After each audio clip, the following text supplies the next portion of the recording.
monthly salary. Her resolve wavered slightly. She nodded softly and took out a few bottles from her toolkit. As she opened them, a strong medicinal scent wafted through the room. Realizing the smell might be pungent, Talia quickly explained, "These are essential oils I make myself. The raw materials are herbs, and they're great for improving health. But since the main ingredient is ginger, it might feel a bit spicy when applied. If you can't tolerate it, I can switch back to regular oil." The moment Jackson heard they were handmade by this beautiful woman, his eyes lit up. "Don't switch. Use this one." To enhance her impression of him, he knew he had to show support for her interests and find topics to connect over. "Alright, lie down quickly, and I'll get started," Talia instructed. Jackson obediently lay down. When the oil was poured onto his back, he initially felt a cool sensation, almost like applying menthol. But as the oil spread, it soon felt like his back was on fire, as if he were lying on a bed of needles. He suppressed his panic and asked, "Is it normal to feel this fiery sensation?" "Take deep breaths. A little discomfort is normal," Talia said, closing her eyes and taking a deep breath herself, her hands poised for action. The next moment, smack. Her palms landed heavily on Jackson's back, making him almost cry out in pain. What followed was an intense kneading sensation, as if his back were dough being ruthlessly worked over. "Sis, is this really a massage?" he couldn't help but ask. Talia sternly retorted, "No talking. Keep breathing deeply." She was fully in her element and wouldn't tolerate any interruptions. The process wasn't exactly unbearable, but Jackson soon lost all interest in chatting. When the session finally ended, Talia helped him sit up. His expression was one of utter agony, yet he still forced a smile. "Sis, you've got some serious strength." Talia didn't respond. "Try twisting your waist and see if it still hurts," she suggested. Jackson was startled. How did she know he'd recently had a back injury? He obediently got up and moved around. To his astonishment, the nagging ache he'd been feeling was gone, leaving him feeling as if he'd been reborn. "Sis, what kind of technique is this? It's incredible." Talia brushed her bangs aside and gave a faint smile. "It's not just the technique, it's also the oil. Sis, can you massage my thighs too? I'll book more time." Though she was tempted to agree, her next client was about to arrive. Moreover, she couldn't afford to stand someone up, especially since she needed something from them later. She started packing up her bottles. "Sir, I'm really sorry, but I can only serve you up to this point today. My next appointment is about to start, so I need to hurry over." "Ah." Jackson didn't want to let her go to another client. He grabbed the hem of her shirt and pleaded, "Sis, don't go." Talia was amused by his pitiful expression and teased, "If I don't work, how will I make money? Are you going to support me?" Hearing this, Jackson immediately puffed up his chest and declared, "Sure. I'll support you." Talia thought he was joking and let out a silvery laugh. Seeing her reaction, Jackson grew anxious. "Sis, don't laugh. I'm serious. Just let me." Before he could finish, the door suddenly burst open. A burly man entered, his waist wrapped in a white towel. Under the dim light, his dense body hair was strikingly noticeable. The hair on his chest resembled a thick shrub, covering his torso and extending down toward his lower abdomen. "Talia, time's up. Why are you still dawdling?" the man growled, his voice rough and his gaze hostile as it locked onto Jackson. Talia quickly stepped in front of Jackson and pointed to the clock on the wall. "Wolf, the time's just right. Let's get started." As she spoke, she shot Jackson a look, signaling him to leave. Before leaving, Jackson received a menacing glare from the burly man, which made him fume. His mood soured, and he couldn't understand why she was so obedient to this brute. Inside the room, Talia's voice softened. "Wolf, I've changed the sheets. Come on, lie down." She replaced the bed linens as the man leered and slowly approached. But just as he reached her, the towel around his waist suddenly slipped off. Talia gasped in shock, covering her eyes and spinning around quickly. Though she managed to shield her face, she couldn't help but glimpse the grotesque caterpillar. Her face flushed bright red, and her heart raced wildly. Sorry about that. It must have been tied too loosely. All fixed now. You can turn around," the man said smugly, puffing out his chest and placing his hands on his hips, ready to flaunt his treasure. "Ah!" Talia let out a sharp scream. Jackson hadn't actually left. He was crouching outside the door, waiting for Talia to finish so he could walk her home. But when he heard her scream, he didn't hesitate, he kicked the door open. Seeing the scene inside, Jackson's anger erupted. Without a second thought, he dashed forward, jumped into the air, and delivered a flying kick to the man. With a loud crash, the man hit the ground, howling in pain. "Let's go." Jackson grabbed Talia's hand and began pulling her out. But after a few steps, Talia snapped out of her daze, yanked her hand away, and quickly ran back into the room. "Wolf, are you okay?" she asked, concerned, as she helped the man to his feet. "You little punk, do you know who I am? Go ask around about Wolf," the man roared furiously, clutching the back of his head. Jackson's expression darkened. He picked up a wooden stick from the floor and began advancing. How dare this thug harass the woman he admired? He couldn't let it slide. What are you doing?" The man's bravado faltered, his face betraying a hint of panic. Talia quickly stepped between the two, holding back Jackson's hand and signaling him to calm down. The warmth of a hand on his palm gradually brought Jackson back to his senses, and his fingers slowly loosened their grip. Talia tossed the wooden stick aside, then turned and smiled at the burly man to explain, "Brother Wolf, this is my younger brother. He's still a kid and a bit immature. Please don't hold it against him." "Your younger brother?" Chen Ziwolf pointed at his own head and said loudly, "Your little brother just beat me up like this. How are you planning to compensate me?" Talia hesitated, unsure of what to do. "Brother, how about I make today's session free for you? What do you think? Do I look like someone who lacks money?" Chen Ziwolf sneered, his gaze roaming over Talia. "Then, what do you suggest?" Talia asked nervously, fidgeting with her fingernails. Chen Ziwolf put down his phone and pulled out a few contracts. "I'll make it simple. Either you pay back the full 200,000 yuan you owe me today, or you obediently become my woman." 200,000. I clearly borrowed only 100,000 before. How did it double to 200,000? Talia's face changed dramatically, her voice rising in disbelief. Chen Ziwolf smirked and handed her the contract. "Take a good look at Clause 6 on page 3 and Clause 11 on page 4. Talia stared blankly at the predatory terms written in the contract. She knew that Sister Winter, the boss of the establishment, was usually kind and even helped bring in clients. Chen Ziwolf was a friend of Sister Winter and had requested Talia's service when he first came by. Though rough in demeanor, he always brought small gifts and only requested standard services. Recently, when Talia urgently needed money, Chen Ziwolf offered to lend her some, with Sister Winter as the guarantor. Without carefully reading the terms, Talia had signed the contract. Now, less than a month later, the repayment amount had doubled, clear evidence of extortionate lending. Talia felt a wave of despair. The black and white text in the contract left her no room for denial. As a lone, vulnerable woman, she had no way to escape this debt. Seeing Talia's silence, Chen Ziwolf slowly leaned in. "If you become my woman, we'll be family, and you won't need to repay the debt. You won't even have to work anymore, just take care of me. I'll give you this much every month." He flashed a yellow-toothed grin and proudly held up one finger. "So, my little beauty, what do you think?" He ignored Jackson entirely, as if the young man were heir, and let his desires show plainly. He seemed eager to claim Talia on the spot to avenge the earlier kick. Not a chance. The room fell silent in an instant. Both Talia and Chen Ziwolf turned to look at Jackson. "I'll pay the 200,000 for her," Jackson said calmly. Talia froze, her face filled with shock. Chen Ziwolf, however, burst into uproarious laughter, doubling over as if he'd just heard the funniest joke. He wheezed before managing to speak again. "Huh, you. Pay it for her. With what? Selling your ass? But hey, I'm not into men. Find someone else for that." Jackson's face darkened, but he said little. He merely asked in an even tone, "Your account number?" His expression showed no trace of a joke, and for a moment, it seemed he truly intended to pay. Eventually, Chen Ziwolf, half skeptical, rattled off his account number. Less than a minute later, a notification pinged on his phone. Chen Ziwolf stared at the message, his expression growing increasingly grim. Well, I see now. You two aren't siblings at all. You punk, you're trying to steal my woman, aren't you?" He moved closer to Jackson as he spoke, but hesitated when he got near.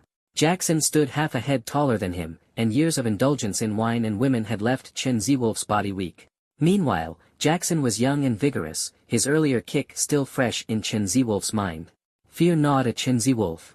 He worried he'd lose in a one-on-one fight. "Fine, you punk. Just you wait." With that, he turned to leave, making a hasty retreat. "Hold it." Talia, her anger boiling over, saw that Chen Ziwolf had lost his footing and picked up a towel from the ground to throw at him. "Cover yourself up. Stop embarrassing yourself. Do you seriously not know how small you are?" Jackson couldn't hold back his laughter, the sound sharp and grating, stabbing at Chen Ziwolf's pride. Talia wrinkled her nose at Jackson, making a face of disdain before holding up her pinky finger for emphasis. "You, both of you just wait." Chen Ziwolf's face flushed red with humiliation as he covered his lower half with the towel and fled in disarray. For a man, the greatest fear isn't failure, it's being called small. The room fell silent again, now littered with debris from the chaos. Talia tiptoed around the broken fragments on the floor and approached Jackson. Thank you for earlier, she said, her hands clasped behind her back, her earlier shyness returning. Talia's affection plus 30. Jackson smiled faintly and waved off her thanks. It's nothing. I can't stand despicable people like him either. Don't worry, I'll find a way to pay you back. Her voice trailed off, then continued hesitantly, but, could you not charge me interest? Or at least lower it a bit? Seeing her weary expression, Jackson sensed an opportunity to grow closer. He quickly said, actually, you're my big sister. You don't need to pay me back at all. Talia shook her head firmly. No way. That was just a joke earlier. It's already kind of you not to charge me interest. How could I not pay you back? Jackson took a deep breath and said seriously, we can talk about the money later. I really want you to be my sister. Talia was startled, disbelief written across her face. Why? Jackson's eyes burned with intensity as he looked at her. I told you before, you remind me of the big sister from my childhood neighborhood, didn't I? Yes, Talia nodded. Jackson steadied his emotions and began to recount his story. She was an incredibly gentle person, he said with a sigh, his gaze distant as if lost in memory. Her kindness was something she reserved just for me. As a kid, I was weak and short, often bullied. She was like a ray of light in my life. But she moved away, and we lost touch. As he spoke, Jackson's eyes grew misty, the painful memories surfacing. This story wasn't entirely fabricated, it was rooted in his real experiences. Back then, he had been the leader of the village kids, until that girl appeared. Her brilliance left him no place to hide, and her special kindness was only for him. The village children targeted him alone. But eventually, she left. Before going, she generously gave him a band-aid and even snatched his favorite keychain. I've been looking for her all these years but never had the chance to find her. A single tear slid down Jackson's cheek. So I really hope you can be my sister. Talia was deeply moved, hesitation flickering in her heart. She gently patted Jackson's head and handed him a tissue. Her own life had been lonely, drifting from place to place, always on the run, with no time even for love. Having a handsome, gentle younger brother around didn't sound so bad. As she looked at Jackson before her, tears glimmered in Talia's eyes, the loneliness in her heart awakened. Jackson seized the opportunity, grasped Talia's hand firmly, and said with determination, I really hope you can be my sister. I promise I'll treat you well. The words sounded a bit odd, but Talia was oblivious to it at the moment. After thinking for a few seconds, she nodded lightly. Okay. Jackson, overcome with excitement, pulled her into his arms. Due to the height difference, Talia's head was buried deep in Jackson's chest. She could clearly hear his heartbeat and feel the warmth emanating from him. It was as if the heavy stone in her heart had fallen, sending ripples through her emotions. Her hands instinctively rose, tightly wrapping around Jackson's back. Talia's favorability plus 20. The warmth was not only felt by Talia, Jackson, too, was filled with a sense of comfort, even a delightful softness. To him, she felt like a little kitten, nestled against him, real and warm. Taking advantage of the fact that she couldn't see his face during the hug, Jackson couldn't help but stick out his tongue playfully, trying hard to suppress his laughter. He was thrilled yet cautious, afraid that any misstep might ruin everything. But just as the two were sharing a heartfelt embrace, a sharp and scornful voice echoed from afar, shattering the serene moment. Ah Ling! What on earth happened? Why did Boss Chen leave so abruptly? A middle-aged woman with a plump figure, heavy makeup, and an array of jewelry walked in slowly. When her eyes fell on the shabby door and the mess strewn across the floor, her already pale face turned even ghastlier. What have you all done? The woman's voice quivered with a mix of fury and disbelief. It's all my fault, Winter sis. I'm really sorry. Talia immediately let go of Jackson, lowered her head, and admitted her mistake obediently. You've really gone out of control, haven't you? The woman raised her hand high, as if ready to strike at any moment. Terrified, Talia squeezed her eyes shut. Jackson, in a swift motion, stepped forward and caught her hand midair. I'm the one who drove him away, and I'm the one who caused the damage. Talk things out properly, there's no need to get physical. How much do you want? I'll pay for it. Jackson's grip was firm, but Winter sis, unwilling to lose face, pretended to remain composed. After pulling her hand back, she subtly massaged her sore wrist. She looked Jackson up and down, noticing his cheap clothes, and couldn't hide the ridicule in her eyes. TCH. At that moment, Victoria also came closer. Blocked by Winter sis's figure at the doorway, she peeked her head in. Pay? With what? You're just a broke student, what could you possibly use to pay? Then, she added insult to injury, turning to Talia. Wow, Lingzi, falling out with Boss Chen over some poor loser like him, was it worth it? Don't forget you still owe Boss Chen 200,000 yuan. Clearly, Boss Chen had left in such a hurry that he hadn't had a chance to explain the truth to them. So they remained completely unaware of Jackson's true capabilities. Although Talia failed to catch the insinuation in their words, Jackson keenly picked up on the issue. Narrowing his eyes, he smirked faintly. How do you know Talia owes Boss Chen 200,000 yuan? Victoria immediately answered, Winter Sis is the guarantor, of course she'd tell me about it.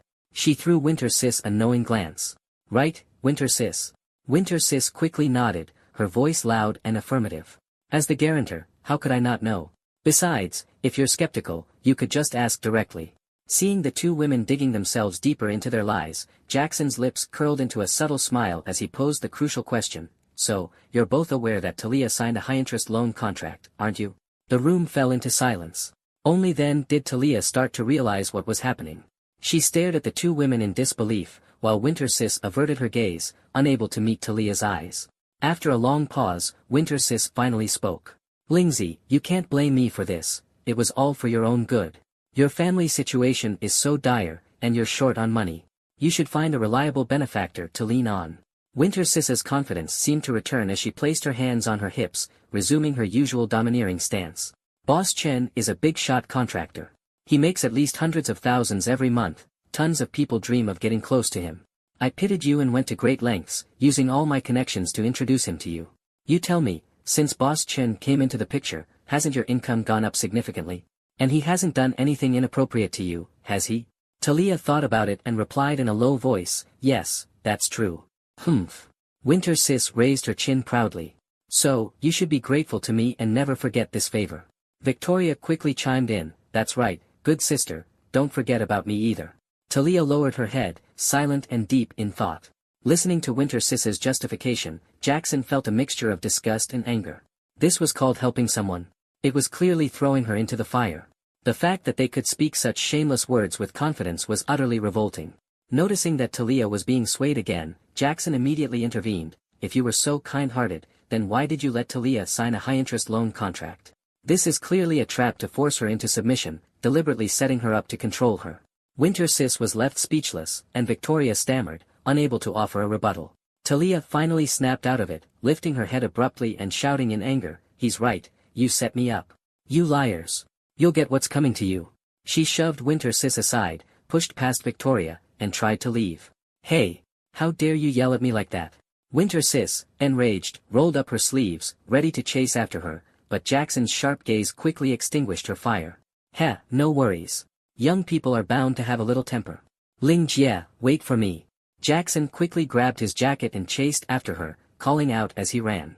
Though it was already late spring, the night air was still quite chilly. Jackson hurriedly draped his jacket over Talia's shoulders and silently walked alongside her. Neither of them spoke a word. When they reached the entrance to her building, Talia finally broke the silence. Let's exchange contact information. Once I have the money, I'll pay you back right away. Jackson, with his hands stuffed in his pockets, smiled brightly. My dear sister, let's not talk about money anymore. I truly want to call you my sister. What kind of siblings constantly talk about paying each other back? Talia pouted slightly, her dissatisfaction evident as she muttered, fine. But when she looked up again, her face was lit with a radiant smile. Seeing the tears sparkling in her eyes, Jackson's heart tightened. He quickly pulled her into his arms and gently patted her shoulder. My place is just upstairs. It's late, you should head home. Feigning surprise, Jackson exclaimed, what a coincidence. I live in this building too. The two entered the elevator, and Talia pressed the button for the 25th floor. Seeing that Jackson didn't press any button, she grew uneasy. When the elevator doors opened, Talia stepped out first, with Jackson following closely behind. She stopped at her apartment door, and Jackson stopped as well. Although Jackson had paid off her debt and stood up for her, she still harbored some suspicion. After all, the schemes between Winter Sis and Boss Chen had left her deeply wary. Unable to hold back, Talia asked sharply, what are you trying to do? You say you live here, but why didn't you press the elevator button and instead followed me all the way? Seeing her tense expression, Jackson couldn't help but want to laugh but kept a look of innocence on his face. He pointed to the door at the end of the hallway. Sis, I live in that apartment. Talia froze slightly. So, he was the new tenant she had caught a glimpse of earlier today. At the time, a rental agent had blocked her view, so she hadn't gotten a good look at his face. No wonder Jackson's eyes had seemed vaguely familiar the first time they met. Sorry. Talia realized her momentary lapse and quickly tidied her hair before lowering her head and asking, want to come in and sit for a while? Being alone in the same room as a man and a woman isn't very appropriate, is it? Jackson could have simply agreed, but he chose not to. He deliberately played coy, trying to show his restraint while also probing to see if she had a boyfriend. Talia had been through enough in life to easily see through this young man's little game. Pretending to be playful, she said, "All right then, you should rest early. Bye-bye." As she said this, she began to close the door. No, no, no. Jackson panicked and quickly wedged his hand into the door gap. "I'll come in. I'll come in." He hurriedly added, "We're practically siblings. What's there to be afraid of? Honestly, I think I might have twisted my back with that flying kick earlier. I was hoping my dear sister could massage it for me again. After all, your hands are magical. Without your touch, I won't sleep a wink tonight." As he spoke, Jackson exaggeratedly twisted his waist, feigning pain. Talia was amused by his antics. It had been a long time since she'd laughed so freely. "Stop joking around. Come in." She stepped aside and pulled out a pair of brand new slippers from the shoe cabinet. This small gesture told Jackson she lived alone, without a boyfriend, a fact that made his pursuit much easier. "Have a seat anywhere, I'll get you a glass of water." Talia headed into the kitchen, while Jackson began to size up the apartment. The place was small, with just one bedroom and a living room, separated by a single wall. The living room contained only an old sofa that barely fit one person lying down. Clearly, she used it to rest when exhausted. The apartment didn't even have a balcony.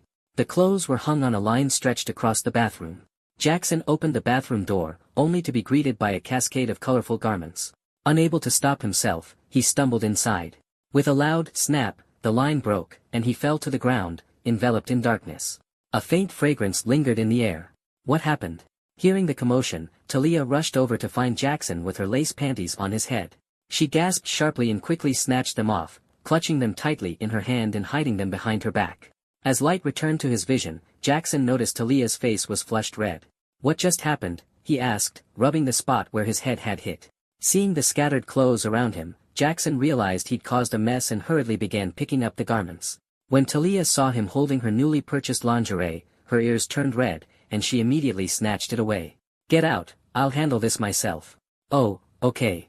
Sensing her embarrassment, Jackson obediently retreated to the living room and sat back on the sofa.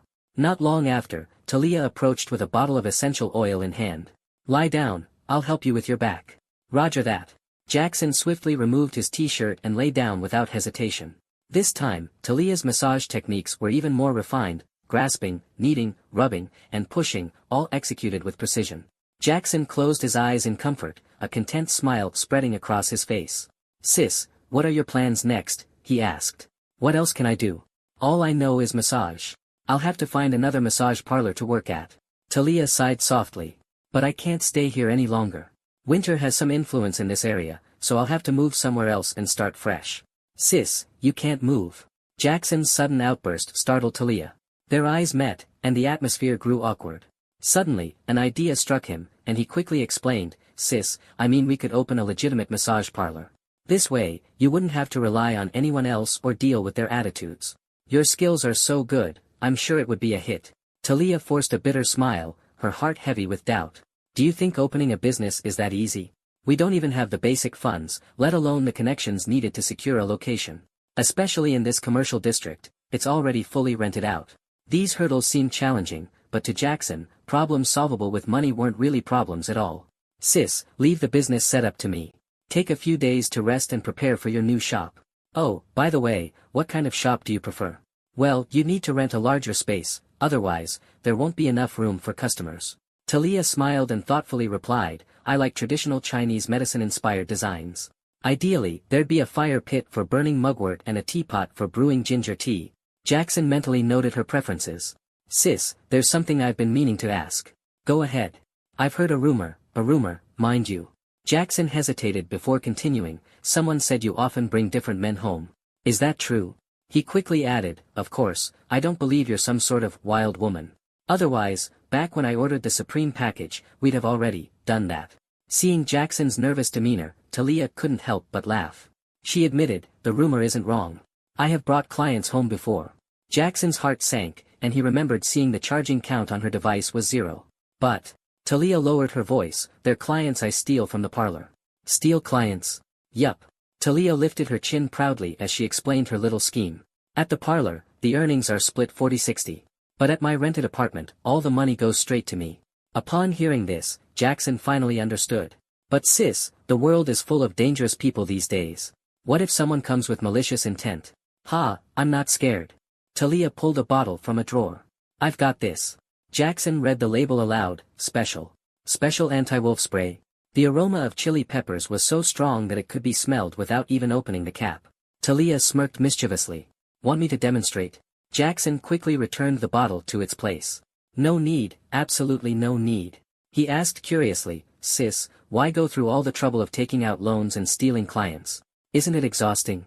If life gets too tough, asking for help from our parents isn't shameful, or, you could always ask your little brother for assistance. Heh. Jackson felt the strength in Talia's massage fade and soon heard soft sobbing. Turning his head, he saw tears streaming down her face, her mouth trembling with grievance. Sis, did I say something wrong? Jackson panicked, sitting upright and looking at her with concern. Talia kept her eyes shut, silent as her shoulders trembled. Tears flowed freely, each drop carrying the weight of her sorrows as they cascaded down her cheeks like beads from a broken necklace. Jackson grew increasingly uneasy. Though he was skilled at comforting girls, he'd never seen one cry so heartbreakingly. To hell with it, he thought, taking a deep breath. He pulled Talia into his arms and mustered the courage to say, sis, you can talk to me about anything. Maybe I can help. Talia still didn't say a word. She simply buried her head in Jackson's chest and cried her heart out, as if she needed to release all the pent-up grievances she had been holding back. Jackson had no idea what he could do to help, so he opted to simply be there for her, letting her tears and even her snot smear onto his clothes without complaint. Gradually, Talia's sobbing subsided. She slowly lifted her head, her tear-streaked face resembling a peach blossom after a storm, tragically beautiful yet fragile. Her weary face appeared even paler under the moonlight, like a delicate ink painting. A few strands of her long hair fell loosely, swaying gently, making her look pitiful and endearing. Jackson felt a sudden surge of emotion, an urge to comfort her, but as a gentleman, he restrained himself. Hey sis, if something's bothering you, just tell me. We're family. Looking at his handsome, resolute face, a novel thought arose in Talia's heart, a desire to kiss him, to draw closer to him. This impulsive feeling surged through her like a flood, overwhelming her rationality and making her body feel increasingly feverish. Talia's affection +10. At the same time, Jackson noticed the subtle changes in her demeanor, feeling confused. She had just been crying moments ago, and now her face was flushed. What was going on? Hey sis, your face feels really hot. Do you want me to take you to the hospital? He asked, placing the back of his hand on Talia's forehead. Talia snapped back to reality instantly, silently berating herself for having such inappropriate thoughts. This man had not only helped her borrow money to pay off her debts but also willingly accepted her as his sister. How could she possibly harbor such feelings for him? She knew her mind was in chaos and that she needed to calm down. Closing her eyes tightly, she tried her best to suppress the impulsive thoughts. When she reopened her eyes, her tone had turned cold. It's getting late. You should head back now. Talia pulled away from his embrace and started tidying up the table. Jackson was stunned, puzzled by her sudden shift in attitude. Moments ago, everything seemed fine, so why was she now asking him to leave? Sis, he wanted to say more, but Talia had already retreated to her room and shut the door firmly behind her. Feeling brushed aside, Jackson stood by the door, unwilling to give up. He knocked again. Click. Talia turned off the lights, her icy voice cutting through the darkness. It's really late. Just go home already. Although Jackson still couldn't figure out what was going on, he understood that pressing her further would be futile. He quietly returned to his rented apartment.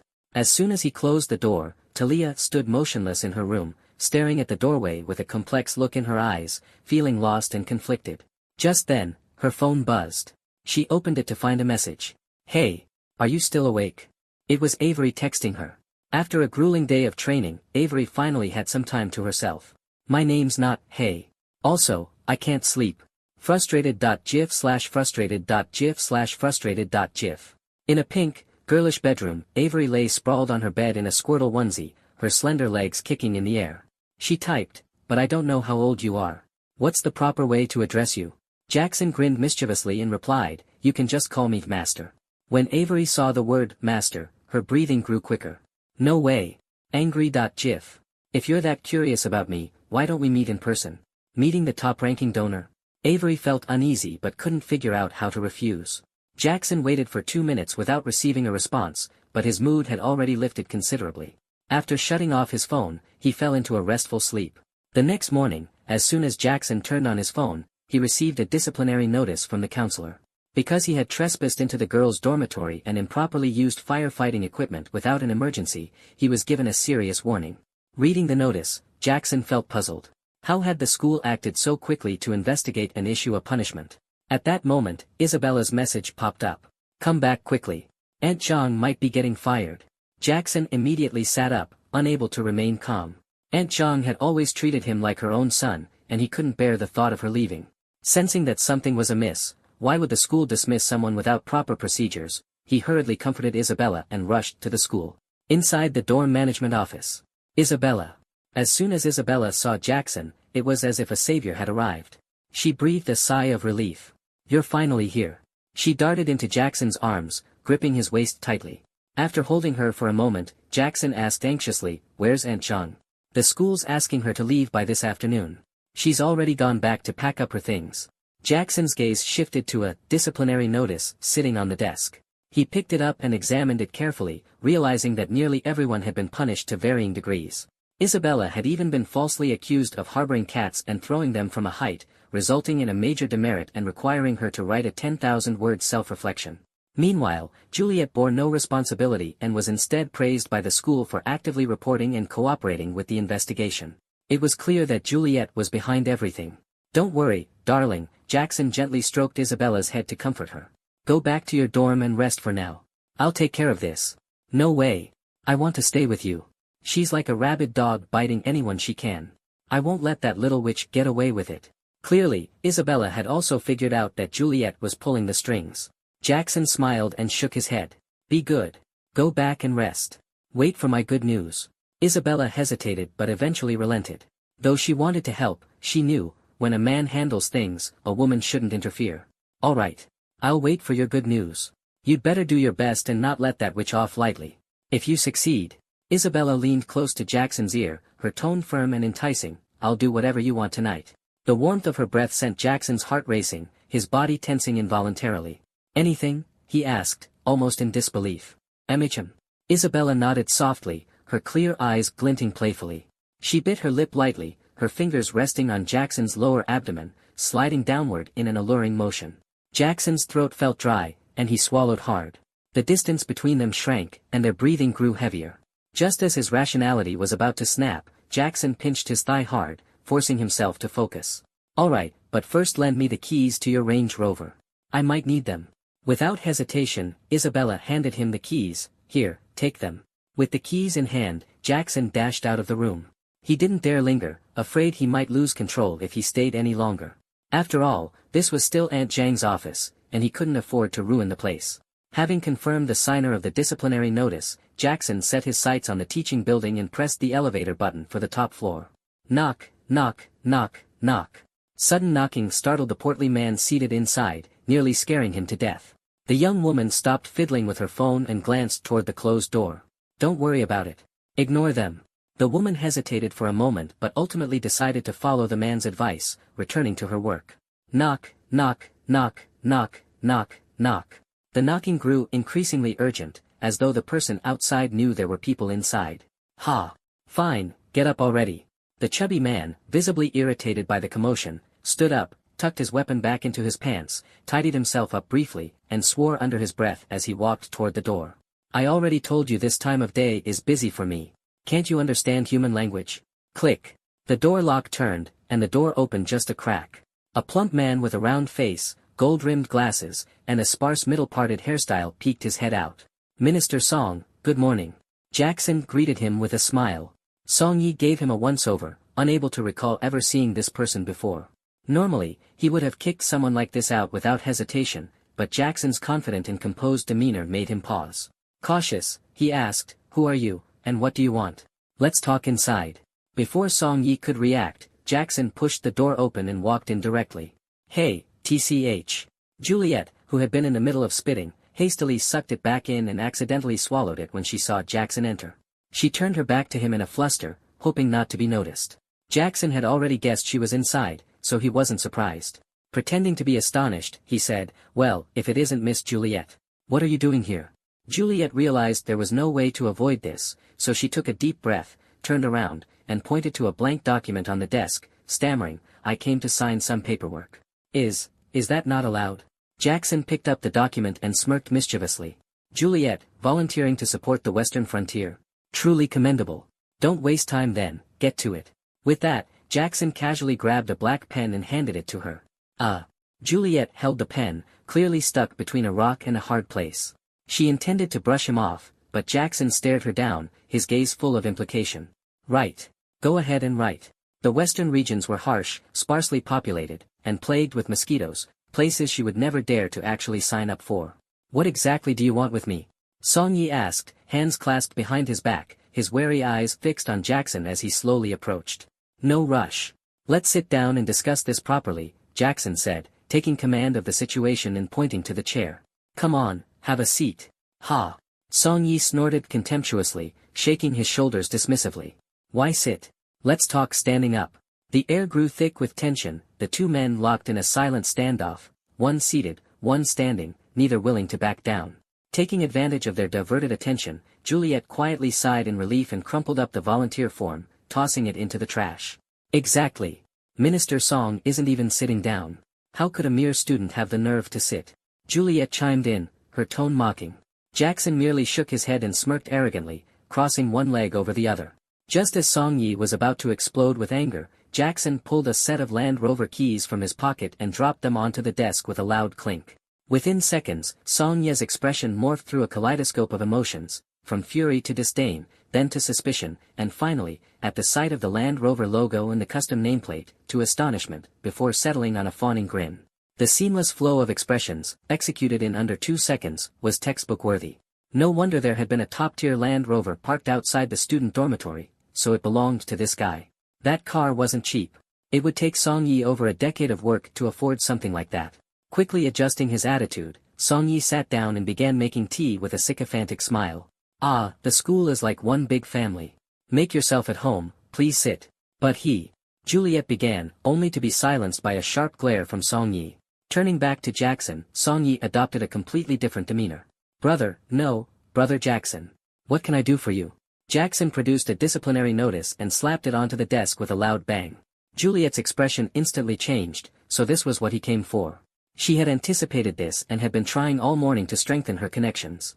Folding her arms across her chest, she assumed a haughty, queen-like posture. "Jackson, are you unhappy with the punishment, or are you unhappy with Minister Song?" Juliet deliberately redirected the conflict, trying to stake her allegiance with Song Yi. Her subtext was clear: Song Yi is on my side. What do you think you can do about it? Song Yi frowned, realizing that this young man was the infamous troublemaker who had barged into the girls' dormitory in broad daylight with no valid reason. Every year, there were always wealthy freshmen, but Song Yi dealt with them often. While some rich kids were foolish, none were usually reckless enough to do something this insane. He began to doubt the authenticity of the car keys. Unable to make a judgment yet, he decided to wait and see how things unfolded. "What exactly are you trying to accomplish?" Song Yi asked. Jackson pointed to the surveillance camera in the upper corner of the office and raised an eyebrow. Song Yi caught on immediately. "That thing's been off for ages. No one else is here." Indeed, the room was empty of outsiders. The three of them were already entangled in a web of motives and intentions, each acutely aware of the other's thoughts. To win Song Ye's trust, Jackson voluntarily pulled out his phone and tossed it onto the desk. "Feel free to check." He emptied all his pockets to prove he was clean. The only items he had were a few loose coins, which he casually placed on the desk. Song Yi picked up the phone and saw it was powered off. Seeing Jackson's sincerity, any lingering doubts dissipated. Song Yi gestured with open hands, signaling him to proceed. "I'm here to expose the truth and ensure that those who've made mistakes but refuse to repent face the consequences they deserve," Jackson said. "So, Minister Song, please make the right choice, or else." Before Jackson could finish, Juliet cut him off impatiently. "You think you have the right to give Minister Song a choice? Who do you think you are? Don't think I don't know that your so-called car key is just a cheap lighter. Minister Song, don't let this guy's theatrics intimidate you. He's a master of bluffing." Jackson raised an eyebrow in curiosity. "Me? A master of bluffing?" Juliet continued her tirade. "Before I fell out with that whore, this guy, don't ask me if it was Liang Jingru who gave him the courage, actually tried to ask both of us out at the same time. Of course, we didn't agree. So what does he do?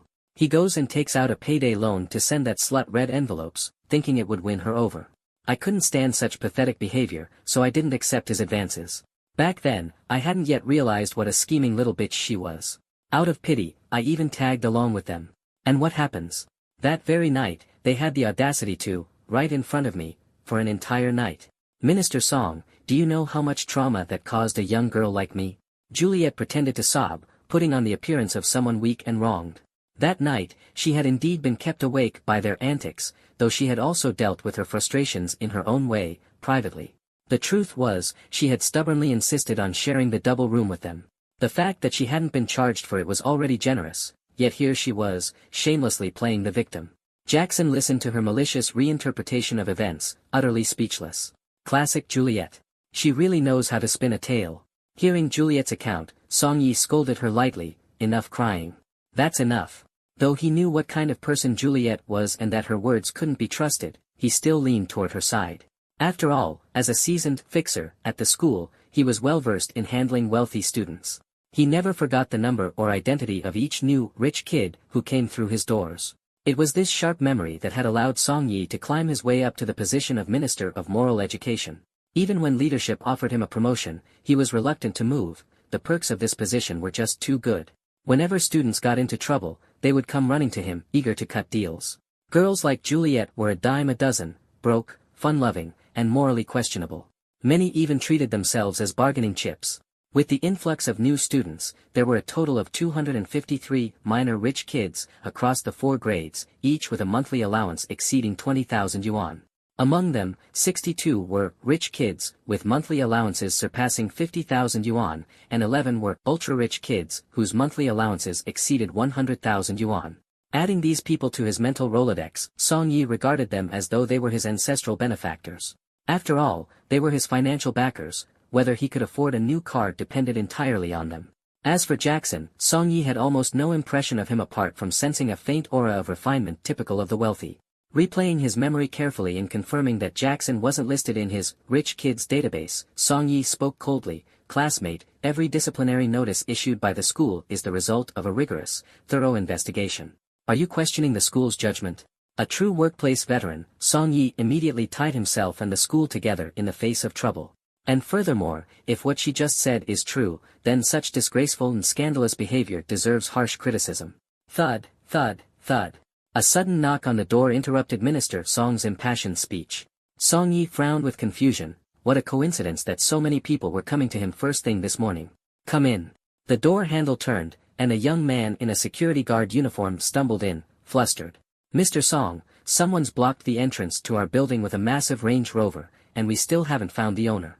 The surveillance cameras only caught him going to the top floor, and then the footage mysteriously cut off. What should we do?" Hearing this, Song Yi instinctively turned to Jackson with incredulity, astonished by the coincidence. The young security guard also turned his head, but from his angle, he could only see Jackson's back. "Oh dear, Mr. Song, I'm so sorry," Jackson said with a sheepish grin, putting on an air of regret. "I'm used to parking my car right in front of my house, force of habit. My apologies, I'll go move it right away." In truth, Jackson had intentionally parked it there to stage this very scenario.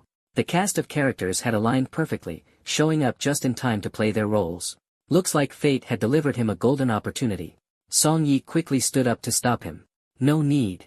The school is everyone's home. Wherever you park at home, you can park here too. Move it." "No need to move it at all." The young security guard was left standing awkwardly to the side, listening intently to the exchange between the two and finding Jackson's voice increasingly familiar. Unable to contain his curiosity, he cautiously shifted his position to sneak a glance at Jackson. The moment he saw Jackson's face, the guard couldn't help but exclaim, "Big bro, it's really you." Jackson turned to look and immediately recognized the quirky guy who had tracked him down one morning before. Wishing to avoid any association with this oddball, Jackson hastily covered half his face. Nope, not me. You've got the wrong person. It's you, it's absolutely you." Bai Xia insisted, pointing at him with conviction. "Bro, I'm not mistaken. We've met before, at Yunlong Hotel. I even asked for your contact info, but you didn't give it to me." He leaned in closer, his face full of earnestness. "I'm not mistaken, honest." Jackson sighed inwardly. Of all times, why did he have to deal with this guy now? Yunlong Hotel. That's one of the most prestigious hotels in Minqing. You need to book at least a week in advance just to get in, Song Yi interjected, his tone laced with astonishment. A standard single room there costs over 1,000 yuan per night. Hearing this, Song Yi couldn't help but reevaluate Jackson's identity. This kid clearly had deep pockets, perhaps he was one of those second-generation officials or military heirs. That would explain everything. Feigning a closer examination of the disciplinary notice, Song Yi pretended to be surprised. This punishment does seem a bit problematic. It warrants further investigation. Come to my office tomorrow, and I'll give you a satisfactory resolution. A satisfactory resolution isn't necessary. I just want the truth to come out, Jackson replied coolly, casually picking at a snack hidden under his fingernail, his demeanor utterly unconcerned. Such a simple matter, and yet you want me to wait until tomorrow? I think I'll just go directly to the principal. Jackson stood up, preparing to leave. Song Yi quickly grabbed his arm. No need to rush. This really isn't complicated. Leave it to me, why bother disturbing the principal? I'll handle it right now. Cutting him off, Jackson said, it's not about helping me, it's about clearing the truth of the matter. Song Yi nodded, a peculiar smile creeping onto his lips. His eyes gleamed with cunning, as if everything were unfolding exactly as planned. Alright, clearing the truth it is. As Song Yi began redrafting the disciplinary notice, Juliet grew increasingly anxious and could no longer sit still. Grabbing Song Ye's hand, she made her intentions crystal clear, using her physical presence to bargain. Brother Song, don't help him. If you follow through with our agreement, Juliet will be yours to enjoy however you like in the future. You like watching me, don't you? I'll come here every day if that's what it takes. But Song Yi coldly withdrew his hand. From their very first encounter, he had sensed something off about Juliet. Though she was barely in her early 20s, she carried herself with the poise of someone who had been through countless battles, her experience so polished that even professionals would feel inferior. From their initial exchange, he had a vague sense he might be outmatched. And during their clash earlier that morning, their confrontation had been a deadlock. Though Song Yi had narrowly claimed the upper hand, he was certain Juliet had been holding back. She was clearly a high-level player, perhaps even his equal.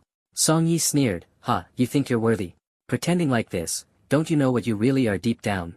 Someone like you, even if you were offered to me for free, I wouldn't accept. You're nothing more than something tasteless and disposable. If not for my admirable, waste not, want not, philosophy, do you think I'd actually stoop to your level? Less than 5 minutes later, a brand new disciplinary notice was uploaded to the school's administrative system. Holding the still-warm printed document, Song Yi handed it to Jackson with a grin. Jackson read it aloud. After thorough investigation, it has been determined that there were irregularities in the original findings. The case has been re-evaluated and revised as follows. Juliet is to be given a major demerit for carrying contraband, unauthorized pet ownership, and pet theft, along with a 10,000-word reflection essay. For using open flames in the dormitory, Juliet is to receive another major demerit, a second 10,000-word essay, and a 1-month suspension.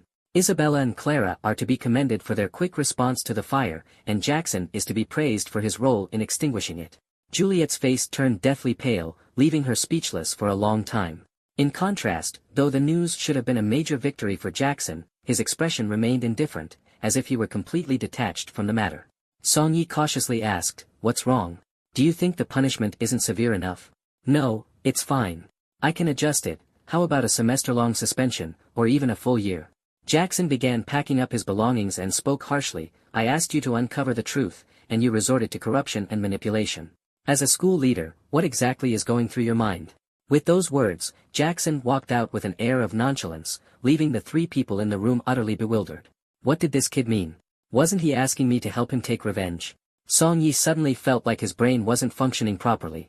Turning to Juliet, he asked, "Does this guy even have a grudge against you or not?" Juliet herself was at a loss. "I think he does." A few seconds later, Bai Xia snapped out of his stupor and hurried after Jackson. "I'll go see him off." Inside the elevator, Jackson had just pressed the button for the first floor when a figure suddenly darted toward him. "Wait up. Ugh, why is it this guy again? What a lingering nuisance, following him everywhere he went." As the elevator doors were about to close completely, Jackson pressed the open button. Ha. Bai Xia leaned on his knees, gasping for breath. Jackson stepped out of the elevator, and Bai Xia continued to follow him, sticking to him like glue wherever he went. Even when Jackson reached his Range Rover, Bai Xia didn't back off. Frustrated, Jackson asked, "Why are you following me? What's your deal? Did that fat bastard send you to spy on me?" Bai Xia quickly stopped in his tracks, almost bumping into Jackson, who had suddenly halted. "No, bro. I'm just curious about what you guys were doing in there." Jackson ignored the question and instead asked, "What do you think of Minister Song?" Bai Xia thought for a moment before replying earnestly, he's a pretty good guy. He really considers the students' needs. Originally, I was working a part-time job as an assistant, but he said boys should toughen up, so he transferred me to a security position. I'll admit, the security job really builds character. He grinned sheepishly and pointed at himself. Look, it's only been a few days, and I've already gotten a lot darker. Seeing Bai Xia's innocent and simple demeanor, Jackson rolled his eyes in exasperation. You idiot. Ugh, just get in the car. Once inside the vehicle, Bai Xia looked around at the luxurious interior and spacious cabin, exclaiming, wow, this car looks just like my family's bread van on the outside, but inside it's a whole different world. Jackson didn't bother responding. Instead, he summarized the entire situation in a few short sentences. After hearing the details, Bai Xia furrowed his brows into a sharp angle, his face full of disbelief. Suddenly, bang! A loud noise echoed, and the car shook slightly. Bai Xia had punched the center console, leaving a dent in it. His face was filled with righteous indignation. That old bastard is downright evil. Doing such despicable things, doesn't he worry about karma coming for him? Then, as if struck by a revelation, he blurted out, wait a second, did he transfer me to the security post not to train me, but because someone paid him off? Jackson clenched his fists, nodding reluctantly. Even though the car wasn't his, he had spent his own money renting it, and seeing the damage made his heart ache. Bro, we have to do something to punish scum like that. Otherwise, more regular students will suffer. Jackson felt a flicker of interest at Bai Xia's sense of justice. Once upon a time, he had sympathized with others' troubles, even arguing heatedly on behalf of the weak. But ever since acquiring the Wolf Warrior system, which granted him wealth beyond most people's wildest dreams, his empathy had slowly faded, and his fiery passion had cooled. Easier said than done. What's your brilliant plan to deal with him? In my hometown, we'd tie scumbags like him to a cart and parade them through the streets. The old grannies would throw rotten cabbages and eggs at him. And of course, I'd run up and land a few punches to make sure he learned his lesson. Bai Xia swung his fists enthusiastically. Standing half a head taller than Jackson, he was about 6 feet 3 inches with long limbs, bearing a slight resemblance to NBA player Kevin Durant. Worried that Bai Xia might damage the car further, Jackson quickly intervened. Enough. This is a big city, not some rural backwater. Do you think Song Yi is stupid enough to let you tie him up? Do you even want to keep studying at this school? Besides, this is a society governed by law. If you start throwing punches, at best, he'll end up in the hospital. But you'll end up in jail. Though Jackson himself came from a rural area, the customs there weren't nearly as wild as Bai Xia's hometown. Perhaps it was true what they said, different environments shaped different people. Looking at Bai Xia's clueless expression, Jackson abandoned the idea of making him pay for the car repairs. The damage would require replacing the entire panel, and when Bai Xia learned of the exorbitant repair costs, he might very well punch himself to death. Bai Xia, now dejected, tossed his security hat aside, letting his hands fall limply to his sides. Bro, then what do we do? We can't just let that scumbag get away with this. Watching Bai Xia act like an upset child, Jackson smirked faintly. He finally understood why big shots or protagonists always seem to have a dim-witted sidekick. Because with someone like this around, it made the main guy look all the more impressive. No need to do anything. Bro's already taken care of it. Jackson adjusted his hair with one hand while pulling out his phone with the other. Under Bai Xia's puzzled gaze, he unlocked the phone and stopped a recording. Finally, Bai Xia asked the obvious question, Bro, how can your phone record audio even when it's off? Grinning smugly, Jackson displayed his phone, proudly giving a thumbs up. Ever heard of the magic of knockoff phones? Knockoff phones are unbeatable. Knockoff phones always came with unexpected surprises and features. Once, while gaming, Jackson had accidentally held down the power button. After releasing it, he had slid it to the off option. To his amazement, not only did the phone reboot instantly, but the game was still running in the background. Over time, he discovered even more hidden functions of his knockoff phone, like being completely waterproof. It allowed him to take calls while showering, combining hygiene and flirting into one seamless activity. Long-distance relationships? No problem, thanks to flawless video calls. Bro, you use a knockoff phone too? Me too. Bai Xia quickly pulled out what looked like a brick and excitedly introduced it. My phone only needs to be charged once a week, and it lasts the whole 7 days. Suddenly, Jackson felt his own legendary phone wasn't as special anymore. Ahem, enough with the chit-chat. Buckle up. After all, having one more witness was always beneficial. Jackson decided he might as well bring this simpleton along. Bai Xia obediently complied. Bro, where are we going? Don't ask questions you shouldn't. Jackson had already fully embraced his big boss persona. Big bosses always like to keep an air of mystery around their underlings. 30 minutes later, a brand new Range Rover pulled up in front of the police station. After getting out of the car, Bai Xia finally realized what was happening. Bro, are we here to report him to the police? Jackson gave a slight nod before striding confidently toward the station's entrance. Inside the police station, the atmosphere was solemn and serious. Hello, how can we assist you? I'd like to report corruption and misconduct by a school official. What? A student willingly stepping forward to report a teacher. The female officer at the reception desk, Sun Xiaowei, was momentarily stunned. She quickly pulled a form out of the drawer. You'll need to fill this out first. Returning to her seat, Sun Xiaowei was momentarily lost in a whirlpool of memories. Back in middle school, she had suffered abuse at the hands of the bald-headed dean of discipline, who had also subjected her to manipulative PUA tactics. It had been both a mental and physical torment. At the time, she had been too scared and timid to report it to the authorities or tell her parents, choosing instead to bury the trauma deep within herself. Later, by some twist of fate, she had ended up at the police academy and eventually became an officer, albeit a junior one. Every day, she encountered countless cases of suffering and received endless reports from victims. Sun Xiaowei had seen the darkest sides of humanity and had often thought about confronting her past abuser. But she had never mustered the courage to face her inner demons. To this day, the memory loomed over her like a dark cloud, vivid and haunting, often turning into nightmares. I'm done filling it out. Jackson handed the form back, only to notice that the other party didn't react at all. He waved a hand in front of her face. It was only then that Sun Xiaowei snapped out of her daze and quickly took the form. Ah, just a moment. I'll contact an officer for you right now. Looking at the densely written comments on the form, Sun Xiaowei felt compelled to do her part. It was also an attempt to make up for the regrets of her student days. Sun Xiaowei directly reached out to the most unyielding and incorruptible officer in the police department, Qi Jigang, nicknamed Stone Steel Man. He was the captain of the unit. Why the nickname Stone Steel Man? Because he was known as the toughest man in the department. He dared to stand up against those in power, showing no favoritism to anyone. Whether you were a county mayor or a city governor, as long as you broke the law, he would haul you in for the strictest interrogation without hesitation. Not long after, a young male officer arrived to guide them.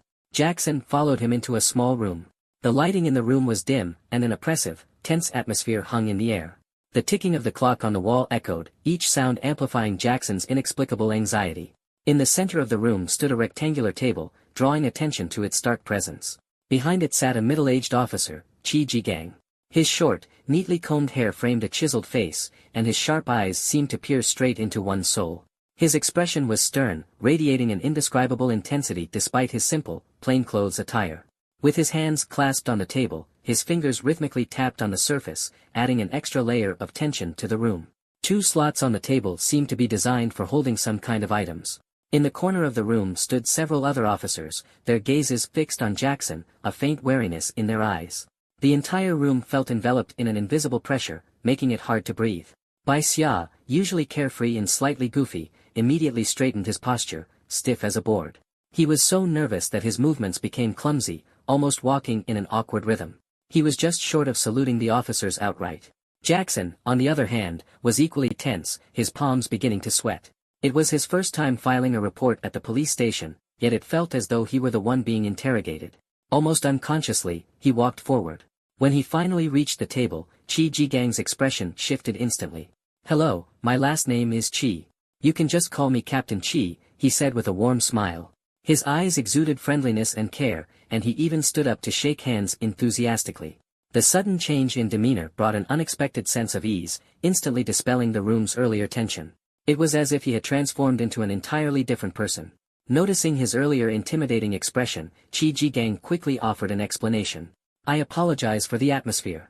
The station is hosting a meeting today, so we had to use this interrogation room temporarily. Every time I step into this room and sit in this chair, I can't help but put on a stern face. Old habits die hard, I guess. I hope you'll forgive me. As a law-abiding citizen, Jackson didn't dare raise any objections. He quickly clasped both hands around Qi Jigang's in a handshake. No problem at all, absolutely not, aha. Qi Jigang carefully reviewed the form again and asked for confirmation. So, you're here to report corruption among your school's leadership? Yes. Jackson nodded firmly. Qi Jigang patiently explained, filing a report isn't just about talking or running errands. The key is evidence. Without evidence, it's just empty accusations. Do you have any evidence? Hearing this, Jackson pulled out his phone and, in front of all the officers, played a recording. The recording was complete, starting from the moment Jackson knocked on the door and ending with the banter between him and Bai Xia in the car afterward. The recording clearly detailed the violent methods that had been recounted. Bai Xia, now thoroughly unnerved, began stammering.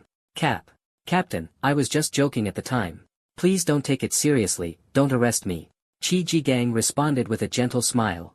No need to call me Captain. Just call me Captain Qi. And don't worry, I won't arrest you for just talking. After all, you didn't actually do anything. But I must say, your thoughts are a bit dangerous. You need to learn to control your temper and think calmly. Now that you've left the mountains, it's time to shed those bad habits. Bai Xia let out a sigh of relief and nodded repeatedly. Yes, you're absolutely right. I know I was wrong, and I'll change for sure. Meanwhile, Jackson silently pondered Captain Qi's words. Could using the simplest and most direct methods of violence really be considered a bad habit? After listening to the recording, Captain Qi had a general understanding of the situation. Alright, leave your phone here. We need to verify the authenticity of the recording. But Jackson only had this one phone. He had grown accustomed to using his knockoff device and wasn't planning to switch to a genuine one anytime soon. Handing it over would be inconvenient for his daily life. More importantly, he was deeply passionate about learning. His phone contained a treasure trove of study materials he had downloaded. Late at night, he would study tirelessly, striving for a better future. He was worried the officers might inadvertently access those files, which would be embarrassing. Wait. Jackson's eyes widened, and he weakly pleaded, how about we exchange WeChat instead? I can send you the recording directly. Qi Jigang thought for a moment and then slowly nodded. That works. Relieved, Jackson let out a silent sigh.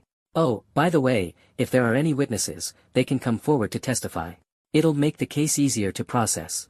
Jackson immediately stood up, pressing Bai Xia back into his chair. He's a witness. He saw Song Yi try to curry favor with me by altering a penalty slip. But I refused, I only seek the truth to come to light. Though Bai Xia didn't fully understand what Jackson was saying, he nodded blankly nonetheless. Alright, then we just need to wait for the tech department to verify the recording. If it's authentic, we can send the suspect straight to court. In just the time it took to drink a cup of water, the tech team returned with their findings. Since Jackson had recorded the conversation at great personal risk, using no advanced technology, the recording was, of course, genuine. Bang! Jigang Qi banged the table hard and stood up, his eyes radiating an intense and electrifying glow. Gather the team. We're heading out immediately. Behind him, his apprentice Xiao Qiu timidly asked, Master, the arrest warrant hasn't been issued yet. Are we really taking action now? It's fine. Time is tight, and the mission is urgent. We'll apply for the warrant while we act. We can't just sit around and give the suspect a chance to escape. By the time we've brought them in, the warrant will likely have been approved anyway.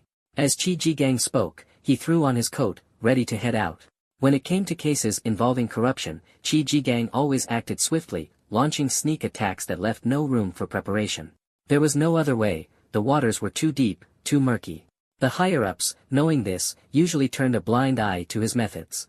After all, Qi Jigang was the toughest man in the entire police force. Xiao Qiu sighed helplessly and silently began rounding up the team. On the highway, a fleet of police cars sped forward in a perfectly straight formation, kicking up clouds of dust as they raced along. At the very end of the convoy, surprisingly, trailed a gold-striped Range Rover. Since it was on the way, Qi Jigang had allowed Jackson to follow behind the convoy. Jackson was now getting a taste of the kind of treatment reserved for top-ranking national leaders. With police cars clearing the way ahead, no one dared to honk, let alone cut in. Cars scrambled to other lanes to make room. Even the air on the way back seemed sweeter. Pedestrians on the street turned their curious gazes toward the spectacular scene, murmuring in astonishment. Some widened their eyes and gaped, seemingly unable to believe what they were seeing.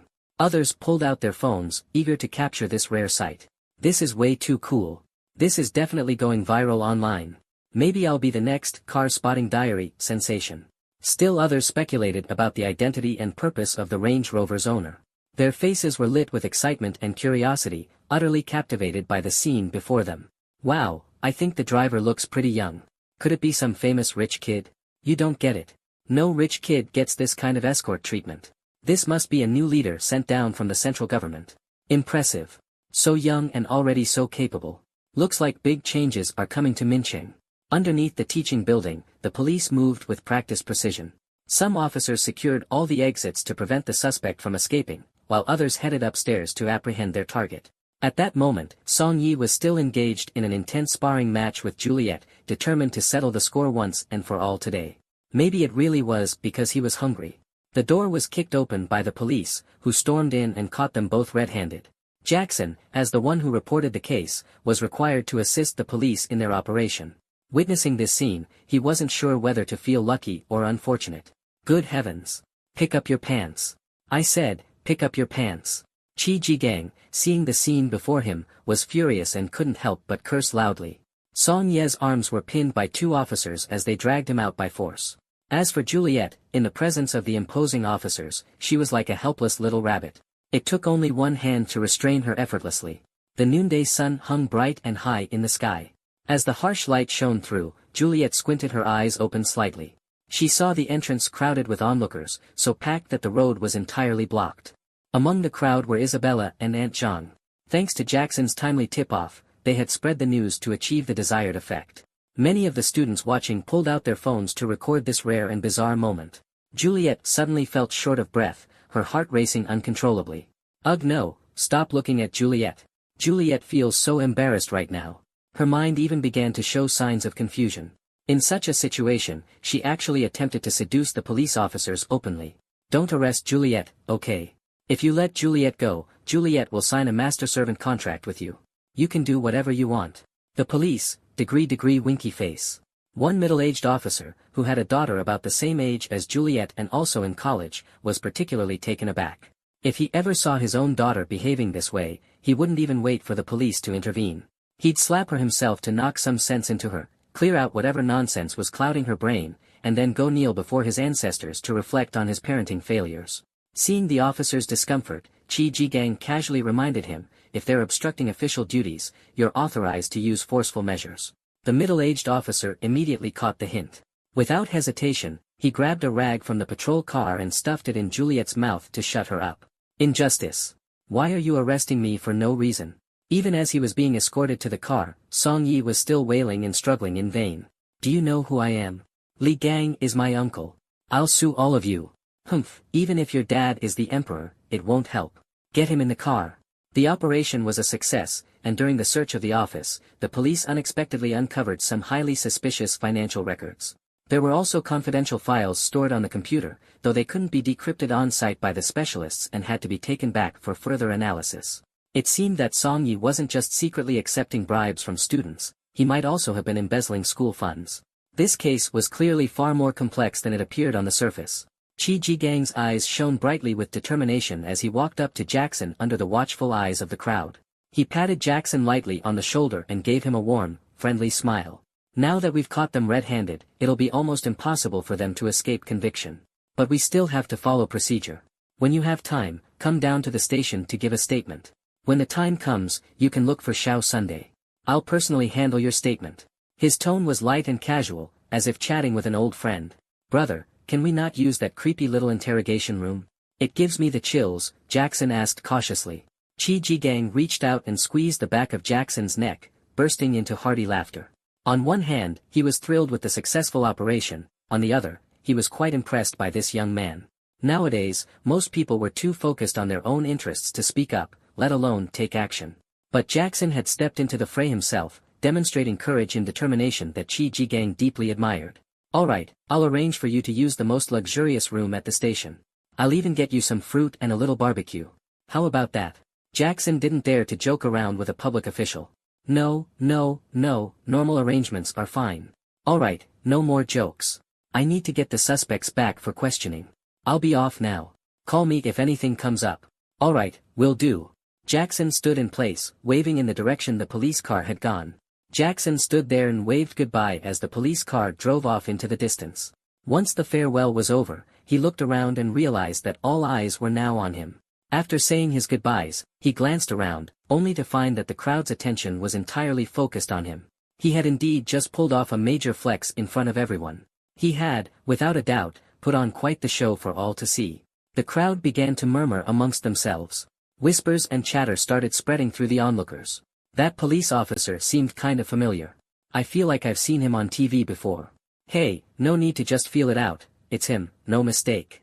He's our local celebrity cop, Captain Chi. Heard of the 58 girls case or the 3 children murder and burial case? Those were all solved under Captain Chi's leadership. Yeah, I've heard about the 3 children murder and burial case.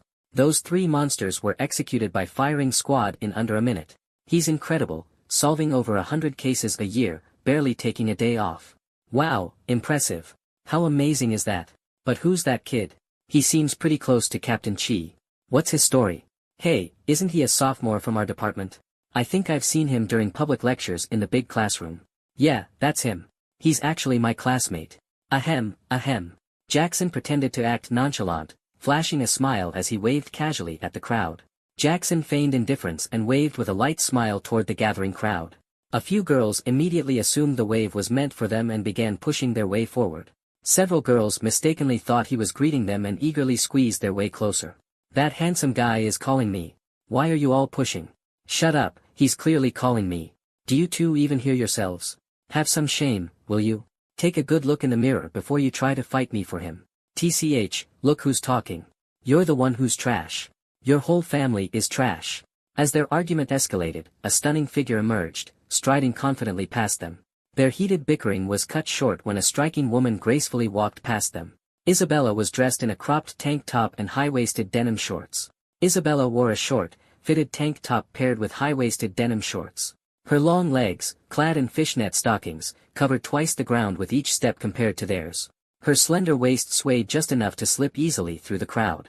Her long legs, accentuated by fishnet stockings, took strides that dwarfed theirs, and her lithe waist swayed effortlessly, parting the crowd like water. Let's not forget, she stood tall at 5 feet 10 inches with perfect proportions, an undeniable model in the making.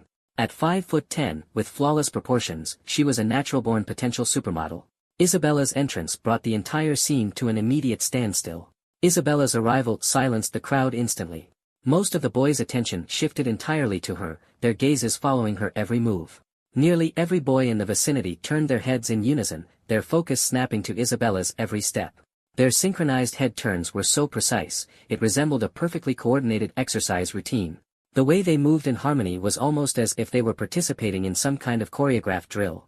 Meanwhile, most of the girls silently cursed Isabella's outfit as being indecent and improper. Most of the girls, on the other hand, quietly muttered criticisms about Isabella's revealing attire, deeming it inappropriate.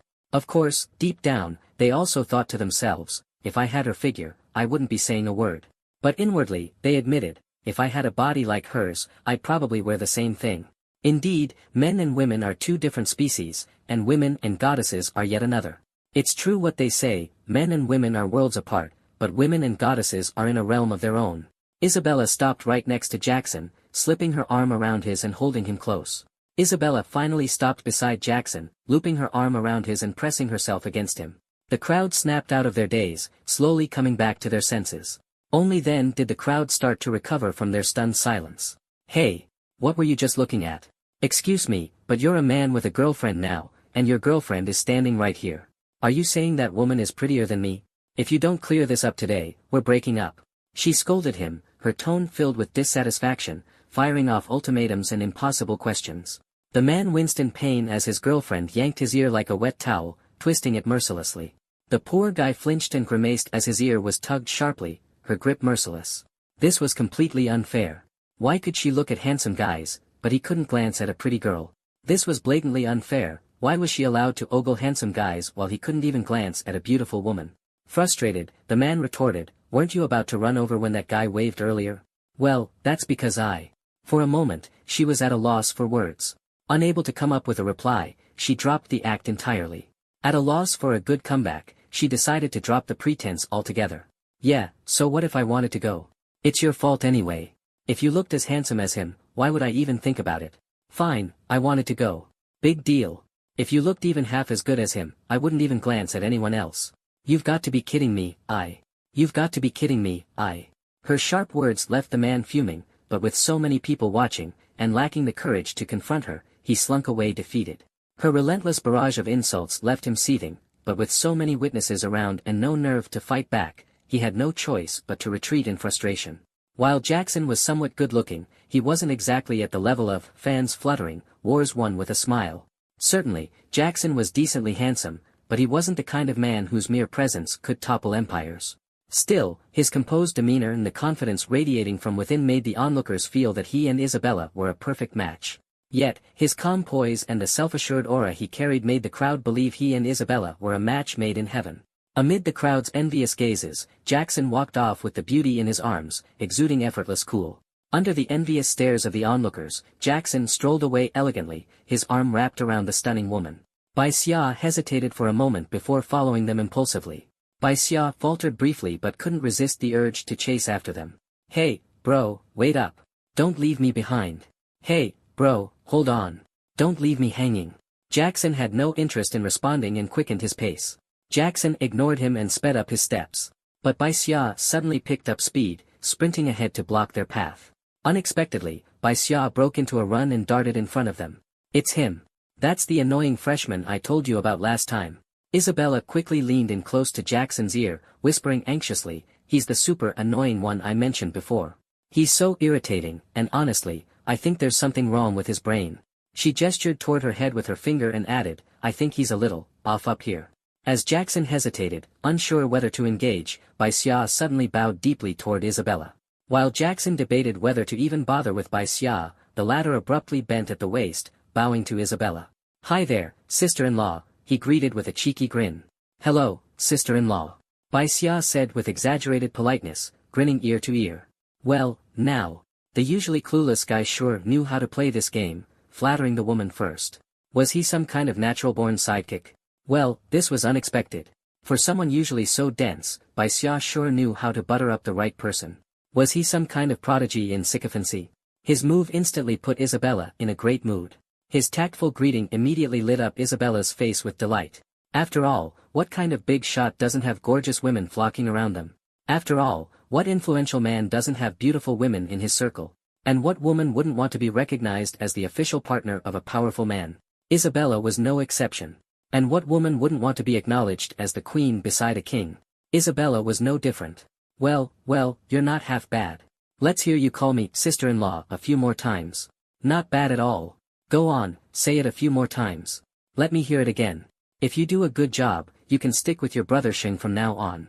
If you call me that well enough, I'll let you roll with your brother Shing from now on. Before Jackson could even decide, Isabella had already taken it upon herself to accept this new follower. Before Jackson could make a decision, Isabella had already made up her mind to take Bai Xia under their wing. Bai Xia eagerly switched into repeat mode, calling her sister-in-law over and over, each time in a different tone. Bai Xia enthusiastically launched into a loop, varying his voice as he repeated, sister-in-law, sister-in-law, oh, sister-in-law. Isabella decided to up the ante, using her charms to cloud Jackson's judgment and momentarily hijack his self-control. Isabella decided to take full advantage of the moment, using her allure to cloud Jackson's rationality and seize control of the situation. She slid Jackson's arm around her waist, subtly shifting her body so it pressed closer against his. She guided Jackson's hand to rest on her waist, moving just enough to increase the physical contact between them. "You should just accept him, Don't forget, tonight you can do whatever you want with me." This woman was playing with fire. This woman was outright tempting fate. Jackson was seriously tempted to deal with this little vixen right then and there. Jackson could barely restrain himself from teaching this flirtatious fox a lesson right on the spot. Show her what he was made of, and see if she'd dare act up like this again. Prove to her who was in charge, and make her think twice before pulling this kind of stunt again. But Bai Xia's presence was undoubtedly ruining the mood. Unfortunately, Bai Xia's very existence was a massive buzzkill. "Bro, even if you don't agree, I'll still follow you to the ends of the earth. Bro, even if you refuse, I'll still swear my loyalty to you." The thought of this annoying kid trailing him everywhere made Jackson's head hurt. He couldn't even enjoy a proper date. The mere idea of this pest tagging along everywhere was enough to ruin Jackson's mood. He wouldn't even be able to properly enjoy his dates. He figured it'd be better to just accept him and order him to stay far away later. It might actually be smarter to take him in, only to command him to keep his distance afterward. Jackson silently applauded himself for his clever strategy. Jackson inwardly praised his own brilliance for coming up with such a plan. Yes, that's the way to go. Yes, this will work perfectly. But first, he needed to confirm one thing, something crucial that had left him unsettled since their first encounter. But before anything else, he had to address one critical matter. Something from their initial meeting had left Jackson deeply uneasy. This was important. It could determine whether he'd metaphorically end up in an emotional wasteland. This question was vital, it would decide whether his future would figuratively resemble a barren wasteland. Alright, stop with the chanting. You're not some kind of monk reciting scripture. Okay, knock it off with the chanting. You sound like a monk reciting sutras. If you want to follow me, you'll need to answer one question first. If you really want to stick with me, you have to answer a question for me first. Bai Xia clenched his fists, his eyes shining with sincerity. Bai Xia tightened his fists, his gaze filled with determination. Alright, bro. Ask away. Got it, bro. Fire away. Do you have feelings for my sister-in-law? Jackson asked, articulating every word deliberately. As the question hung in the air, it felt as though the atmosphere around them froze solid. While picking at the snack lodged in his nose, Bai Xia responded nonchalantly. Nope, bro. I have feelings for you. Jackson's face twisted in utter horror, while Isabella's jaw practically hit the floor. Having a slight crush on the sister-in-law. That was, at least, within the realm of comprehension. After all, which sister-in-law isn't charming? Which younger brother wouldn't admire her? But having feelings for the older brother? What kind of insanity was that? Was he planning to compete for his affection or what? Jackson had entertained countless possibilities but had somehow completely overlooked this one. Clearly, his imagination had been too limited. Damn it, the guy was coming for him. I'm giving you another chance, answer properly this time. Even if you admit that you do have feelings for her, that's fine. Just be honest and don't disgust me. But Bai Xia, with an earnest expression, repeated firmly, bro, I'm really not into your sister-in-law. I'm into you. Due to the recording that included Juliet's self-incriminating confession and the fact that she was caught red-handed at the scene, the entire investigation process went smoothly. In an effort to secure leniency, Juliet confessed to all her wrongdoings in detail, leaving no stone unturned. However, because of the Smurf's intervention, no physical evidence was retrieved from Juliet's body. Unexpectedly, she outsmarted herself for once. She had a doctor extract epithelial cells from her oral cavity, which contained traces of Song Ye's DNA. This time, she had actually been a huge help. Taking into account her youth and apparent remorse, Qi Jigang agreed to help her obtain a reduced sentence. But the troublemaker that she was, Juliet just couldn't stop pushing her luck. Not only did she shamelessly flirt with Qi Jigang, but she also lunged forward and tried to plant a kiss on him at lightning speed. Qi Jigang, with his sharp reflexes, restrained her before she could succeed, handcuffing her on the spot. One look at Juliet, and he realized she had some psychological issues. Now, not only would she be detained, but she would also be admitted to a specialized hospital for treatment. As for Song Yi, he was hauled off for questioning. This had turned into a massive ordeal. After the school administration convened a meeting, they decided to go easy on the 3 individuals involved, requiring only a detailed report outlining the incident. Thanks to Jackson's commendable actions in reporting the issue, the school even planned to hold a recognition ceremony in his honor. As night fell, the streets began to awaken, revealing their unique blend of vibrancy and beauty. Neon lights flickered to life, their colorful glow dancing across the evening sky like stars descending to earth, casting a kaleidoscope of hues. Fresh off the train from his hometown, Kieran received a location pin sent by Jackson. Apparently, Jackson wanted to treat him to dinner tonight as a celebration. Kieran was confused. Nothing particularly good had happened recently, so why the sudden celebratory dinner? But he didn't overthink it. After all, a free meal is a free meal. He quickly dropped off his luggage and hailed a cab to the location. Upon arriving, Kieran wandered back and forth at the entrance 3 times. He carefully compared the address and the restaurant name, confirming that the opulent, Golden Phoenix, in front of him was indeed the right place. Even so, he found it hard to believe. After all, Jackson was just a broke guy who had been asking to borrow money from him a few days prior. How could he suddenly afford to treat someone to dinner at such a luxurious spot overnight? Damn it, could this guy be pranking me? Just as Kieran was about to call and double-check, the glass doors of the hotel slid open under the night sky. A stunning hostess stepped out gracefully. Even though Kieran had his back turned to her, his manly instincts instantly alerted him to the presence of a beauty nearby. He turned around precisely, and a sultry woman with voluminous waves came into view. Under the light, her figure stood out strikingly. Dressed in a tailored professional outfit, a deep blue blazer paired with a matching pencil skirt and sheer stockings, she exuded both sophistication and style. A slender silver tie adorned her neckline, adding a touch of sharp elegance to her ensemble. Despite being so conservatively dressed, her alluring figure was impossible to conceal. As the beautiful hostess approached him with a smile, Kieran's heart began pounding wildly. Like a shy, awkward schoolboy, he desperately wanted to look but deliberately averted his gaze elsewhere. His thoughts, however, were running wild. Oh no. If a woman like her decides to pursue me, what should I do? While Kieran was still lost in his daydreams, Serafina had already walked up to him, respectfully asking, "Good evening, sir. Are you Mr. Zhao?" Serafina had been observing him from inside the restaurant for a while. This seemingly honest man had been lingering indecisively at the entrance, catching her attention. Her years of experience and keen instincts told her that this person was likely the guest their VIP client had requested her to greet. So, she had hurried out to confirm. "Ah. Hello, my name is Kieran. I'm 21 years old, a sophomore at Lin Bei University, majoring in network operations, and my hometown is..." Kieran stammered through his introduction, blurting out everything about himself as if under a spell. Serafina couldn't help but laugh at his goofy demeanor. "There's no need to share such detailed information. Just let me know if you're a friend of Mr. Su's." "Mr. Su? Do you mean Jackson?" Serafina instantly understood. Someone who could address him so casually must be quite close to their VIP client. She quickly motioned for him to follow. "This way, please, sir. Mr. Su is already waiting for you upstairs." Following Serafina's lead, Kieran stepped into this castle.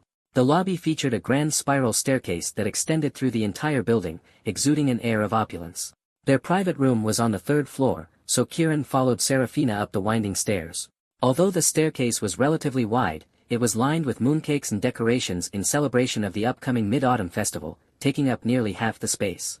This left Kieran no choice but to trail closely behind Serafina. Faced with the enticing, peach-shaped heart ahead of him, Kieran had the nerve to think but not the courage to look. Serafina glanced back to check if he was keeping up, only to notice his flushed face and the faint trickle of blood from his nose. She hurriedly pulled a tissue from her bag and handed it to him. "Mr. Zhao, are you alright?" I'm fine. Just a little too much heat lately." Their hands briefly brushed as she passed him the tissue, sending ripples through Kieran's heart. Once inside the private room, Kieran's first reaction upon seeing Jackson, sitting there all dressed up like a big shot, was to march over and grab him by the collar. The scene immediately threw everyone present into panic. Serafina's knees nearly buckled in fear. Oh no! Had she accidentally brought her boss's enemy here? Her career was probably over now. Bai Xia was the first to react, rushing forward to pull Kieran away, only to discover that the man was completely unmoved. Even Aunt Zhang hurriedly stepped in, pleading, "Let's talk this out. No fighting, you two. Are you crazy? You took out a loan just to impress girls and act rich? Did you get your head slammed in a door or something?" Jackson, however, had already prepared for this kind of interrogation. After all, if he had suddenly come into wealth overnight, he'd need a convincing story to make it believable. He stood up and pulled Kieran aside to whisper, spinning his tail. "Loan? What loan? It was my great-granduncle. He was critically ill recently and called me to his bedside. Guess what happened?" Kieran blinked his wide, inquisitive eyes. "What happened? That sizable inheritance actually includes a share for me." "What? Are you kidding me? You think I'm a kid or something?" Zhao Cheng immediately voiced his skepticism. "I just went back to my hometown 2 days ago, so how come I didn't see you there? Also, since when did you suddenly have a great-granduncle? I've never heard you mention him before." "I told you already, he's from a distant branch of the family. The guy doesn't live in our village, he has a massive mansion up on the mountaintop. Besides, do I look like the kind of guy who'd stupidly take out a loan just to impress a girl?" Kieran thought about it carefully. Although Jackson did have a tendency to be overly romantic at times, he wasn't so far gone as to completely lose his rationality. Moreover, Jackson had undergone significant changes recently. His demeanor, his taste, everything about him seemed vastly different from before. It was only then that Kieran accepted the explanation. Looking at his confident and spirited friend, Kieran felt a small, subtle shift in his emotions. Jackson pulled him back to the grand round table, inviting him to sit down again as they resumed the celebratory feast. The introductions began. When it came time to introduce Bai Xia, Jackson hesitated, not wanting to say much. But Bai Xia took the initiative, standing up to introduce himself. "My name is Bai Xia, and I'm now Brother Xing's subordinate." Kieran frowned slightly at Jackson. "What's this talk about brother and subordinate? Now that you've got money, are you trying to play gangster or something?" Jackson looked entirely innocent, as if to say, "I was forced into this." "Ah, don't mind him. He just loves making stuff up," Jackson explained. Serafina noticed that all the guests had arrived and decided to make her exit. "Please enjoy your meal. I'll take my leave now. If you need anything, just press the button under the table." As soon as she finished speaking, Jackson curiously pressed the button beneath his seat. Serafina's body trembled slightly, and she let out a soft gasp. Her face flushed red as she looked at Jackson. "Is there anything you need assistance with?" The uniforms here had been specially modified, with a tiny chip embedded in them. When a guest pressed the call button, the chip would emit a faint electrical current to alert the staff that their service was needed. This audacious design was entirely the brainchild of the restaurant's owner, Chin Shou. He claimed it was to improve employee efficiency, but in truth, it was just to indulge his own twisted sense of humor. Jackson scratched his head and replied, "Oh, nothing, I just wanted to see if the button worked." "Seems like it does." Serafina bowed again and quickly left the private room, heading straight to the restroom. She loosened her collar, exhaling deeply. Serafina was on the verge of being driven mad by her perverted boss, who constantly came up with new ways to force her compliance. But she needed the money desperately. Her daughter's education cost money, and taking care of 4 elderly family members also required funds. Her late husband had been the only son in his family, doting on her when he was alive. After his death, she had resolutely taken on the responsibility of caring for his parents. That responsibility weighed on her like a mountain, but she bore it without complaint. She knew she couldn't afford to lose her source of income, even for a moment. Otherwise, she would have left this place long ago, far away from her depraved boss. Thinking back on the hardships of the past few years, Serafina's eyes couldn't help but grow misty. Tears fell like broken beads of a necklace, scattering down her face. She reached into her chest and pulled out a crumpled cigarette. Her ample bosom wasn't just her physical asset, it was also the perfect hiding spot. The cigarette, to her, was like a lifeline, a small comfort amid the exhaustion and stress of her life. Although the company had a strict no-smoking policy during work hours, Serafina couldn't care less at this moment. She first brought the cigarette to her nose and inhaled deeply before lighting it. As she exhaled a cloud of white smoke, it was as if the haze carried away her frustrations and worries. "Hey, didn't I say I'd treat you last time? Well, here it is. So, what do you think? Is the food to your liking?" Kieran stretched his neck, struggling to swallow the foreign liquor in his mouth. "The dishes taste fine, but man, they're so stingy. Just a little bit on each plate, 3 bites and it's gone. How is that enough? This liquor's flavor isn't bad, but something feels off about it." After a few rounds of drinks, everyone began to warm up and open up. Bai Xia bragged to Aunt Zhang and Kieran about his heroics earlier that day, recounting how he had helped his big brother bring down some bad guys. Meanwhile, Isabella was busy harassing Jackson for her own amusement, leaving him unable to enjoy his drink properly. Beneath their calm exteriors, a storm of tension brewed between the two. Isabella kept using her foot to tease and provoke Jackson. At first, it was just her foot brushing against his leg or casually grazing him. But suddenly, when Jackson let his guard down, she launched a bold attack on his midfield. Faced with her provocation, Jackson decided to fight fire with fire. He wrapped an arm around Isabella's slender waist and pulled her directly into his lap, letting her sit on him. Despite her tall stature, Isabella wasn't particularly heavy. With just a bit of effort, Jackson easily lifted her into his embrace. In response, Isabella wrapped her legs around Jackson's waist, as if afraid of falling. "Oh. You like attacking the midfield? Well, let's see how you handle this." Ahem.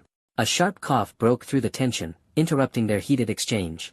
Jackson suddenly realized that everyone else had stopped talking and was now silently watching him. His face flushed with embarrassment. He wished he could find a hole to crawl into and hide. "Crap, I got too carried away with the teasing. Coupled with the fact that I'd already been provoked earlier this morning, the beast inside me was waking up." He had completely forgotten about the other's presence. Now, he had thoroughly embarrassed himself. Fortunately, Aunt Zhang's timely intervention prevented the situation from escalating further. Isabella quickly got up and returned to her seat, pinching Jackson as she went. "You scoundrel, just wait until tonight, I'll deal with you then." Aunt Zhang, though not unkind, clearly didn't want to be dragged into the couple's antics. "I've had enough. Anyone heading back to campus with me?" Kieran immediately caught on. "The dorms are about to close. I'd better head out too." Only Bai Xia remained, still gnawing on a chicken leg. "You guys go ahead. I'm not full yet." Kieran grabbed Bai Xia by the neck and started dragging him out. "Come on, Xiazi, stop dawdling and let's go." Though Kieran wasn't particularly large, he was surprisingly strong and had practiced martial arts for a few years as a kid. He managed to forcibly pull Bai Xia away from the table. Bai Xia didn't seem bothered, focusing instead on grabbing another chicken leg on his way out. Despite having only just met, the two had quickly become like brothers. Perhaps it was because one was a big goofball and the other a smaller one, it made communication between kindred spirits all the easier. As they descended the stairs, Kieran noticed the woman who had led him upstairs earlier. She was leaning against the counter, lost in thought. Summoning his courage, he prepared to approach her. But before he could, a figure stepped in front of him. "Shanjie, time to settle the bill." Jackson executed a smooth moonwalk to stop in front of Serafina. With a graceful spin, he produced a card as if by magic. As Serafina received the dragon card with a polite smile, Jackson leaned in close to her ear and whispered that Louis XIII Black Pearl was pretty good. I'll order 10 more bottles for you to enjoy. Serafina was caught off guard by his generosity, momentarily losing her composure. Her mouth hung open in surprise. Huh. Like the bar culture, returning a drink as a gift is considered a high EQ way of tipping. The recipient not only earns a commission but can also personally handle the gifted alcohol. Although Serafina had received countless gifts from various bosses, she had never seen a boss as extravagant as Jackson. He had only dined at the restaurant twice yet gifted her 10 bottles of Remy Martin Louis XIII Black Pearl, worth over $1,000,000 on the market. The meal itself had cost just over $200,000, yet he was giving her alcohol worth $1 million. The intention was clear, he was aiming directly at her. Thinking back to the past, Qin Shou had also started with sugar-coated bullets to try to win her over. At that time, Serafina was still deep in the grief of losing her husband, so she naturally rejected him completely. After being rejected, Qin Shou immediately showed his true colors, ugly fangs and filthy intentions. This isn't really necessary. I don't drink much usually, Serafina politely declined. No worries, if you don't know how, you can always learn, Jackson insisted on gifting the alcohol. If you don't accept it, how am I supposed to refund it after my success in winning you over? Serafina knew that overly refusing or being too polite when accepting gifts from a boss could make them feel disrespected, which might negatively affect future business relationships. Besides, the mounting pressure from Qin Shou was becoming unbearable. She genuinely needed this performance boost handed to her on a silver platter. After a brief moment of thought, Serafina chose to accept the gift. Well, thank you, boss. I'll keep the alcohol safe for now, she said. When you come again next time, I'll share a drink with you properly. Seeing Serafina agree to accept the gift, Jackson grinned like a 20-something-year-old kid. As the two engaged in conversation, Kieran, slightly drunk, stumbled his way out of the door like a limp ragdoll.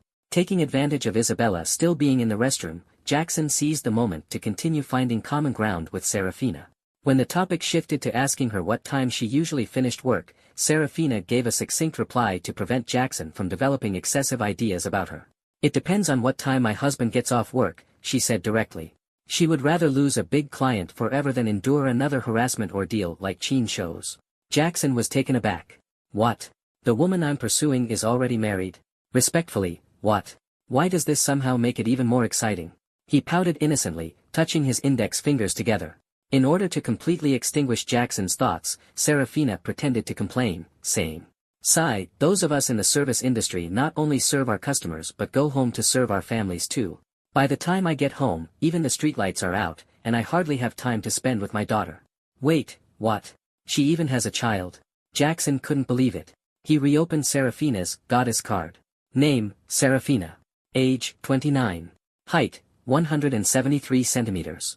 Weight, 60 kilograms. Profession, manager at Golden Phoenix, restaurant. Special skill, splits. Charm, 93. Favorability, 25. Recharge count, 8. Strategy reward, understanding a woman's heart. Total spent, 1 million yuan. The $1,000,000 gift he had just given her didn't even increase her favorability by a single point. How odd. Could she be like the head of the Ma family, someone uninterested in money? Looking at the recharge count section, Jackson grew increasingly suspicious of the credibility of Serafina's claims. Only 8 recharges? Where's the husband and child supposed to come from? Jackson couldn't believe that such a graceful and elegant beauty could lie beside a man every day without him making a move. If it were him, he'd be dying to engage in passionate exercise daily. After all, frequent exercise is good for health and marital harmony. Unless, the husband is impotent. But if that's the case, how did they have a child? Combining the information on the goddess card, Jackson realized Serafina's words didn't add up. Could she be trying to guard against him? But what's there to guard against? His intentions are so pure, he just wants to give every goddess in the world a warm home. At this moment, Isabella returned from the restroom, bounding over enthusiastically. She wrapped her arms around Jackson's arm and smiled sweetly. What were you two talking about? Understanding that she couldn't let the boss's woman feel unhappy, Serafina stepped in to smooth things over. We were discussing how much it would cost to rent out this place for a wedding, she said. If the boss's woman is unhappy, the boss is likely to be unhappy too. What woman doesn't dream of getting married to the one she loves during the most beautiful years of her life? Isabella genuinely believed Serafina's words, her face lighting up with uncontainable joy. Wow, really? Jackson was a bit stunned but cautiously nodded along with Serafina's suggestion. Isabella covered her mouth and laughed brightly, her happiness radiating. The next moment, she jumped onto Jackson, wrapping her arms and legs tightly around him. Caught off guard by the sudden impact, Jackson stumbled backward a few steps. Afraid Isabella might fall, he instinctively supported her by holding her hips. Under the influence of alcohol, Isabella was already somewhat disoriented. Her face, originally fair and smooth like jade, now carried a rosy hue akin to sunrise over the horizon. Her gaze was dreamy and misty, as if veiled by a thin layer of fog, exuding an enchanting allure. The corners of her mouth bore a faint, teasing smile. A few strands of hair adhered to her cheeks, glistening with tiny beads of sweat, adding an air of relaxed sensuality. Their eyes locked for several seconds, their gazes intertwining in the space between them. Suddenly, Isabella launched a second wave of attack. She began devouring him. Although she initially missed and bit his nose instead, it didn't stop her from slowly adjusting downward. Completely pinned down by Isabella, Jackson had no choice but to face her head-on. After all, the best defense is a good offense. Serafina stared at the two of them, a complicated surge of emotions welling up in her chest. Her eyes flashed with a hint of envy, accompanied by an unspoken loneliness. Once upon a time, she too could boldly demand affection from the person she loved, just like Isabella. But those happy days didn't last. Her husband passed away unexpectedly, leaving behind a precious daughter. To ensure her daughter had a better life, Serafina threw herself into work, leaving no time for herself, let alone finding new love. She instinctively licked her dry lips. It wasn't until more and more customers began casting curious glances their way that Serafina snapped back to reality. "Boss, you can't be doing this here," she said. "Public displays of affection are a faux pas. People come here to eat, not watch couples get intimate." Jackson hadn't intended for things to escalate this far, but Isabella had already entered her zone state. Her breathing was heavy, her eyes locked solely on Jackson, completely indifferent to the curious stares around them. Her level of passion made Jackson wonder if she had taken something. "Miss, would you mind opening the door for me? I'll carry her out," Jackson asked. "Oh, sure," Serafina replied. Serafina quickly complied and considerately called for a designated driver for the two of them. "Brother, you're headed to Happiness Community, right? We're about to leave now." The designated driver who arrived was a frail young man with thick-rimmed glasses. He looked like a newly sprouted bean sprout, delicate and fragile. His narrow shoulders seemed like they could be blown off balance by a gust of wind. Jackson asked him skeptically, "Have you ever driven this kind of car? Do you know how?" "I haven't driven this specific car before, but it shouldn't be a problem. I can handle it," Wang Hanqing answered honestly. Jackson gave the timid-looking boy a doubtful glance.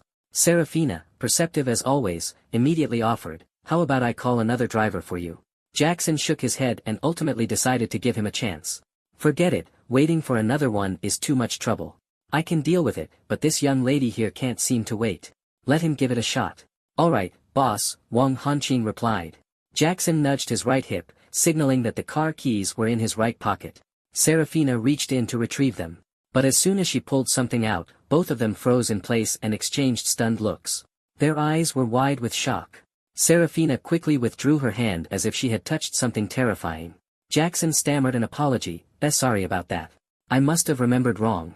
The keys should be in my left pocket instead." After hesitating for a couple of seconds, Serafina reluctantly reached into his left pocket. This time, thankfully, all she found was the cold, metallic car key. "Safe travels, boss.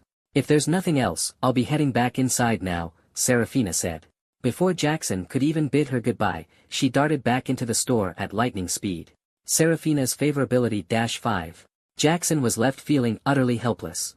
This was such a misunderstanding. He really did get the pocket wrong. Great, now she probably thinks even less of him. Winning her over just got that much harder.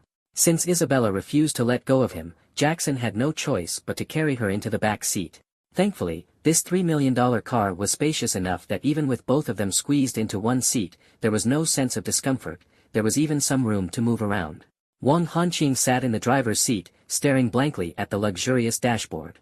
After fumbling around for a while, the car finally began to crawl forward. What seemed like the start of the journey turned out to be the end of it. The vehicle maintained its initial crawl, moving at a snail's pace in the middle of a busy road. At one point it was even overtaken by a Corolla, which was absolutely mortifying. Noticing his driver's timid behavior, Jackson said boldly, "Don't worry about it. Just drive however you want. If you crash it, it's on me." "If you can overtake that road grandma from earlier, I'll make sure you're handsomely rewarded. Hearing the boss's approval, a spark of excitement lit up in Wang Hanqing's eyes. It wasn't that he didn't know how to drive, it was that he didn't dare to.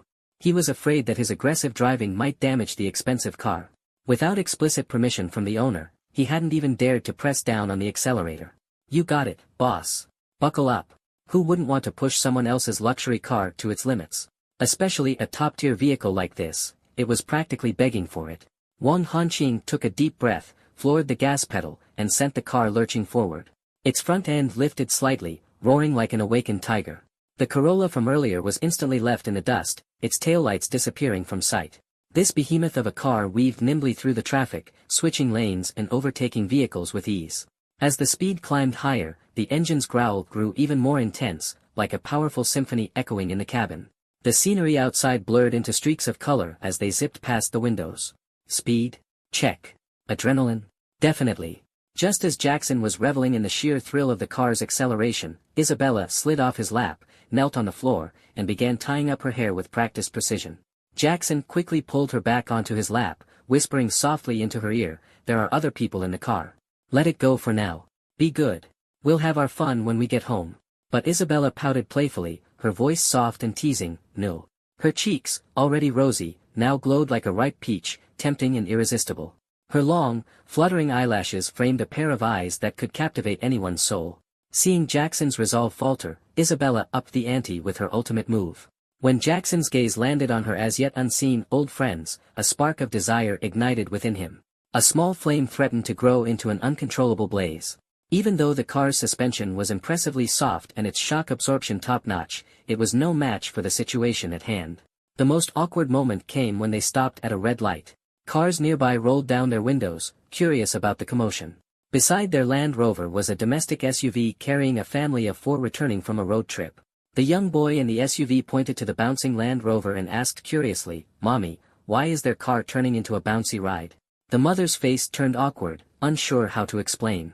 Thankfully, the father in the driver's seat stepped in, because their car is very advanced. It costs a lot of money to have a feature like that. The boy's eyes sparkled with admiration as he declared, "Wow. Then I'm going to make lots of money when I grow up and buy a car that can turn into a bouncy ride too." The suggestive atmosphere inside the car was impossible to ignore. Poor Wang Hanqing, still just a young man, was utterly unprepared for this. It was his first day as a driver for hire, and he'd already encountered something like this. At the peak of his youthful vigor, hearing such sounds made it hard to maintain his composure. "Damn it! Don't mess with my focus." As the red light began its countdown, Wang Hanqing tilted the rearview mirror upward to avoid catching glimpses of the back seat. Though it didn't entirely block out the situation, out of sight meant out of mind. Removing his thick glasses, Wang Hanqing seemed like a different person, his eyes turned sharp and determined. He ran his hands lightly over the leather steering wheel, as if searching for the perfect grip, and began revving the engine. All he wanted now was to finish this trip as quickly as possible and move on to his next fare. He had dreams to save for and couldn't let distractions derail him during this critical time in his life. The moment the light turned green, the car shot forward like a bolt of lightning. It left a rented Lamborghini Huracan at the intersection in a cloud of smoke, its driver completely dumbfounded. The dense exhaust fumes obscured the Huracan's windshield, and the cars behind honked impatiently. The driver of the Lamborghini, who had spent a small fortune renting the car to show off, was utterly humiliated. He wasn't about to let this slide. Without hesitation, he floored his accelerator to give chase. He was determined to show them what it meant to have race in the word supercar. The incredible burst of speed pinned Jackson firmly against his seat. Isabella, caught off guard, momentarily floated in midair before slamming into Jackson with a heavy thud. Thud. After the loud crash, the two embraced each other tightly. Affinity with Isabella +2. For a long while, their heads remained close before finally parting, their eyes locking. Isabella's face was as rosy as ever, beads of sweat sliding down her cheeks and dampening her hair. Jackson, too, was breathing lightly. After all, the speed of this drive had been far too fast. They had rushed along the road, and finally, the rented Lamborghini Huracan spotted the signature dual-square taillights of the Range Rover Autobiography ahead. But to overtake it, they had to exceed the speed limit. In the past, there was the legendary story of a Maserati chasing a high-speed train. Now, there was a Lamborghini chasing a Range Rover. Headlines: "Here I come. The points on my license. Let them be deducted. Who cares?" The Lamborghini driver, driven by his own arrogance, was hellbent on overtaking the Range Rover. He gritted his teeth and pressed the gas pedal to its limit, as if trying to crush it into the floor. Moments after accelerating, he successfully overtook the Range Rover. As he reveled in his triumph, yelling wildly inside his car, he failed to notice that the stretch of road ahead was riddled with traffic lights. Every few hundred meters, there was another one. Wang Hanqing, who was driving the Range Rover, had already spotted the traffic light up ahead. With precision and calm, he used engine braking along with gentle braking to bring the car to a smooth stop right before the line. The Lamborghini driver, still caught up in his moment of glory, only realized the presence of a red light after the Range Rover had already stopped. Panicking, he slammed on the brakes, but it was too late. And as misfortune often comes in pairs, a large truck was making a sharp turn up ahead at that exact moment. The Lamborghini, like a wild beast out of control, suddenly appeared in the truck driver's line of sight. The truck driver had no time to react, and the collision was unavoidable. The immense impact caused one side of the Lamborghini to cave in severely, the body of the car contorting, leaving the driver's fate uncertain. In the end, the Lamborghini driver lost both face and points, and even gambled with his life. His future. Whether he survived or not, it was bound to be a tragic one. If he lived, he'd likely spend his life working off the debt to the car rental company, becoming its beast of burden. Wang Hanqing witnessed the horrific accident ahead, debris scattered everywhere, but he remained unusually calm, not even batting an eye. It was as if he had grown desensitized to such scenes, finding them unsurprising. He simply maneuvered around the wreckage and continued driving leisurely. After all, the accidents he had encountered in the past were far more gruesome than this. "We're here." Wang Hanqing got out of the car, opened the door, and handed back the keys. Before parting ways, Jackson asked for his WeChat contact. After all, he had promised to reward the driver, and as a man of his word, he wouldn't go back on it. On another note, after what had just transpired, Jackson started seriously considering hiring a personal driver. Having someone always on call to drive him would be incredibly convenient. Plus, with accidents becoming so frequent, no amount of money was worth risking his life over. Professional tasks should be left to professionals, freeing up his own hands for more meaningful pursuits. And besides, Jackson didn't have any peculiar habits of performing for others. If one person had already witnessed his unexpected side, then he had to ensure that person became part of his circle. He didn't want this little story spreading everywhere once he became famous. Most importantly, Wang Hanqing seemed capable of controlling his behavior and had excellent driving skills. He adhered to principles: don't see what's inappropriate, don't hear what's inappropriate, don't speak what's inappropriate, and don't act inappropriately. A man who combined roughness with meticulousness. Except for that one instance of launching the car in a fit of pride, everything else had been handled flawlessly. Still, before making any decisions, Jackson needed Isabella's approval. Without it, the system wouldn't reimburse the expense. Jackson took Isabella's hand and gently kissed it, speaking in a soft tone, "Darling, what do you think about hiring a driver to handle our rides?" Isabella looked at him curiously. "Why do you suddenly want to hire a driver? If you need someone to drive, I could do it. I've got fewer classes now, and I've just been hanging out in the dorms with nothing much to do." Jackson explained, "Driving ourselves every day is exhausting. We're supposed to enjoy our outings, not wear ourselves out." Then, he leaned closer to Isabella, lowering his voice. "Besides, if something unexpected happens, like what just happened tonight, and you insist on..." He paused, leaving the implication hanging. "Well, it's dangerous for me not to focus on driving in those moments, isn't it? Having someone drive for us would just make things more convenient. Don't you think so?" Isabella bit her lip, reminiscing about what had just happened in the car, feeling a lingering thrill. In the past, when she flirted with rich heirs, she always aimed to drain their wallets, making them spend everything on her. But ever since being with Jackson, her materialistic tendencies had gradually diminished.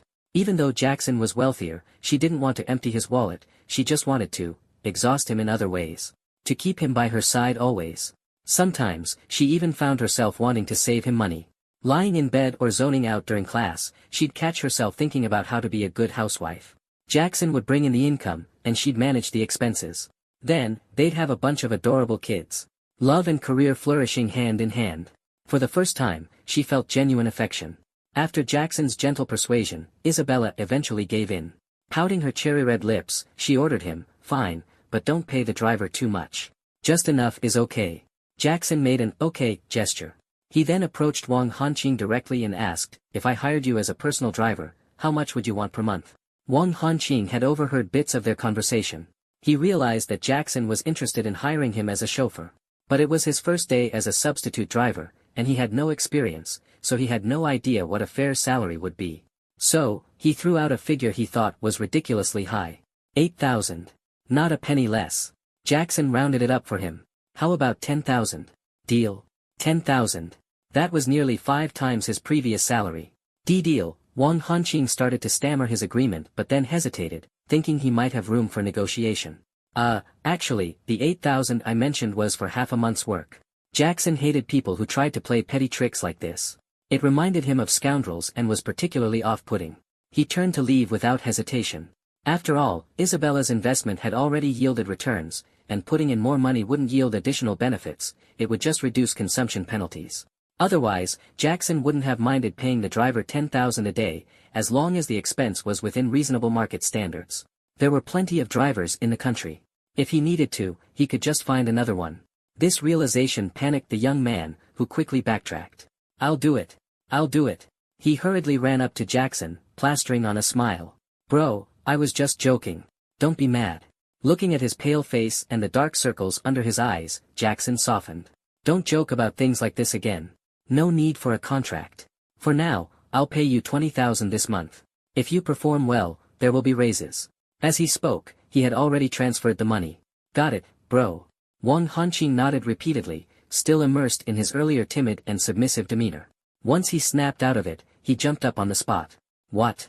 20,000. How did the amount not decrease but instead increase? At the same time, the notification sound from his phone buzzed in his pocket. Wang Hanqing quickly pulled out his phone and saw that Jackson had indeed transferred him exactly 20,000 yuan. Slap with one hand, give candy with the other, this was a principle Jackson had mastered in his many years of being a loyal lapdog. In the past, he himself had been utterly defeated by Lydia Pua in this way, obedient and docile like a puppy. Wang Hanqing clasped Jackson's hand tightly, his face nearly on the verge of tears. He hadn't expected someone so scrawny to actually have such strength. Brother. You are like a father reborn to me. Little brother is willing to climb mountains of knives, wade through seas of fire, and shatter his body to pieces for you. Jackson waved his hand dismissively, looking disgusted. Cut it out.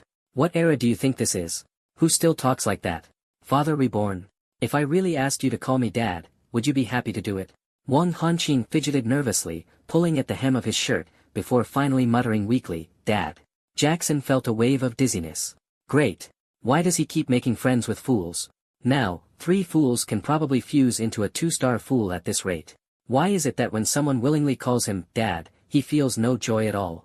Maybe he doesn't really want such a spineless son, after all. Jackson returned to the main topic. I don't need you to shatter your body or anything. Just be on standby 24/7 and come whenever I call. If I assign you a task, you do it. If there's no task, you can arrange your own time, do whatever you want. Just don't ever turn off your phone. Yes, sir. Wang Hanqing hurriedly tore off his employee badge, holding it aloft with both hands and presenting it to Jackson. The badge contained detailed employee information, even his age. Wang Hanqing. The family really picked quite a cultured name. But calling him Han or Qing feels a bit awkward. After much deliberation, Jackson finally made up his mind. I've got it. Anyway, you're younger than me, so I'll just call you Xiao Wang from now on. Wang Hanqing gave a thumbs up with a silly grin. Boss, that's a great name. Xiao Wang Ba sounds so meaningful and nice. Boss wants me to live a long and healthy life, right? Hee hee. Jackson's smile froze. Mom told me not to play with idiots. After shooing Wang Hanqing away, Jackson supported Isabella and slowly headed into the building. Before going home, Jackson made a point to stop at a nearby pharmacy to buy contraceptives. He didn't want to be a father so soon, there were still plenty of goddesses out there waiting for him to rescue them. While Jackson was away, Isabella leaned against a streetlight, bored, scrolling through Douhai. Suddenly, a pair of jade-like feet appeared in her view. Those feet, with their graceful and elegant lines, looked as if they'd been sculpted by a master artist. The tops of the feet were fair and delicate, like an untouched field of snow, glistening faintly under the lamplight. The toes were long and perfectly proportioned, like a string of carefully selected pearls arranged just right. Even someone as stunning as Isabella found herself mesmerized by those beautiful feet. Unfortunately, the feet only appeared for a brief moment before disappearing from her sight. Isabella turned to look at their owner. 2 pairs of clear, bright eyes met, their gazes intertwining. Though Talia's height was far less than Isabella's, her presence was in no way diminished. Moreover, her style of dress exuded a certain maturity and composure. When it came to body proportions, if height were disregarded, Talia might even have a slight edge. The two women, each scoring over 90 in terms of charm, exchanged polite smiles and nodded in greeting. No words were spoken, yet a sense of warmth filled the air. This was the highest form of appreciation between women. Perhaps this is what they call beauty admiring beauty. Once Talia entered the building, Isabella suddenly felt a vague unease in her heart. The existence of such a beautiful woman made her feel insecure. Though they were merely neighbors in the same apartment building with dozens of households, they would inevitably run into each other. What if Jackson became attracted to her? Or worse, what if she tried to ingratiate herself with Jackson? This was the first time Isabella doubted her own beauty. At that moment, Jackson came running toward her, waving the contraceptives in his hand. "Ha! I got it. Hurry up, take it before too much time passes." Jackson kindly twisted open the cap of a bottled water and handed it over. Isabella hesitated, not taking the bottle or the pills. Instead, she posed a question. "Baby, will you love me forever?" Jackson pulled Isabella into a tight embrace, pressing her face against his chest. With a bent finger, he gently tapped her on the head. "Silly girl, forever is too short. I'll love you for 10 lifetimes." Listening to his heartbeat, Isabella finally felt her worries melt away. Trust was the most important thing between couples, it was the cornerstone of their relationship. How could she allow baseless doubts and fears to shake that trust during such a crucial moment? Now, feeling his heartbeat and his warmth, all her insecurities and uncertainties vanished like smoke. She understood that only by trusting each other could they truly be together. Obediently, Isabella placed the pill in her mouth and took a large gulp of water. After swallowing, she even opened her mouth and stuck out her tongue to show she had taken it all. Jackson gently patted her head in approval. That small, pink tongue was like a newly blossomed petal, vibrant and lively. Her neat, white teeth and the glimmering trail of saliva at the corner of her mouth resembled a delicate thread glinting under the dim streetlight. Hiss. Oh. Jackson's extinguished desires were rekindled once again. Yet after the intense battle in the car earlier, he had already expended some energy. His lower back began to ache faintly, as his body rationally reminded him to exercise restraint. But his brain kept sending signals, just get it done with her already. It seemed he had to completely win Isabella over without delay. With a strong soul and healthy body, Mom wouldn't have to worry about me catching a fever anymore. Then, I could turn the tables and repay them harshly. In the end, emotion triumphed over reason. Amid Isabella's startled cries, Jackson scooped her up in a princess carry. Despite his unsteady, swaying steps, Isabella felt an inexplicable sense of security and happiness. Struggling to open the door, Jackson cleverly hooked the door with the back of his foot and yanked it shut with force. The door slammed into the frame with a deafening bang, causing the adjacent wall to tremble slightly. In the neighboring room, Talia put down her phone, immediately realizing Jackson had returned. She walked to the door, intending to explain what had happened last night. Just as she raised her hand to knock, a sweet female voice rang out from inside. "Brother, you're amazing, still so energetic." Talia's hand froze in midair, her thoughts swirling. Was this his girlfriend? On second thought, it wasn't all that surprising. Jackson was so handsome, full of justice, and still a young college student, it wasn't hard for him to find a partner. Speaking from the heart, there were moments when even she couldn't help but feel attracted to Jackson.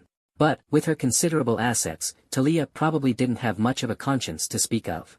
The noises from inside interrupted her train of thought again. Ugh. Don't touch there, it's so ticklish. I can't eat properly like this. It was the girl's coquettish voice. Talia hesitated, unsure what the two inside were doing or whether she should enter. If they were enjoying a sweet, private moment, wouldn't knocking on the door interrupt them? She decided to observe a little longer. Despite knowing eavesdropping was wrong, she couldn't resist her curiosity. I'm just determining whether to go in or not. I'll leave after listening to a couple of sentences, she rationalized to herself. Having made up her mind, Talia leaned her head against the door to listen closely to the sounds inside. But the pair inside stopped talking, leaving only slurping sounds audible. Talia pondered for a moment. Oh, they're eating ice pops. It made sense, it's summer, the weather's getting hotter, and ice treats are perfect for cooling off.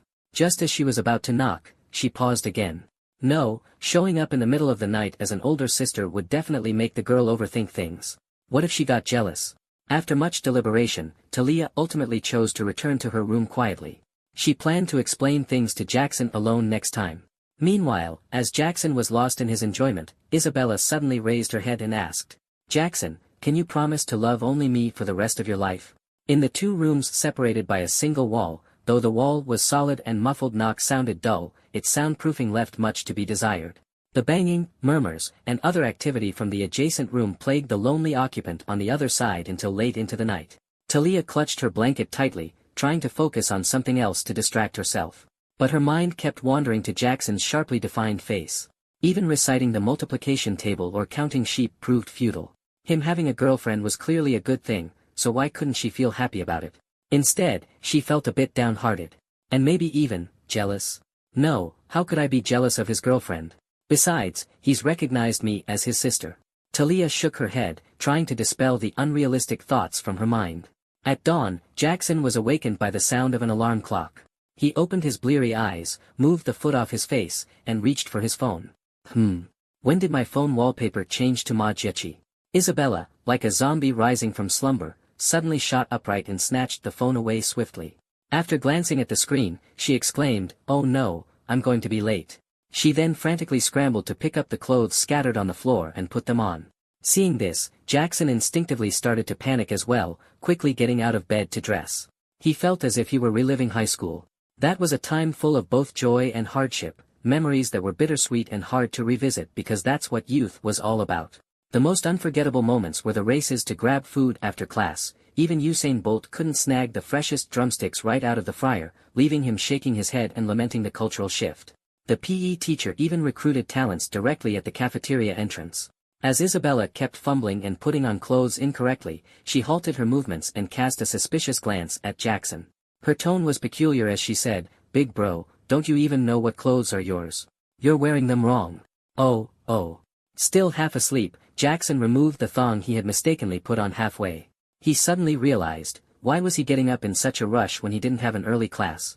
However, Jackson worried that Isabella's frantic haste might lead to an accident, so he considered driving her to school. But the thought was fleeting and quickly dismissed. After plowing fields all night, Isabella's complexion had noticeably improved. She looked radiant and refreshed. As for himself, he was utterly drained, his lips slightly pale, his cheekbones darkened. He felt as if his vitality had been completely sapped, leaving him like a shriveled husk of the living dead. His head still felt foggy, he desperately needed more sleep to recover. But leaving her without a ride didn't sit well either, that would make him a pretty lousy boyfriend. Suddenly, Jackson had a stroke of genius and thought of a perfect solution. Wait a second. Didn't I hire a driver last night? Why not use him now? I paid him to work, not to sit idle. What's the point of keeping him around otherwise? Might as well test his competence. If he's not up to the task, I'll fire him right away, no need to waste my money. Even if it's just a few bucks, every little bit counts. Without delay, Jackson called Wang Hanqing. The call barely rang before the other side picked up, as if the man had been waiting by his phone on purpose. "Good morning, boss." The loud greeting nearly blew out Jackson's eardrums. Alright, no need to ask whether he's awake. Judging by his energy, he clearly just finished a 5-kilometer morning run. "Get over here right away, same spot as last night. Got it? Got it. Alright, take it down a notch, will you? It's early morning, can't you talk quieter?" "Yes, Jackson." After learning last night that he could earn at least 20,000 yuan a month, Wang Hanqing went home, quickly washed up, brushed his teeth, and fell asleep as soon as his head hit the pillow. After only a faint light appeared at dawn, he jumped out of bed and got himself ready, sitting upright by his phone, ready to spring into action at any moment. Bye-bye, Mua. After shutting the door behind him, the curtains in the room were drawn open again. Jackson leapt back onto the bed with a dramatic bounce and drifted into a blissful sleep. It wasn't until the sun was high in the sky, its warm rays streaming through the thin curtains and filling the entire room, that Jackson begrudgingly crawled out of bed, stretching contentedly. Though his spirits were replenished after the long rest, a dull ache persisted in his lower back, as if reminding him to take a proper break for a while. His sleep had been sufficient, but now he needed nourishment. And since he was already hungry, he figured he might as well find a game restaurant and order some ox whip, nature's energy booster for men and a beauty tonic for women. It's truly effective. Just as Jackson was about to step out the door, a series of light, quick footsteps approached, accompanied by a cheerful whistling. He looked up and saw a familiar figure bounding out of the stairwell. She was wearing a simple white dress, her hair lightly tied back, giving her a fresh and elegant appearance. Her long hair bounced in rhythm with her buoyant steps, and along with it, 2 mischievous little bunnies also followed the same rhythm. Sunlight poured through the stairwell window, casting a radiant glow on her fair face, making her look exceptionally beautiful. In her hand was a large bag filled with fresh green vegetables. Clearly, she had just returned from grocery shopping. Jackson's heart fluttered, and he immediately raised a hand, his face breaking into a bright smile. "Hey, Sister Talia. Back from grocery shopping?" Jackson greeted enthusiastically, his joy evident in his voice. However, his enthusiasm met the resistance of a punch landing on soft cotton, completely unacknowledged. Talia seemed not to have heard him at all. Her gaze was lowered, focused intently on the bag of groceries in her hand. Her cheerful hopping stopped, and she no longer whistled. Without a glance at Jackson, she walked past him as if nothing had happened, heading straight to her door to unlock it. Jackson's hand lingered awkwardly in midair, and the smile on his face gradually stiffened. Strange, what's wrong with her? He hadn't done anything to upset her, had he? Not only had he helped her repay her debt in one go, but he'd also opened her eyes and exposed a scam. And yet, despite not expecting any gratitude, he was met with this cold shoulder. Last time, she had even abruptly turned hostile and sent him away without warning. Still unwilling to give up, Jackson even considered inviting himself in for a meal. Thick-skinned, he darted in front of her, reaching out to take the groceries from her hand. "Sis, what's for lunch today?" As the saying goes, one doesn't hit a smiling face. He had gone out of his way to greet her, surely she couldn't continue pretending not to see him, right? Indeed, this time Talia couldn't ignore him. In her moment of distraction, Jackson had already snatched the groceries from her hand. As if it were his own home, he carried the bag straight into the kitchen with practiced ease. He even called out cheerfully to Talia, "What are you standing there for? Come in already." Seeing Jackson's famished gaze fixed on the ingredients, Talia immediately understood his true intentions. Feigning curiosity, she asked, "Bro, so you came over just to mooch a meal, huh? Why don't you have your girlfriend cook for you instead?" Jackson nodded sheepishly. But then, a flicker of doubt crossed his mind. He distinctly remembered never mentioning that he had a girlfriend to Talia, nor had he ever displayed any intimate behavior with Isabella in front of her. In fact, they had never even appeared together in her presence. So, how did she know about Isabella's existence? While Jackson was lost in his thoughts, Talia had already tied on an apron and was preparing to cook. "Take a seat for now. If you're thirsty, pour yourself some water. I'll whip up a couple of dishes real quick." Jackson quickly stepped forward and untied the apron from her waist. "Sis, you worked hard buying groceries. Sit down and rest for a bit. The kitchen's so hot, let me handle it." Talia gave him a skeptical look, sizing him up and down. Have you even cooked before?" "Trust me 100%, sis." Jackson dove straight into action. There was no need for further words, he'd prove everything through his actions. He carefully plucked the good leaves from the vegetables, placed them in a basin of water to soak, and sprinkled in a few spoonfuls of salt. While the vegetables soaked, Jackson began skillfully preparing the grass carp.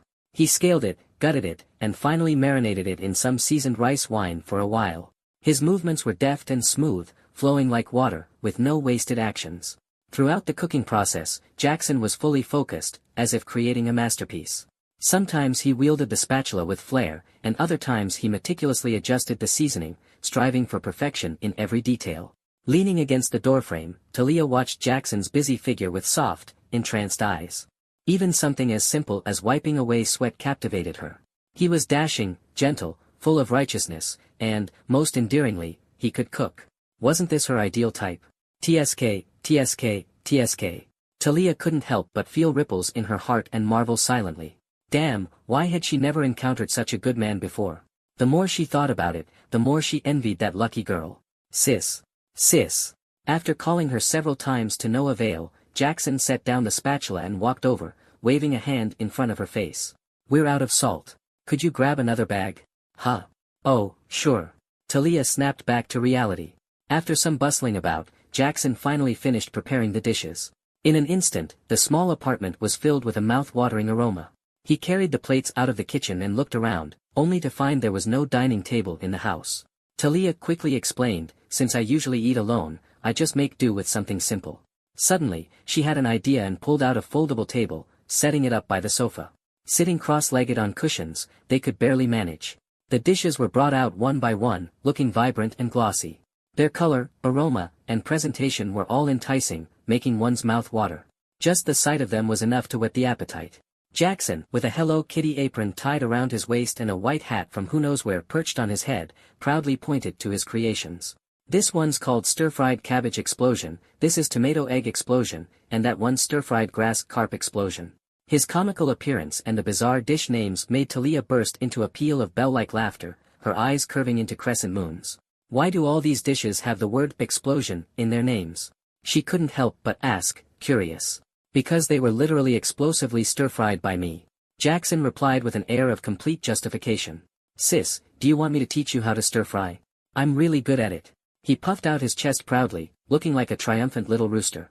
Jackson wasn't exaggerating. Ever since he was young, he had been the one cooking for his family. His mastery of various cooking techniques was unparalleled. He had even served as a chef at village banquets, impressing guests with his skills. With such exceptional talent, he was nearly sent to New Oriental Culinary School for advanced training. And when it came to stir-frying, it was his undisputed specialty. Anyone who had tasted his stir-fried dishes couldn't help but sing his praises. One of the best examples was Isabella. Before tasting his stir-fried dishes, Isabella treated him coldly, responding to him only when necessary. But after one bite, she was hooked, unable to resist and constantly demanding more from Jackson. This, unfortunately, became the primary reason for his current lower back discomfort. After all, stirring and tossing the wok for long periods required significant effort. If the timing wasn't perfect, the dish could easily burn. Ever since the two of them got together, Isabella had insisted on eating at least one of his stir-fried creations every day. This left Jackson feeling physically exhausted, making him desperate to obtain the strengthened soul and body reward, which he viewed as a life-saving strategy. Who's teaching who is still up for debate. Looks are one thing, but the real test is taste, Talia said, pouring cold water on his enthusiasm without hesitation. If it looks good but doesn't taste good, then it's just all for show, like a pretty shell with nothing inside. So, let me taste it first before we talk. Hearing this, Jackson smiled and quickly picked up a big piece of fish with his chopsticks, bringing it to Talia's lips. The fish was tender and juicy, exuding an irresistible aroma. Talia's first instinct was to lean back slightly.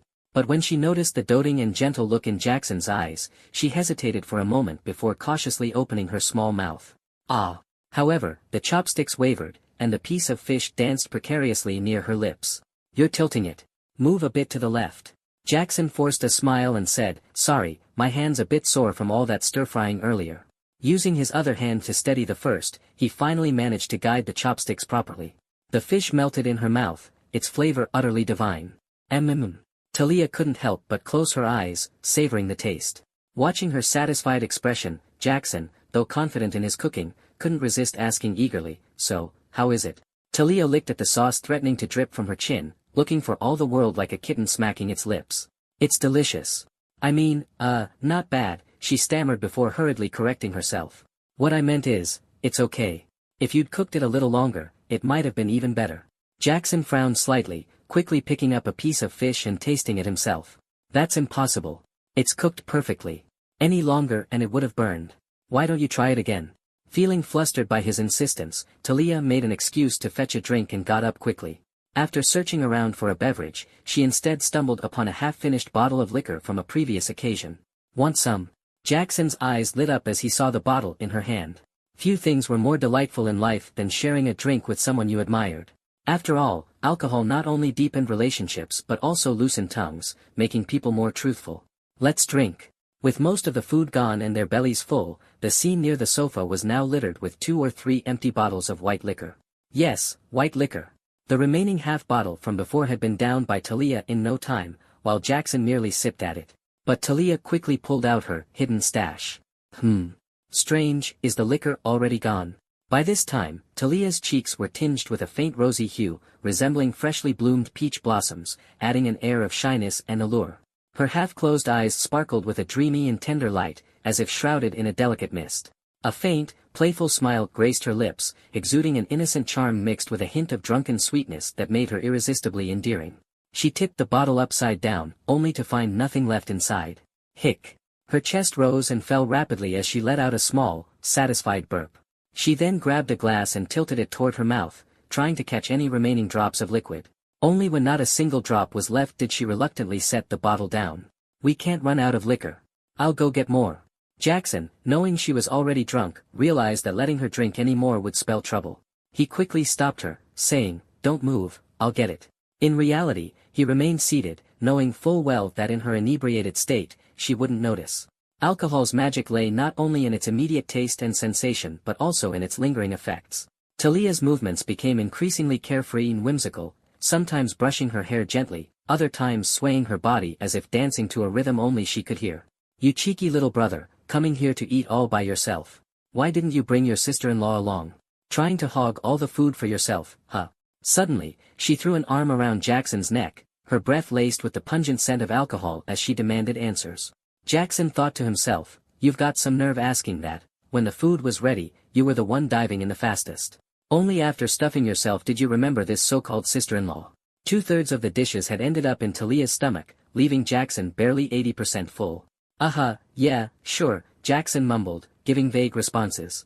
This was a skill he had honed, thanks to his alcoholic father. Every night, his dad would come home drunk and incoherent, only to bombard Jackson with nonsensical questions. Over time, Jackson realized that his father, in his drunken state, didn't understand a word of what was being said. A few perfunctory grunts were enough to get by.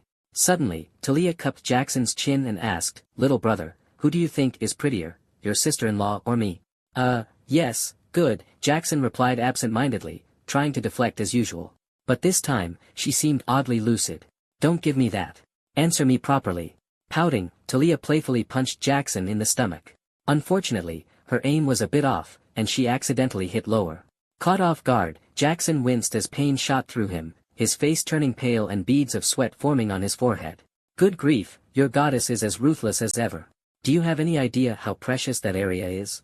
Last time Isabella ambushed me there, I ended up paying for it with 3 days of relentless demands, and I'm pretty sure that's when the back pain started. You're both beautiful, Jackson said, clutching his stomach in agony.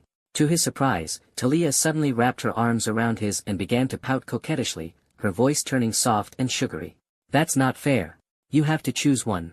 Looking at her flushed, adorable face, Jackson swallowed hard, his Adam's apple bobbing. If he really had to choose, it would be a difficult decision.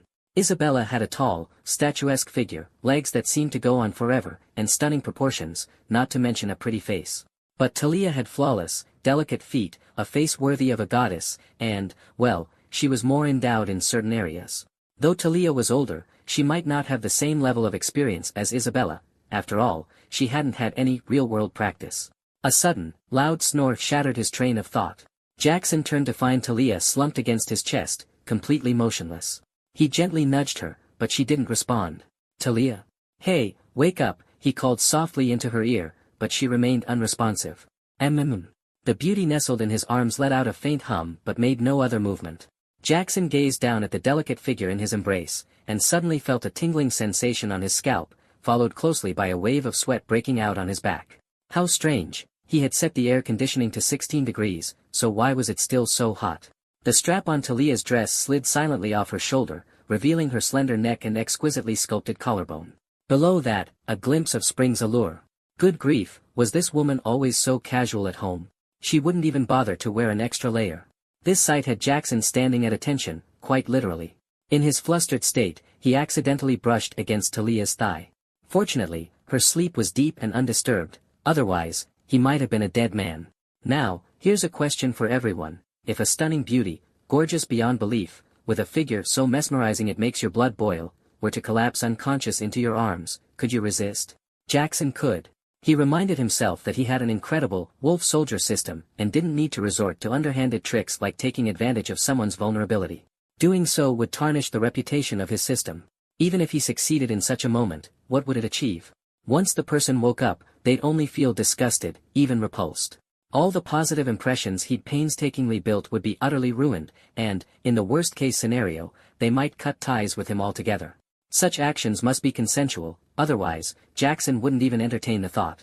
After all, he didn't want to jeopardize his opportunity to obtain the coveted, space backpack. Besides, was Jackson the kind of protagonist who needed to stoop to scavenging? No way. A single hearty meal versus consistent satisfaction, he knew how to choose wisely. But then came the most crucial moment of all. Jackson's gaze dropped to the floor, lingering on Talia's delicate feet. She was sleeping so deeply that she couldn't even help him enjoy this newfound privilege. Still, she should count herself lucky for finishing all the wine. If Jackson had gotten drunk, who knows what might have happened. Although Talia was noticeably shorter than Isabella, her weight wasn't significantly less. Struggling, Jackson carried her back to the bedroom. As he stood up, he realized his back injury seemed to have worsened. No way, this inconvenience couldn't be endured for nothing. He'd have to demand proper compensation from her once she woke up. Not only did Jackson clean up the leftover food and scraps on the table, but he also washed the dishes until they were spotless. Before leaving, he adjusted the air conditioning to a warmer temperature, thoughtfully covered Talia with a blanket, and took the empty wine bottles with him. After gently closing the door behind him, Jackson let out a long sigh of relief.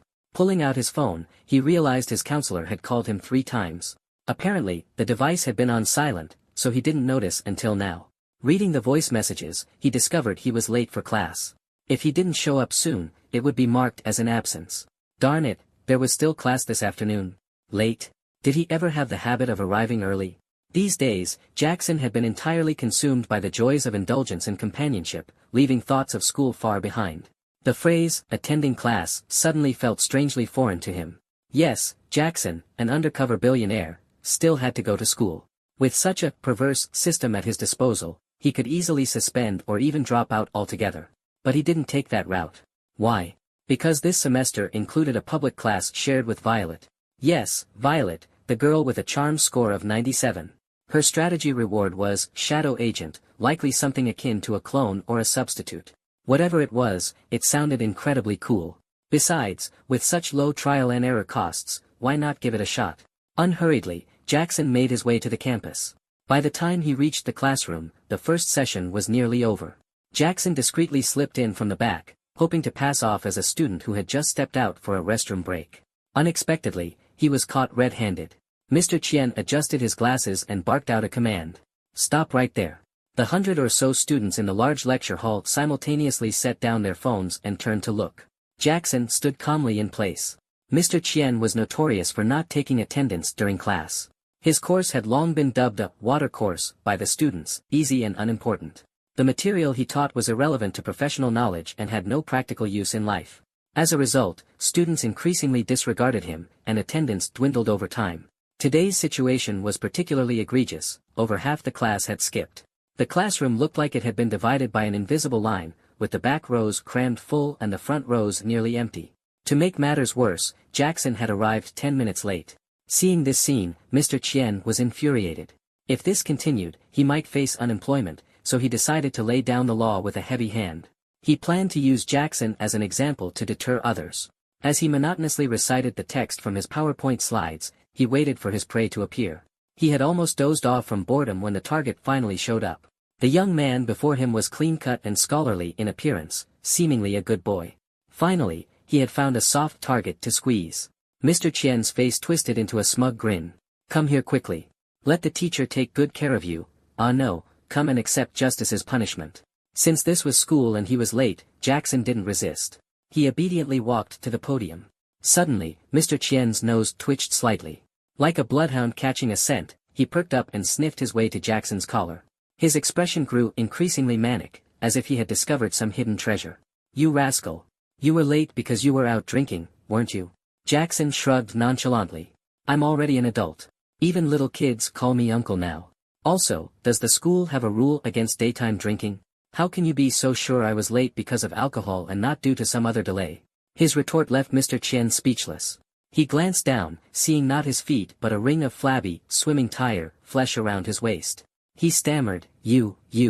Jackson's eyes unabashedly scanned him up and down as he continued. Sir, you don't seem to hold back on drinking yourself. I distinctly remember one time you showed up drunk for class, grabbed a girl's hand, and demanded special services. That incident even made it onto the school's confession wall. I suppose you frequent places like that quite often, don't you? Humiliated and unable to turn the situation around, Mr. Qian could only back down. Fine, I'll let it slide this time. Go back to your seat. He hadn't expected this seemingly harmless young man to be so sharp-tongued. Fearing further exposure of his scandals, he opted to retreat. The classroom scene resembled a peculiar stage set. The back rows were bustling with students, while the front rows sat eerily vacant, creating a stark divide. And there, in the front row, sat Violet all by herself, with no one else around. This was one of the rare opportunities to get close to her. Jackson suppressed the surge of excitement bubbling within him, afraid it might show on his face. He took a deep breath, doing his best to keep his step steady and composed, then quietly sat down beside Violet. At that moment, the previously quiet classroom suddenly seemed as if a stone had been thrown into it, rippling with waves of commotion. The other students' attention was instantly drawn, and they began whispering and murmuring amongst themselves. Who is this guy, and how dare he sit next to Violet? You don't know. That guy's name is Jackson. He's the one who took the lead in reporting that Song scumbag last time. He's pretty impressive. I heard he even knows Captain Chi. But Feng Tao isn't weak either. He's the student council president, and word has it he's a local with a strong influence. The boys looked at Jackson with envy, admiration, and a hint of jealousy in their hearts. Violet, clearly surprised, slowly turned her head. In that instant, the astonishment in her eyes was like a meteor streaking across the night sky, brief but dazzling. She possessed the aura of a goddess, beautiful and confident, yet aloof. She should have been surrounded by countless suitors, basking in the adoration of admirers. But the pressure behind the scenes caused the boys to shy away, not daring to pursue her. The girls, already envious of her, took the opportunity to distance themselves from Violet. A well-meaning classmate seized the chance during a break to offer Jackson a warning. "Buddy, I suggest you not sit here." Jackson frowned slightly. What kind of logic was this, not sitting here himself and forbidding others to sit too? Why? Because. The classmate glanced around nervously, then lowered his voice further. Because of Feng Tao. That's all I can say. Take care of yourself. Upon hearing this, Jackson had already pieced together about 70 to 80% of the situation. Ha! Him. If it hadn't been for that day when he was muddled and dragged onto Feng Tao's territory, Jackson wouldn't have backed down. And incidentally, that debt hadn't been settled yet. Just for this grudge, Violet was definitely mine. Not even Jesus could stop me, I said it. Not only would I pursue her during breaks, but I'd also do it in class, and even after school. Despite knowing the gravity of the situation, Jackson remained calm and composed in his seat, which piqued Violet's curiosity. "You're still not leaving?" Due to Jackson's transformed demeanor, she didn't recall their brief encounter in the cafeteria. "Leave? No way. I can see better here, and there's a model student beside me. Why would I leave?" Violet couldn't help but chuckle at his words. It had been a long time since she'd heard such amusing banter. "So you're sitting here to study, huh?" "Studying is one aspect, but more importantly, I want to get to know you. And if we get along well, who knows? We might even become boyfriend and girlfriend." Jackson answered sincerely. Looking into his earnest eyes, Violet suddenly felt a little shy. She gracefully nodded in agreement. She had been approached countless times since childhood. Previously, it was either someone using all sorts of pretentious excuses to get close to her or someone like Feng Tao, who spoke without restraint, attempting to dominate through force, as if still living in primitive times. This was the first time she'd encountered someone so straightforward and genuine, which raised her impression of Jackson even further. Violet's affection +10. Under the watchful eyes of the crowd, Jackson grinned and scanned Violet's WeChat with his phone. The once peaceful atmosphere instantly became lively, with all eyes fixated on Jackson. The boys' expressions revealed envy, jealousy, and resentment, as if they wished to tear him apart on the spot. They were confused, they were indignant. Why? Just because this guy is slightly more handsome than me, the goddess agreed to give him her contact info. I'm not convinced. What's the use of being unconvinced? If you think you can do better, go ahead. Fine, I will. I'll risk it. The classroom's atmosphere suddenly turned peculiar as the previously timid students seemed emboldened by the scene. They started itching to imitate Jackson and approach Violet themselves. Among them were those who had already tried and failed once before. They firmly believed that their failure to strike up a conversation was due to bad luck or the wrong outfit that day, not their approach. The first brave soul to charge forward was a boy who looked distinctly Americanized. He was wearing a Lakers jersey paired with gray jogger pants, with white socks pulled up over the pant cuffs. He walked with a bouncing gait, as if walking on tiptoes, occasionally adjusting his pants. When he reached the two of them, he mimed shooting a three-pointer into the air, then raised an eyebrow at Violet. Jackson was so mortified he wanted to dig his toes into the ground and excavate a three-bedroom apartment. If this guy managed to get her WeChat, I'll eat dirt. The Americanized boy pursed his lips, swayed his body side to side, and rubbed his hands together like a fly, all while rudely glaring through his nostrils. "Hey, bro, no. Hey, my beautiful girl. So, can we be friends? I mean, I was watching you from over there and thought you were really pretty. I'm especially good at singing and dancing." Before he could finish speaking, Violet gently shook her head and forced a smile. "Alright, I'll add you, but please stop talking." The Americanized boy smugly brushed his nose, tousled his hair, and stuck out his tongue. Woo! He let out an excited sound like a baboon, hands in his pockets, acting as if he had effortlessly secured the deal. Jackson was stunned, completely petrified on the spot. "You seriously gave it to him?" Seeing this, the timid students could no longer hold back and rushed forward en masse, almost fighting for the chance. "Goddess, please give me a chance. Sitting in the front row might be too cold, let me give you my jacket." Goddess, I don't ask for your contact info, but I hope you'll accept this gift. I'll buy you breakfast every day, okay? Kind guys, queue behind me. Simps, get out of the way. Don't ruin this for us. The sheer number of people was overwhelming, and Jackson almost couldn't hold them back. Thankfully, the bell rang just in time. Mr. Chien walked in with a thermos and took a sip of tea leaves. Cough. Get back to your seats. What's with all this crowding in the front? Do you all want to sit up here? The crowd scattered like birds and beasts, hurriedly returning to their seats. During class, Jackson grew increasingly puzzled by what had happened earlier. Did she really like guys like that, Americanized boy? Though it seemed unlikely, he couldn't rule out the possibility of the goddess having unique tastes. Jackson cautiously tested the waters. Hey, Miss Chen, where do you usually like to hang out on weekends? Violet was startled by his sudden change in tone, so much so that it gave her goosebumps. Are you alright? Jackson awkwardly scratched his head, clearing his throat twice to regain composure. I thought you liked this type of guy. Like what? Someone who uses an M3 as a comma all the time, acting like a lunatic without a shred of seriousness. I only agreed to go out with him because I just didn't want to keep being tangled up with him anymore. As she spoke, Violet effortlessly blocked the so-called American boy from her social media. Jackson inadvertently caught a glimpse of her blocked list. Good heavens, the number of people on it was already in the triple digits. Noticing Jackson's astonished expression, Violet's face bloomed into a radiant smile. Relax. As long as you don't act like them and do something reckless, you'll never end up on that list. Jackson felt puzzled. What exactly did she mean by reckless? What was her standard for that? Just then, Violet's phone buzzed with a few new messages. The sender was labeled, Senior Brother, Choir. The messages included a 10,000 yuan transfer and several voice notes. Yen, this is just a small token from your senior brother. Please accept it. Let's meet up tonight and practice the harmony parts together. 9 p.m. at the Berkeley Hotel. Don't be late. Since Jackson was sitting so close, he heard and saw everything clearly. Violet furrowed her brows as she listened to the voice notes, and without a moment's hesitation, she blocked and deleted the sender. She turned to Jackson, holding up her phone, and complained, I absolutely can't stand people like this. They always come up with all sorts of excuses, but in the end, they just have ulterior motives. Just because they have a bit of money, they think there's something special, like everyone should revolve around them. It's utterly ridiculous and revolting. Don't you think such people are detestable? Yeah, they are. Jackson forced a smile onto his face. On the surface, he appeared calm, but inwardly, he was already drenched in a cold sweat. This was bad. He had stepped on every single one of her landmines. His original plan was to follow the same routine he had used with Isabella, prepare an expensive gift for the first meeting, then keep showering her with money and presents to slowly build favor. When the timing felt right, he would make his move and go straight for the win. But now, it was clear this approach wouldn't work. He needed to carefully reassess and figure out what Violet's weakness was. Violet, what's the name of the book you're reading? It looks a little familiar. Maybe I've read it before. Hearing his interest in her favorite literature, Violet immediately lit up with excitement. Do you like Clarice Lispector's The Hour of the Star too? Jackson froze for a moment, then nodded stiffly. Yeah, sure.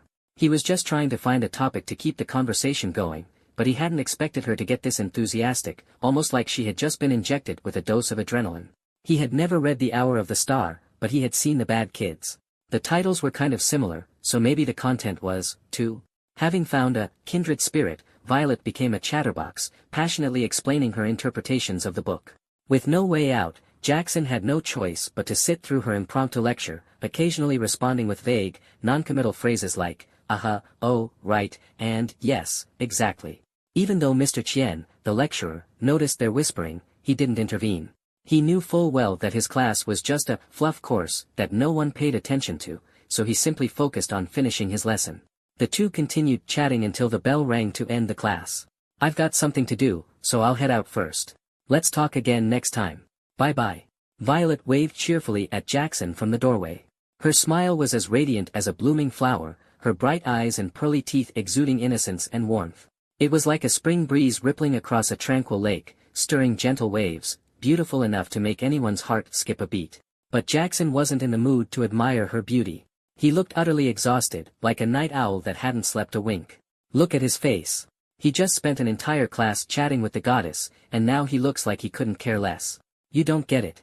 That's the face of someone who's had their fill of conversation. He's burned out, man.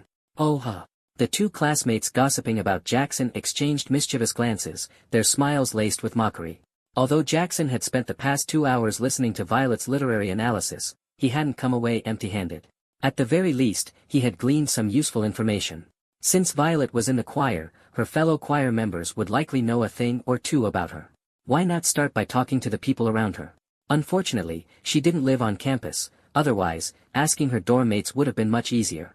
So Jackson sought out one of the girls from the choir, bringing along a token of his sincerity. To make an impression, he had to part with something valuable. After all, not every girl was a goddess like Violet, some were more receptive to the allure of material goods. The moment the choir girl laid eyes on the latest Gucci handbag he had brought, her eyes lit up. Without hesitation, she chose to betray her teammate. Yen is amazing. She's talented in everything, music, chess, calligraphy, painting, you name it. Does she have any particular hobbies or things she's really into? The girl, Serafina, tilted her head, deep in thought. Well, she usually just likes playing piano, gardening, and reading. I don't think she has any other hobbies. Oh, and dancing. Yen is an incredible dancer, although, compared to me, she's still a bit behind. Jackson pressed further, does she have a favorite brand of handbag? A dream car? Or even a dream house? Serafina answered truthfully, I don't think so. She doesn't seem interested in that kind of stuff and hardly talks to us about it. TSK. This left Jackson feeling stumped. If money could solve the problem, that would have been easy, money was the one thing he had plenty of. But for a goddess like her, the only way to win her over seemed to be through talent and personal charm. But apart from his top-notch skills in stir-frying, Jackson didn't have any other talents to speak of. Was he supposed to start learning something now? Would there even be enough time? What if by the time he mastered a skill, she was already someone else's wife? Hey, Jackson, girls like Violet, who seem above worldly concerns, are really hard to win over. You should give up while you can and stop wasting your time on her. Why not have dinner with me instead? I'm free tonight. After dinner, I can even dance for you. I know how to salsa. Serafina deliberately raised her voice to an exaggerated pitch, snapping him out of his thoughts. She was a professional, rich kid hunter, on campus, with a spotless 2-year track record. Her skills were unmatched, she could pinpoint the authenticity of a wealthy heir with precision and finesse. More often than not, she managed to walk away with her spoils without spending a dime herself, a true expert in her field. Compared to her, Juliet couldn't hold a candle. Joining the choir wasn't out of any genuine passion, it was merely another channel to meet new prey. Serafina had an eye for quality and recognized at a glance that the Armani belt around Jackson's waist was the real deal. Meeting someone who would casually gift a Gucci bag right off the bat, now, that's not something just anyone could pull off. Adding his behavior and demeanor from earlier into the equation, she could pretty much confirm that he was prime prey. Jackson's gaze swept over Serafina briefly. The girl before him had decent looks, he mentally scored her an 86. Her figure was great, and it seemed like she hadn't been charged too many times, indicating she probably maintained good hygiene. But she wasn't goddess-level material. Otherwise, Jackson would have already thrown wads of cash at her and invited her over to taste his cooking. No, thanks. I'm busy tonight, he said indifferently. With that, Jackson shoved his hands into his pockets and turned to leave, his expression cold. Wait. If tonight doesn't work, how about tomorrow night? Or the night after? Unwilling to let such a prime target slip away, Serafina quickly stepped forward, arms outstretched to block his path. Anyway, you have to give me your contact information. Jackson frowned slightly. She had already accepted his gift, which technically made it a transaction, neither owed the other anything. Now she dared to pull this kind of stunt. He didn't have to deal with her politely. But still, Jackson wanted to maintain his image. After all, he had a reputation to uphold at school as someone with a certain level of status. Besides, it would be unseemly for a dashing guy like him to get physical with a girl. Jackson glanced at Bai Xia, who was standing not far away, and gestured toward Serafina with his chin. Bai Xia immediately understood. The guy was clueless about sparing a lady, but that made him perfect for this task. He grabbed Serafina by the collar without hesitation. It seemed bringing Bai Xia along this time was the right choice, definitely someone with the potential to be a loyal sidekick. With a bit of nurturing, he'd make a great helper. Now Jackson had someone to handle tasks unworthy of his personal attention. What are you doing? Hey, ouch. With a startled yelp, Serafina found herself being lifted off the ground, looking down in a daze as her legs dangled in midair. Furious, she yelled, you country bumpkin. Let go of me. If you ruin my designer clothes, can you even afford to pay for it? Don't worry, I'll cover it if it's ruined, Jackson replied with domineering confidence. With his assurance, Bai Xia didn't hesitate to toss her onto the couch. He then braced himself against the wall with one hand to prevent her from pestering Jackson further. Faced with Bai Xia's piercingly fierce glare, Serafina's bravado crumbled. She swallowed hard, fear evident in her eyes. She covered her chest with both hands and froze in place, looking like a frightened little rabbit. "All right, let her go. Don't scare the poor girl," Jackson said, waving him off. "Got it, boss." Bai Xia replied enthusiastically. After parting ways with Bai Xia, Jackson returned alone to his rental apartment. Just as he reached his door, he heard voices coming from the neighboring unit, a man and a woman. "Harder. Can you pick up the pace? Move more. I don't come by often, don't waste my visit." "Okay, Mr. Zheng." The female voice was unmistakably Talia's, laced with a mix of flirtation and drunkenness. A sense of foreboding swept over Jackson as his imagination pieced together the scene. He envisioned Talia answering the door, still groggy. The visitor was none other than the lecherous old man, Mr. Zheng, who had been eyeing her for a while. Taking advantage of her vulnerable state, he barged in and pinned her down. In her dazed condition, she couldn't fight back, nor would she have the chance to use her pepper spray. The subsequent events were too vile to imagine, and Jackson's mind refused to go further.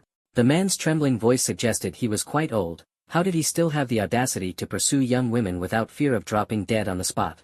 "You filthy old pervert, you're dead meat." A surge of blood rushed to Jackson's head, his face darkening with fury. Clenching his fists tightly, his knuckles turned white from the pressure, as if he were trying to compress all his anger into that small space. His eyes grew sharp and icy, like twin blades piercing through the flimsy door toward the source of the voices. Jackson took a few steps back, then charged forward with a powerful kick, his signature move, the General Yu flying kick. "Take that." With a deafening crash, the innocent door collapsed to the floor. The man and woman inside turned their heads in unison, stunned by the sudden intrusion. Jackson stood in the doorway, his silhouette backlit, making him appear both imposing and heroic. "Old geezer, prepare to die." Without a moment's hesitation, Jackson charged forward, his fist aimed squarely at the elderly man. Talia reacted just in time, rushing to place herself between the two. Faced with Jackson's incoming punch, she squeezed her eyes shut in fear. Thankfully, Jackson managed to stop himself at the last second. If that punch had landed on Talia's face, he would have been heartbroken for days. "Are you all right? Did he hurt you?" Jackson asked anxiously, his voice filled with concern as he examined her. Noticing her clothes were still intact, he exhaled deeply, finally allowing his heart to settle. The elderly man on the couch shakily got to his feet, revealing himself before Jackson. He was bald, his skin dry and wrinkled, as if time had drained him of all vitality. Deep lines crisscrossed his face like a web of ravines, and his complexion was dull, resembling weathered tree bark speckled with age spots. However, his hands were an unsettling contrast to his face, oddly smooth and youthful, as if untouched by the passage of time. His fingers were slender, with soft palms that looked like those of a newborn. The old man's eyes opened to a narrow slit, his shiny bald head catching the sunlight streaming in, reflecting a gentle glow. Though slightly hunched, his posture remained dignified. Dressed in simple yet tidy clothing, a dark cotton shirt paired with loose trousers and cloth shoes, he exuded an air of calm and composure. His appearance was both jarring and strangely fitting, a far cry from the sleazy image Jackson had conjured in his mind. "Talia, what's going on? Who's this kid?" The elderly man's voice was the same one Jackson had heard earlier, now tinged with a calm authority. "Mr. Zheng, are you all right? Did he scare you?" Talia hurried to support him, explaining nervously, He's my brother." "Your brother? Didn't your younger brother stay back home for school? You have another one. Why didn't you ever mention a distant relative living here in Fujian?" Faced with the old man's barrage of questions, Talia could only come clean. "He's not a distant relative. He's someone I took in as a little brother. He's really good to me." "Oh, so he's an adopted one, huh?" The old man nodded slightly, stroked his beard, and appeared deep in thought. He then began to unabashedly size up Jackson from head to toe with a sharp, penetrating gaze, as if he could see straight into his soul. Jackson felt a chill run down his spine under the old man's intense scrutiny, a faint nervousness creeping into his heart. He stammered as he tried to explain, "What's wrong? I was just trying to be considerate. I didn't want Sister Ling to be in danger staying home alone. If it's such a big deal, I'll just pay for a new one, okay?" Upon hearing this, the old man let out a toothy chuckle. "Boy, judging by what you're saying, you must be quite rich, huh?" When it came to money, a bit of confidence returned to Jackson, and he straightened his back. "Money? Well, I do have a little. Since you're Lingzi's younger brother, I'll let you off easy, 5,000 for the door." 5,000? Why don't you just go rob someone instead? Jackson felt like cursing. Sure, he had money, but he wasn't an idiot. The old man, noticing the hesitation in Jackson's eyes, coughed into his hand and murmured in a pained voice, "Oh dear, life is so miserable. Some people have money but won't pay, while others can't even afford medicine." Cough, cough. Talia turned and glared at the old man. "What nonsense are you saying?" Looking at the frail and skinny old man before him, Jackson felt an increasing sense of guilt. He quickly pulled out his phone, ready to transfer the money. 5,000 it is. I'll send it to Sister Ling right now. Talia hurriedly raised her hand to stop him. "Are you crazy? That broken door isn't worth 5,000. Besides, this is a rented house. Just buy a few screws to fix it, and it'll be good as new." Jackson gently moved her hand aside, offering a reassuring smile. "It's fine, sis. Consider the extra money for groceries. After all, I'll be coming over often for meals in the future anyway." But, before Talia could finish her sentence, Jackson had already transferred the money. "You old rascal, how long are you planning to keep up this act?" Out of nowhere, Talia angrily kicked at the old man. "Hey, sis." Jackson was startled by the sudden outburst, his heart leaping in surprise. However, the old man displayed astonishing reflexes in the next moment. He swiftly leapt backward, dodging Talia's attack with remarkable agility. This was a stark contrast to the frail, sickly demeanor he had shown just moments ago, leaving everyone dumbfounded. "Lingzi, don't be mad." The old man grinned brightly, the wrinkles on his face deepening. "You need money so badly, and I was just trying to help you get some more. Besides, this kid's got money, and he's your brother. What's wrong with getting a bit of cash from him?" Though Jackson felt a hint of sarcasm in the old man's words, he nodded in agreement. After all, wasn't the purpose of having this system to spend money on his goddess? Whatever the goddess wanted, even if it was the stars in the sky, Jackson was willing to do his best as long as money could solve the problem. This old man, no, this elder, has a point. I'm your brother, and it's only natural for a brother to earn money for his sister to spend. But Talia didn't seem pleased. She mumbled under her breath, "What nonsense about only natural, that's just the old man talking rubbish." The atmosphere grew slightly awkward. Jackson glanced toward the kitchen, and his stomach let out a timely growl. "I'm starving." Talia suggested, "Why don't we go grab something to eat downstairs?" Although the old man was quite annoying, he was still Talia's elder. So Jackson decided to cook himself, both to show his hospitality and to apologize for his earlier impulsive behavior. "Sis, why bother eating out? I can cook something up quickly." Talia bashfully tucked a strand of hair behind her ear. "There's not much left at home. I haven't had time to go grocery shopping." She shot a sharp glare at the old man. "It's all your fault for showing up unannounced and insisting I give you a massage." The old man pouted in mock grievance. "I just wanted to see if your skills have gotten rusty. And if I hadn't come, wouldn't you still be snoring away in bed, reeking of alcohol?" Jackson glanced at the remaining ingredients in the fridge and confidently said, "It's fine. There's enough." After half an hour of stir-frying, 4 dishes and a soup were ready and served. Each plate was covered with a lid, adding an air of mystery. The dishes were ready, but there was nowhere to place them. No coffee table, no dining table, just a small folding desk meant for writing on the bed. The sofa could barely seat 2 people, let alone 3, especially with the addition of the little table. So they relocated the battlefield to Talia's room. Her room carried a faint, pleasant fragrance, richer than floral scents but lighter than sandalwood, making it incredibly soothing. Blushing, Talia hurriedly gathered up the scattered clothes on her bed. As the lids were lifted, a dazzling golden glow seemed to flash across the room. The old man, who clearly knew his stuff, widened his eyes, though only slightly, like the size of mung beans. Talia, too, gasped softly, covering her small mouth in surprise. On one plate, a dragonfish carved meticulously from carrot looked so lifelike that it seemed ready to leap out at any moment. Beside it, the silken threads of wensi tofu gleamed translucently, tempting any onlooker. Jackson stood to the side, smiling sheepishly. "There were only vegetarian ingredients in the fridge, so I had to get creative. I hope you don't mind." Stir-frying was undoubtedly his forte, but it wasn't his only skill. He handled other techniques just as expertly. He could even whip up some simple Western dishes or gourmet cuisine if needed. The old man, as the elder, took the first bite. As he carefully sampled the carved carrot, his expression shifted dramatically, his pupils dilating slightly. "Amazing. It actually tastes like fish." He incredulously took another 2 bites. Jackson proudly explained, "During the steaming process, I preserved the natural flavor of the ingredients while adding a few fish bones. That way, the taste of fish comes through naturally." The old man nodded approvingly, spitting out 2 small fish bones. "Not bad. This is a clever idea. He was so engrossed in eating that he didn't stop to wonder why there were fish bones but no actual fish. Those bones were leftovers from lunch, and luckily, Jackson had saved them instead of tossing them out, turning waste into culinary treasure. "You, young man, what's your name?" Jackson quickly responded, "My surname is Sue, and my name is Jackson." "Good name. From now on, I'll just call you, little brother." "Jackson." Old Zeng nudged her with his elbow and urged, "Lingzi, don't just sit there doing nothing. Eat up." Talia let out a small burp, and a faint scent of alcohol wafted out. "I'm not hungry yet. You all go ahead and eat," she replied. Her stomach was still bloated from all the alcohol she had consumed at lunch. At that moment, Jackson thoughtfully brought in a bowl of specially made sour plum soup. "Sis, you should drink this.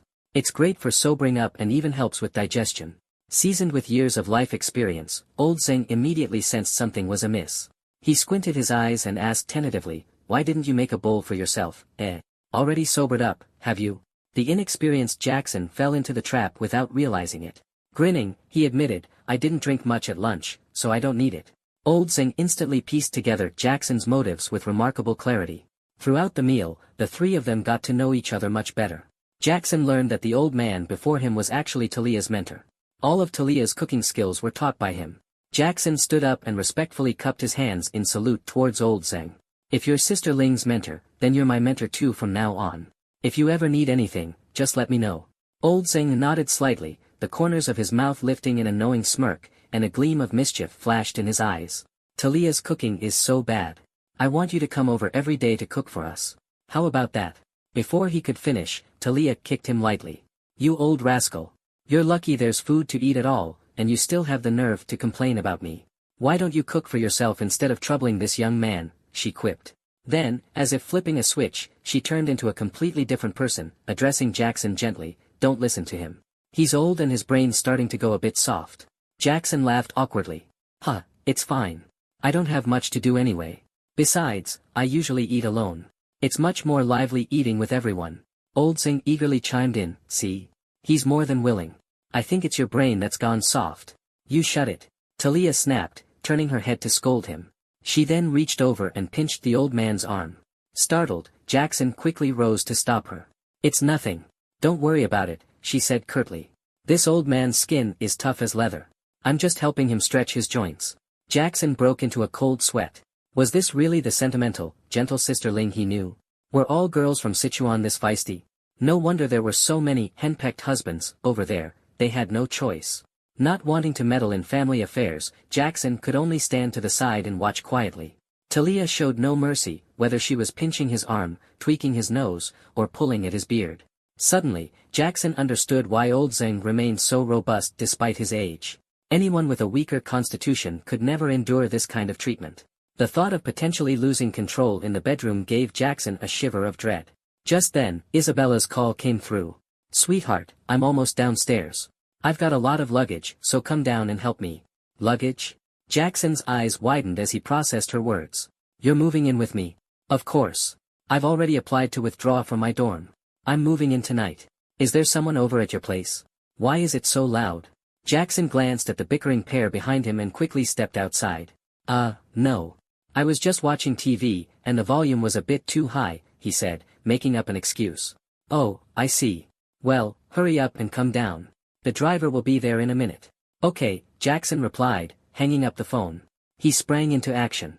There was no way he could let Isabella move in. His chances with Talia were slim enough already, and if Isabella really moved in, it would be game over. As the saying goes, two tigers can't share one mountain. Two women under the same roof would undoubtedly lead to conflict. But where there's high risk, there's also high reward. If he somehow managed to pull it off, it would mean double the happiness in the future. Ha ha ha. But happiness is a double-edged sword, and his body would undoubtedly bear the consequences. "Sis, I gotta go." Something came up, Jackson said hurriedly. Talia, still holding Old Zeng's face in one hand, turned her head and asked, "You're leaving so soon? Won't you stay a bit longer? I can cut up some fruit for you. It'll help with digestion." Jackson waved his phone in the air. "Next time, sis. A friend of mine has something important to discuss." "Oh, okay," Talia replied softly. But Jackson, preoccupied with his plans, completely missed the hint of disappointment in her voice. He dashed downstairs, determined to intercept. As Jackson bolted out the door, Talia suddenly felt an inexplicable sense of loss, as though something important had slipped away. Her chest felt heavy. Her hands slowed, and her gaze drifted vacantly toward the door.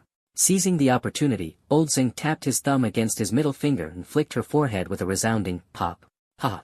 Gotcha, silly Lingzi, he crowed triumphantly. Talia turned and let out a dragon-like roar, scram. Taking advantage and acting smug, you just wait, don't provoke me.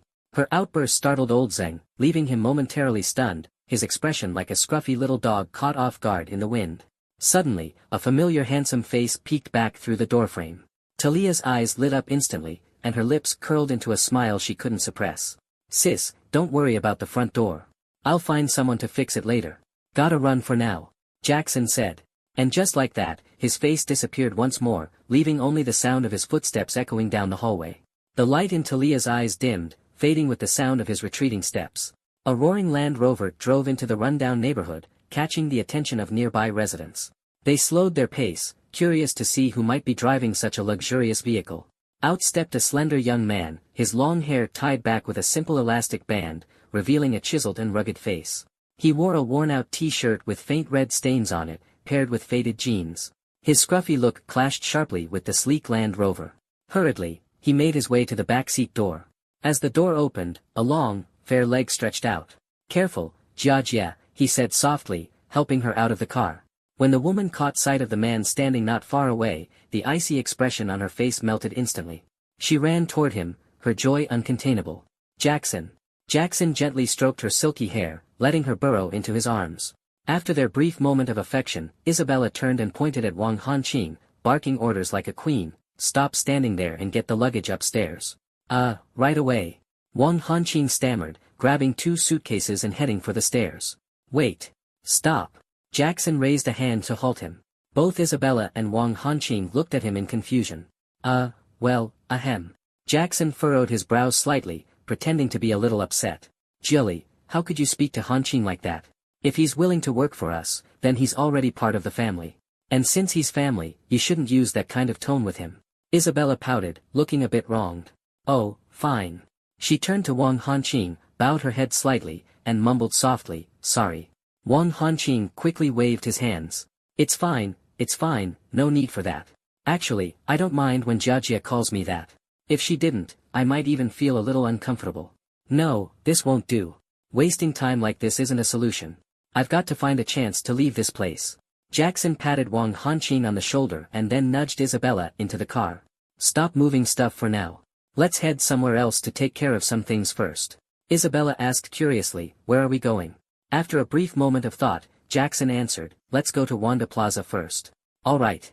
On the way, Isabella asked no less than 10 times what they were going to Wanda Plaza for. But Jackson kept his lips sealed, insisting that they'd talk about it once they arrived. The shop assistant greeted them warmly with a polite bow. Jackson led the two of them straight to the suit store. The store's lighting was soft yet formal. As soon as they stepped inside, a sales assistant approached, her face glowing with a professional smile and her every movement exuding grace. She wore the store's uniform, looking both efficient and elegant. With her delicate, slightly upturned nose, deep-set eyeshadow, and vivid lips, she seemed to sparkle as if she'd stepped right out of a Korean drama. Good evening, sir, madam. Jackson glanced at her, a hint of surprise flickering in his eyes. Such a beautiful woman, and her charm score is only 88. Not even 90. However, his gaze quickly returned to Isabella, his eyes filled with warmth and adoration. Jackson pulled Wang Hanqing, who had been hiding behind him, into the open and pointed at him. Help him pick out the most suitable suit. Budget is unlimited, it just needs to be a good fit. Of course. The sales assistant immediately grabbed Wang Hanqing's hand. Sir, please come with me. Wang Hanqing froze for a moment, his face turning bright red as he shyly stammered. Boss, I'll just go ahead then. Jackson nodded in approval, but when he turned around, he noticed that the beauty in his arms had somehow wandered off to the side. Isabella had her face turned away, arms crossed defensively in front of her chest, her shoulders slightly hunched. Her bright eyes now flickered with hints of dissatisfaction, and the usual sweet smile on her lips was gone, replaced by a faint sternness and displeasure. Baby, what's wrong? Jackson reached out to touch Isabella's shoulder, but she quickly dodged, still sulking silently. As the old saying goes, dealing with an angry girlfriend is harder than herding pigs. But Jackson had grown up helping wrangle pigs. Every Chinese New Year, he participated in pig slaughtering, gaining plenty of experience. With one arm around her waist and the other behind her back, and his legs firmly planted, he swiftly restrained her, holding her tightly in his embrace so she couldn't move. Though the posture was a bit awkward, the result was surprisingly effective. Feigning ignorance, Jackson asked, "Baby, are you mad?" Isabella played along, huffing, "Humph, who's mad? I'm just feeling a bit warm, that's all." Jackson decided to teach her a lesson for her bad temper, deliberately staying silent for over 10 seconds. Unable to take the cold shoulder any longer, Isabella finally exploded. She sharply questioned, "Are you saying a chauffeur is more important than me? My silly baby, how could he ever be more important than you? If I lose a chauffeur, I can always hire another. But if I lose you, I wouldn't want to live anymore. You don't need to get jealous over a chauffeur. Buying him clothes is just so he looks a bit more presentable and doesn't embarrass the two of us. Then why were you staring at that girl earlier? Do you think she's prettier than me? Honestly, just judging by her face, she's almost on par with you." She greeted us so enthusiastically. I couldn't just not look at her and only glance sideways, could I? Hearing his gentle explanation, Isabella gradually calmed down. After thinking it over, she realized he had a point, and her resistance weakened. Seizing the moment, Jackson said, "Buying him clothes is just a casual thing. The big surprise I've prepared for you is still to come." Isabella blinked, startled. "The important thing you needed to do is to surprise me?" "Exactly." Taking advantage of her slight daze, Jackson leaned in and kissed her slightly parted lips. After so many attempts, Jackson's kissing skills had significantly improved. He was no longer the clueless novice who didn't know what to do with his lips. Isabella quickly melted into his kiss, her legs growing weak as she lost her strength, half leaning into his arms. Her cheeks flushed, her gaze softened, and her breaths came in heated intervals. Just then, Wang Hanqing reappeared, now dressed in a brand new suit. The transformation was astonishing, he looked entirely different from before. The saying, "Clothes make the man," couldn't be more accurate. Even the most unassuming man, once dressed in a suit with a straightened posture, suddenly exudes dignity. Isabella quickly clung to Jackson's arm, whining that he should get a suit too. Jackson initially resisted, preferring the comfort of flip-flops and a tank top. But unable to refuse her, he reluctantly agreed. The sales assistant, knowing her clientele well, selected an even more luxurious suit for Jackson. However, she balanced price with aesthetics, ultimately choosing a suit that was both expensive and fitting. She then took on the role of stylist, carefully combing his hair into a slick-back look. When the curtain was pulled back, Isabella's pupils turned into two pink hearts, thumping in rhythm with her heartbeat. With the suit enhancing his figure and features, Jackson now looked as if he could rival the most handsome students on campus. He glanced at his dashing reflection in the mirror, then at Isabella's reaction. She was practically throwing herself at him, as if she couldn't wait to claim him on the spot. In that moment, Jackson gained a newfound appreciation for dressing sharply. It seemed that a man in a suit could be just as captivating as a boy in high-end streetwear.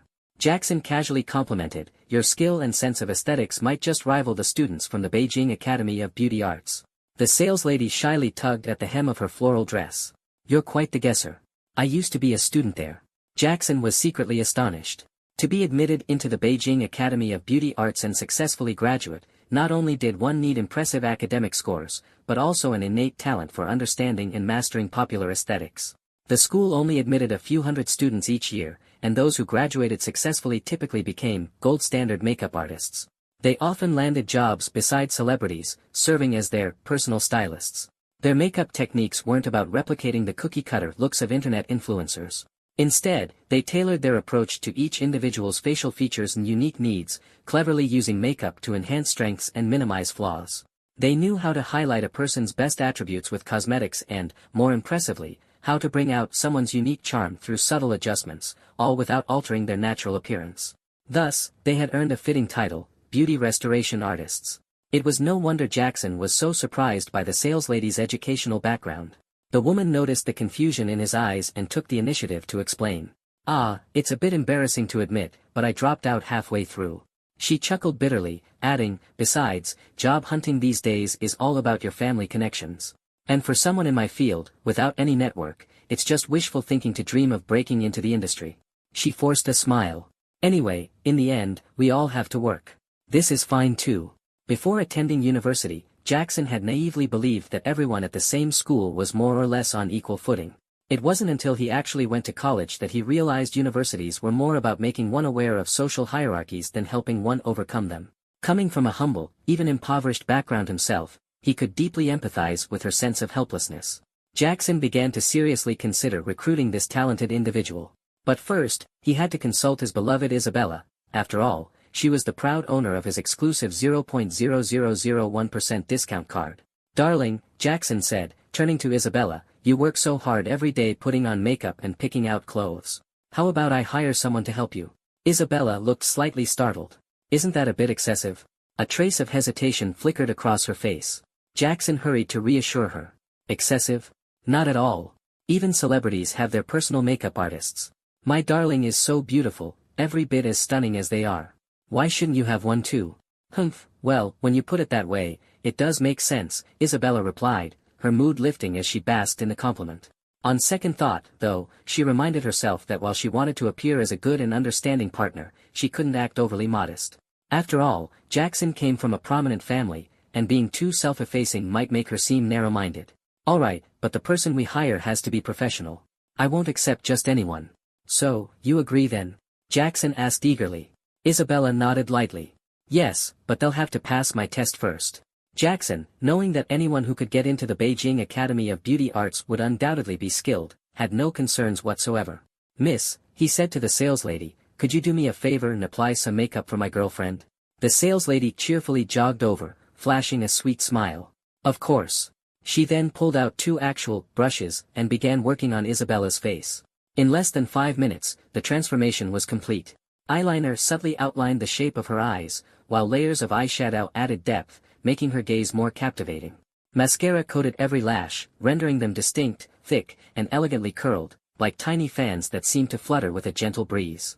A touch of highlighter swept across her features, accentuating the bridge of her nose for a more pronounced, structured look. The sides of her nose were expertly contoured, making it appear naturally refined. She chose a soft pink lipstick that balanced youthful sweetness with a hint of mature allure. A lip liner defined her lips perfectly, giving them a full and inviting appearance. Though she used various tools and techniques, Isabella's face bore no trace of heavy makeup. It was as if the enhancements only amplified her natural beauty, highlighting her best features. The saleslady patiently explained, "Miss, your facial features are already exquisite, so I thought a light makeup look would suit you best." Isabella picked up the mirror and exclaimed in awe, "Oh my gosh, so this is what real makeup looks like. Was I just doodling on my face before?" Even Jackson, a self-proclaimed makeup-ignorant man, couldn't help but clap in admiration at the artistry displayed before him. Now he finally understood why, despite Isabella having the face of a star, her charm score remained at only 87. "So, what do you think? Should we hire her?" Jackson asked. Isabella eagerly nodded, shaking Jackson's arm with excitement, almost as if she were more impatient than he was. "Yes. Hire her right now. I need her to teach me this look tonight." Jackson turned to the saleslady. "How much is your monthly salary?" The sudden question caught her off guard, and she hesitated before answering truthfully, "I don't have a fixed salary. It mostly depends on commission. Lately, I've been earning around 5,000 or 6,000 per month." Jackson waved his hand decisively and held up 2 fingers. "I'll start you off with 20,000 this month. If you do well, there will be bonuses." The saleslady was momentarily overjoyed, but her expression quickly returned to calm. "Sir, please don't joke with me," she said, sounding skeptical. Hearing this, Wang Hanqing quickly stepped forward to vouch for Jackson. However, in his haste, he started stuttering. It's not a joke. My boss is really a generous man. He hired me the same way. It's true." Despite the trio's sincerity, the saleslady, having weathered countless hardships, found it hard to believe that such good fortune could exist in this world. She even began to suspect that the 3 of them might be TikTok influencers, secretly filming a prank video with hidden cameras, using her as their unsuspecting content generator. After all, Isabella did resemble a popular influencer she'd seen on TikTok, someone with a name like Runtu or something similar, who often played the role of a rural widow in comedic skits. Jackson noticed her unease and decided to take a step back. "No problem," he said gently. "Let's just exchange contact info for now. Take your time to think it over and let me know later." "Oh, all right," she replied. She wanted to see what kind of tricks these 3 people were up to. She suspected that even coming to buy clothes was fake. After filming this video, they would likely find all sorts of excuses to return the clothes. But things never seemed to go the way she expected. Jackson actually took the initiative to ask for the payment code, paid swiftly and cleanly, and left with the beauty in his arms without looking back. Even the slightly dopey-looking young man surprisingly ran ahead to open the door for them, his every move exuding humility, looking every bit like a servant. To think, those two suits together cost nearly 50,000. The man in front of her hadn't even asked about the price since coming in, leaving all the choices to her. When it came time to pay, he didn't even ask about discounts, paying decisively and briskly, appearing more carefree than she was when she collected the money. The salesgirl began to panic. She didn't know why her heart suddenly started racing, her mouth turning dry. A woman's sixth sense filled her with an inexplicable fear, as if good fortune had slipped away through her own hands.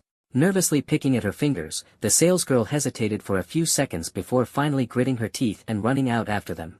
Even if they were really just short video creators filming for a prank, what did it matter if she got played in a joke video? She hadn't lost anything anyway. Pride? That had long since been trampled on. "Sir, please wait a moment." Jackson was already halfway into the car when he heard the shout. He smiled confidently and mischievously before stepping back out. "I can agree to it, but there's a condition." Since he was spending money from the Wolf Warriors Fund, even if she tried to drive up the price, Jackson wouldn't mind one bit. "What condition?" "Just say it.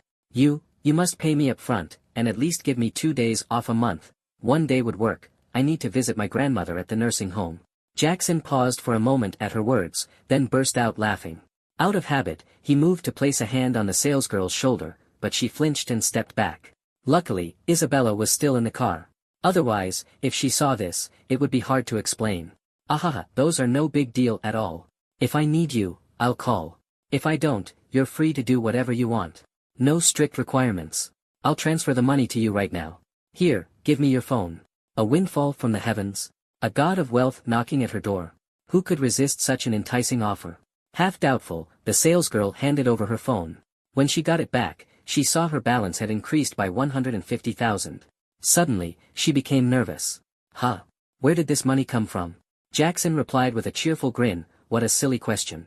Of course, I transferred it. I noticed you seemed short on cash, so I went ahead and prepaid 6 months of your salary. The extra money can be your styling and makeup fee for helping out this time." The man's words were smooth, but the salesgirl wasn't completely convinced.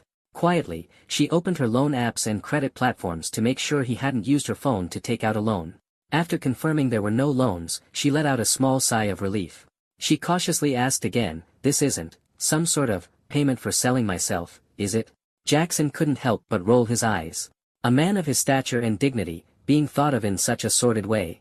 "Rest assured, this is purely your 6-month salary. If I ever ask you to do something outside your job scope, you're welcome to report me to the just and fair police officers." Finally, the woman let down her guard completely. Bowing slightly, she introduced herself. "Hello, boss. My name is Liang Shitting." Jackson blurted out, I know." In his mind, he thought to himself, "I even know your age, and your phone's charging cycles." Huh. Realizing he almost let something slip, Jackson quickly corrected himself. Got it. My name's Jackson." Oh. Xiao Liang, just now, we were in a customer relationship, so I couldn't say much. But now that I'm your boss, I have to point something out. Jackson's kind and gentle demeanor disappeared, replaced by a stern expression. Liang Shitting immediately straightened up, her ears attentively perked. "Please go ahead." Jackson tugged at the crotch of his pants, his eyebrows furrowing with grievance as he complained, "These pants are too tight. Didn't you notice?" Following his hand, Liang Shitting's gaze fell on the awkward bulge, and her cheeks instantly flushed bright red. "Ah. I'm so sorry, boss. This is indeed my fault. I didn't think it through. Please give me another chance, I promise it won't happen again." Hastily, Liang Shitting bowed in apology. Jackson gently held her shoulder to reassure her, "It's fine. No need to be so formal with me, just be more mindful next time. By the way, since I have a driver, want to ride with us?" No need. I'd like to finish my last shift for the day properly." Jackson nodded, not pressing further. "All right then, I'll be off. Let's stay in touch." Once the car drove off, the redness on Liang Shitting's face still hadn't faded. The embarrassing scene kept replaying in her mind, reminding her never to make such a rookie mistake again. "Bro, where to next?" Jackson was silent for 2 seconds before answering slowly, "To the Rolls-Royce dealership."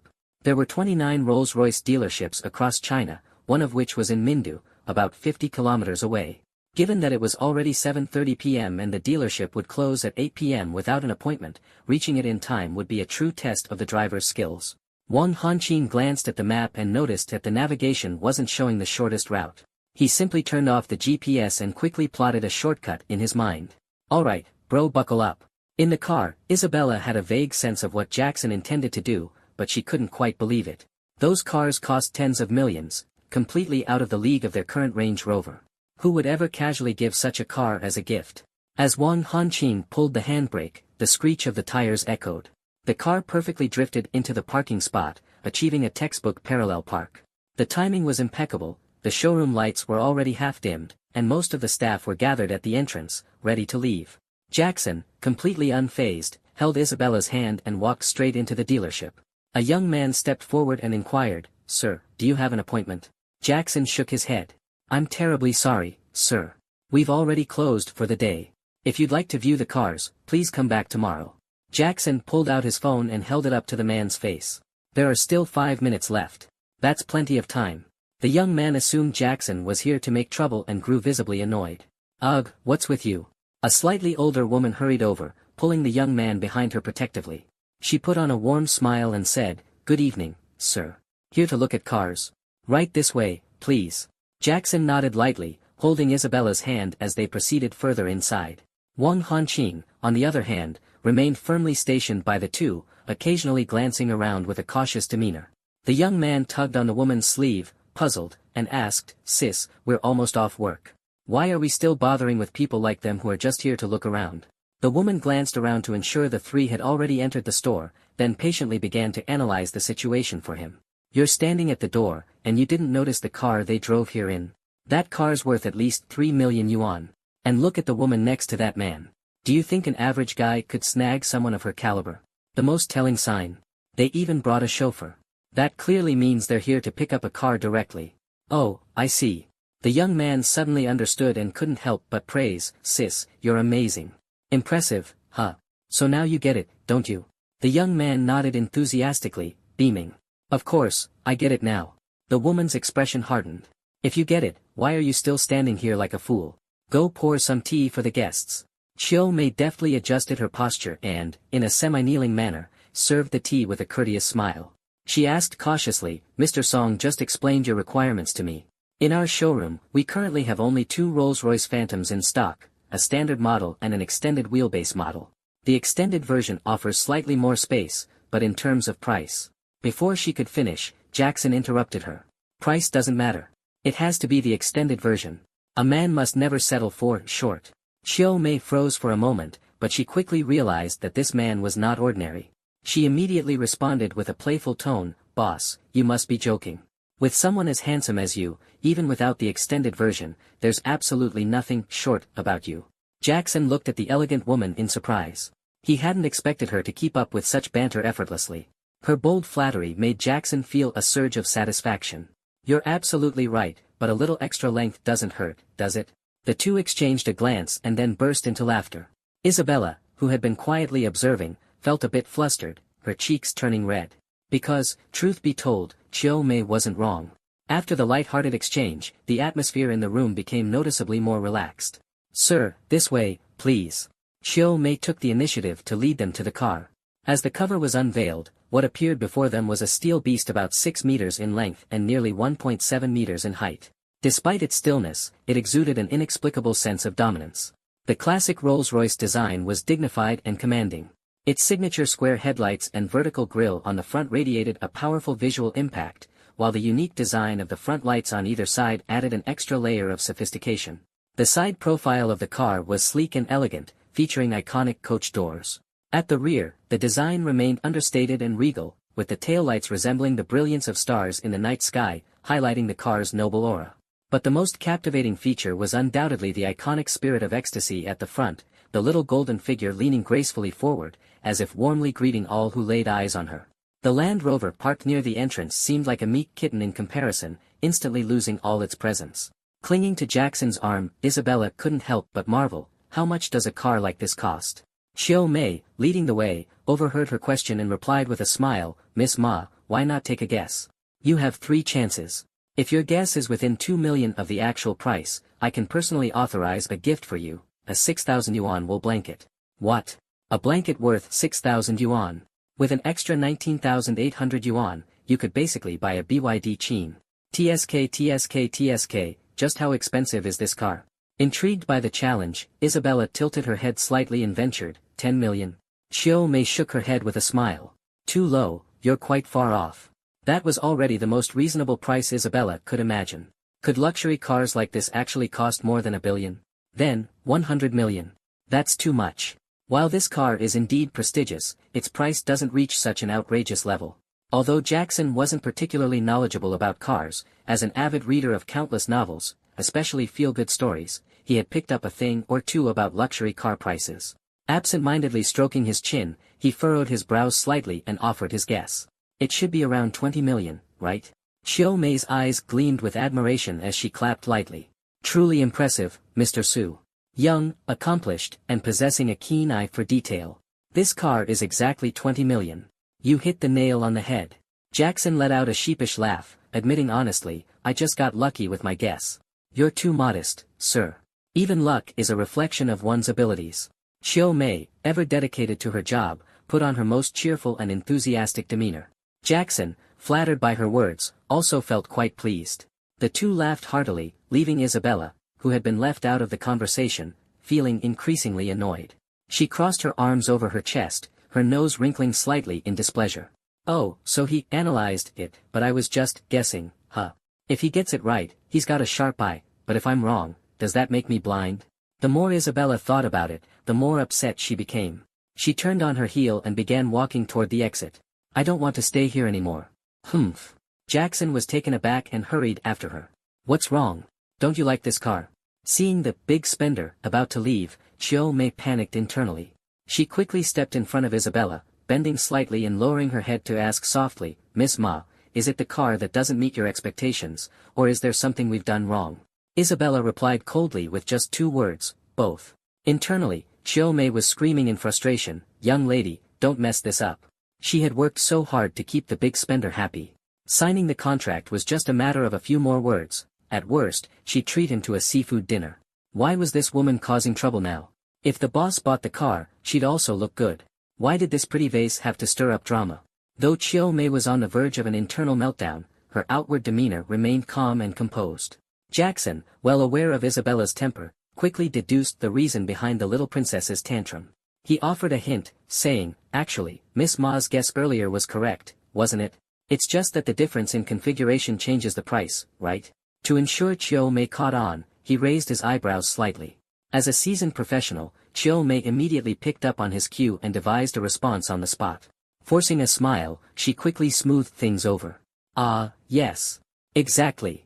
We do have 10 million yuan cars, and we also have those worth 100 million. It was my mistake for not clarifying the question earlier. Miss Ma, your guess was actually spot on. Miss Ma, you truly are so clever. Your insight is truly impressive. My earlier question was indeed not clearly expressed, yet you managed to accurately grasp its key points and even anticipated my next question, as I was about to ask about those 2 cars. Your wisdom and sharpness utterly amaze me. This blanket should certainly be gifted to you, and I'll also present you with a carpet worth $66,000. Because you got 2 questions correct in one go. After this flood of compliments, Isabella finally stopped in her tracks. With an odd expression, she asked, really? So I guessed right? Jackson and Xiao Mei nodded in unison and replied simultaneously, you guessed right. Humph, that's more like it. She threw herself into Jackson's arms, her voice sweet and coquettish, after buying this car, I absolutely must celebrate with champagne on board. Xiao Mei exhaled a sigh of relief, narrowly avoiding disaster. Alright then, let's go back and check the car thoroughly. The group returned to the car. Wearing gloves, Xiao Mei touched the wheels and began introducing, these black fully polished 24-inch rims are an optional feature priced at 500,000 yuan, equivalent to the cost of a Mercedes-Benz E-Class. She then gently guided the group to the rear of the car, pointing to the exquisite exhaust pipes with her slender fingers. These chrome-plated exhaust pipes cost 200,000 yuan. After that, she moved to the car door, where the welcoming lights instantly lit up beneath her feet. The RR-logoed lights, resembling stars in the night sky, are priced at 250,000 yuan. Inside the car, the embroidered patterns on the seat headrests came into view, valued at 200,000 yuan. Looking further back, the electric curtains in the rear slowly opened, resembling stage curtains, creating a private and comfortable space for passengers. This feature alone costs 350,000 yuan, comparable to the price of a Mercedes-Benz C-Class. The rear executive aviation seats, akin to first-class airplane seats, offer various electric adjustment functions and are priced at an astonishing 1,200,000 yuan. On the central console, the golden gallery shimmered, resembling a flowing painting that elevated the luxurious ambience of the car to its peak. Price, 900,000 yuan. The most eye-catching feature, however, was the car's starlit roof, which seemed to bring the entire galaxy into the car's interior, creating a dreamy atmosphere. Price, 800,000 yuan. In addition, there are top-notch sound systems, intelligent body assist systems, electric retractable emblems, and numerous high-tech features, each showcasing Rolls-Royce's extraordinary quality and exceptional performance. Jackson listened closely throughout the introduction, while Isabella was counting on her fingers, trying her best to do the math.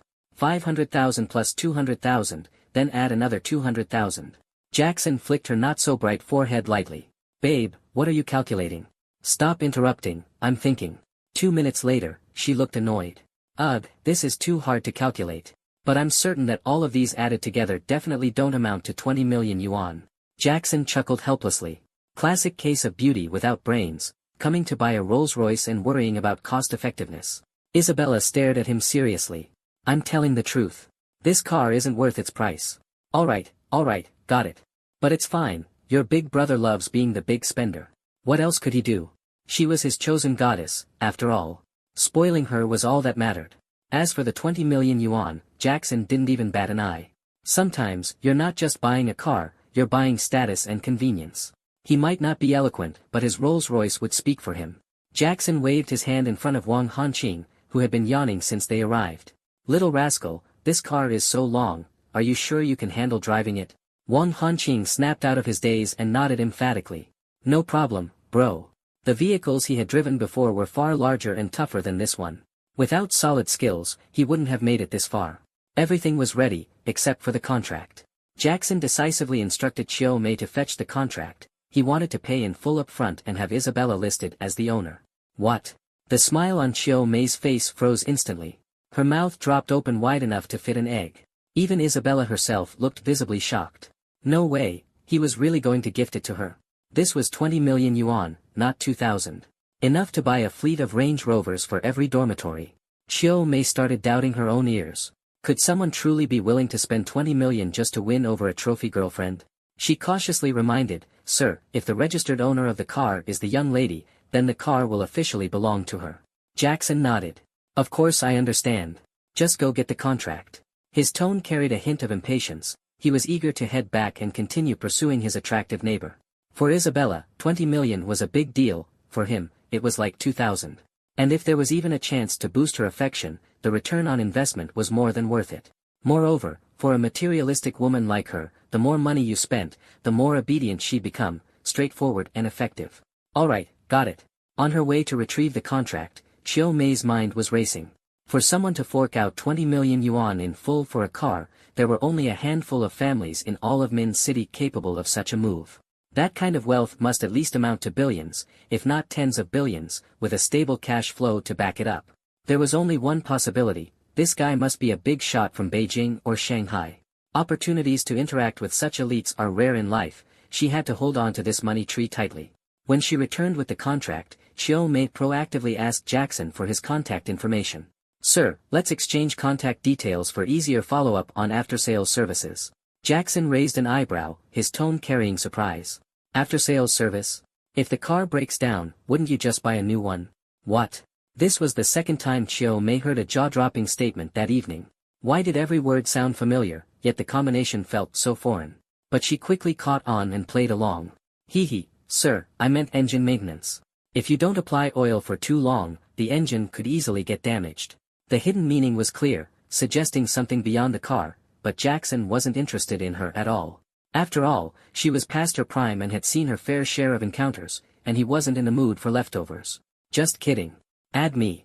Chiu Mei promptly handed over her phone, not forgetting to offer some flattery. Mr. Su, your love for Miss Ma is truly touching. The most beautiful lady paired with the finest car, a perfect match. This compliment was a triple hit. It praised Jackson's devotion, Isabella's beauty, and the excellence of the Rolls-Royce, all in one go. No wonder ancient emperors were often swayed by cunning courtiers. Flattery this good could confuse anyone. After Isabella pressed her fingerprint onto the contract, the way she looked at Jackson completely changed. Beyond the usual feelings of liking and admiration, there was also a sense of awe. Affinity with Isabella +1. Though her math skills weren't the best, Isabella could still grasp the concept of tens of millions. Even if someone sold her, it wouldn't fetch that much money. With a deal this massive, a proper handover ceremony was a must. Ribbons were cut, champagne sprayed. Sales staff from the dealership lined up in 2 rows, holding confetti cannons. This single transaction would keep them well fed for a long time. Despite working overtime late into the night, every face beamed with joy, even brighter than the 3 people buying the car. A professional-looking photographer gestured for Jackson and Isabella to stand in front of the car for a commemorative photo. Jackson wanted to pull Wang Hanqing into the picture, but the latter seemed to have an aversion to cameras and refused no matter what. Not wanting to press the matter, Jackson let it go. As the confetti burst with a loud pop, the moment Isabella nestled into Jackson's embrace was captured and frozen in time. A flash of white light, and Isabella felt momentarily dazed, as if everything was just a dream. It was only the contract in her hand and Jackson's warm arms that reminded her it was all real. Isabella glanced at the car, then looked up at the handsome man before her. Jackson nodded slightly. Receiving his approval, she lit up with glee, like a little girl receiving a gift, and leapt into the car to explore with excitement. Meijia, do you know the commercial street in Central City well? I'm thinking of renting a storefront there, or maybe just buying a spot outright. Chiu Mei was flattered. Internally, she was astonished. For someone as wealthy as him, renting a place should be a trivial matter. Why would he come to her for help? It was possible he was planning to develop locally and was reaching out to build connections, throwing her an olive branch. Thinking of this, Chiu Mei's excitement soared. Since he had taken the initiative, she felt she ought to demonstrate her own capabilities and reveal what she had to offer. There are definitely options. In our line of work, we meet all kinds of people. She leaned closer to Jackson, lowering her voice. Boss, to be honest, sales is just my side gig. My main focus is networking, and I've got plenty of connections. As long as the funds are in place, there's not much I can't handle for you. Jackson nodded slightly. Alright, then I'll leave this task to you. Help me secure a storefront in the busiest part of the commercial street. Money isn't an issue, but let's still keep the price reasonable.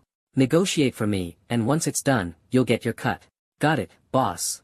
The back seat was spacious, the seats comfortable, complete with a starlit ceiling and plush carpeting. Everything about it was perfect. Except for the mini fridge between the 2 seats, which was a bit in the way. Taking advantage of Isabella's cheerful mood, Jackson brought up his request. He gently held her soft, delicate hand in his palm, lightly stroking it. Sweetheart, would you mind staying in the dorms for now? The blissful smile on Isabella's face froze. She pursed her lips in grievance and asked, puzzled, why? Don't you want to live with me? Or, have you lost interest in me? Silly girl, how could that be? What nonsense are you thinking? If I didn't like you, would I have brought you to buy a Rolls-Royce tonight? We still have so many positions we haven't tried yet. I can't wait to wake up to you every day. Jackson patiently explained, but you're so popular at school. Everyone's eyes are on you, and your photos are all over the confession wall. You know me, I prefer to keep a low profile and don't like too much attention. Besides, if people find out you've moved in with me, who's going to vote for you in the upcoming campus beauty contest? I don't want to become public enemy number 1. Isabella quickly waved her hand dismissively. It's okay, I don't mind. As long as I can be with you every day, I'm happy. Silly girl, but I mind. Who wouldn't want their girlfriend to be the campus queen? It's such a flex at gatherings, no amount of Rolls-Royces can compare. Jackson's warm, magnetic voice was firm yet tender. His gaze was filled with seriousness and affection, as if, in that moment, Isabella was the only person in his world. Really? Jackson cupped her oval face with both hands and nodded earnestly. Really? She lowered her head, shyly tugging at her skirt. Then, what if I really miss you? Like, right now? Hanqing, find a more secluded spot to park. Without hesitation, Jackson pulled Isabella onto his seat, holding her tightly in his arms. Then tell me, just like you're doing now. As long as you want it, I'll give you everything I can. Isabella was deeply moved by his words.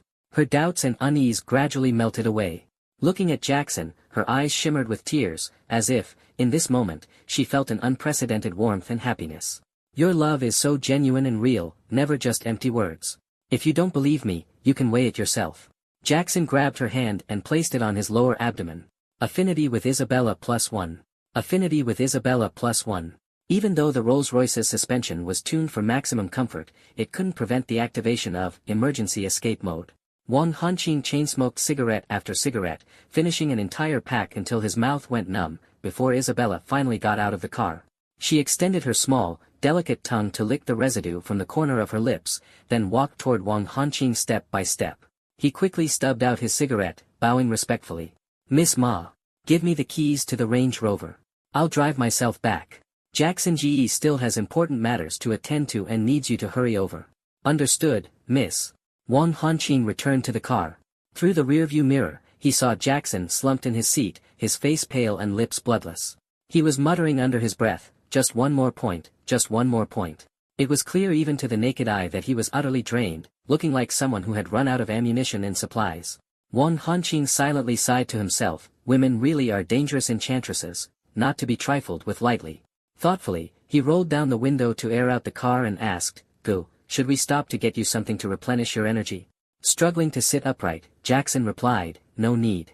Business comes first. Head to Maymall. Got it, go. Excitedly, Wang Hanqing fastened his seatbelt and started the car.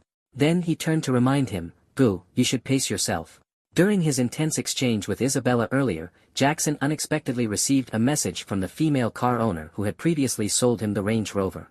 The message was blunt, she wanted to borrow money and had set a meeting place to discuss it. If it were anyone else, Jackson wouldn't have given them the time of day.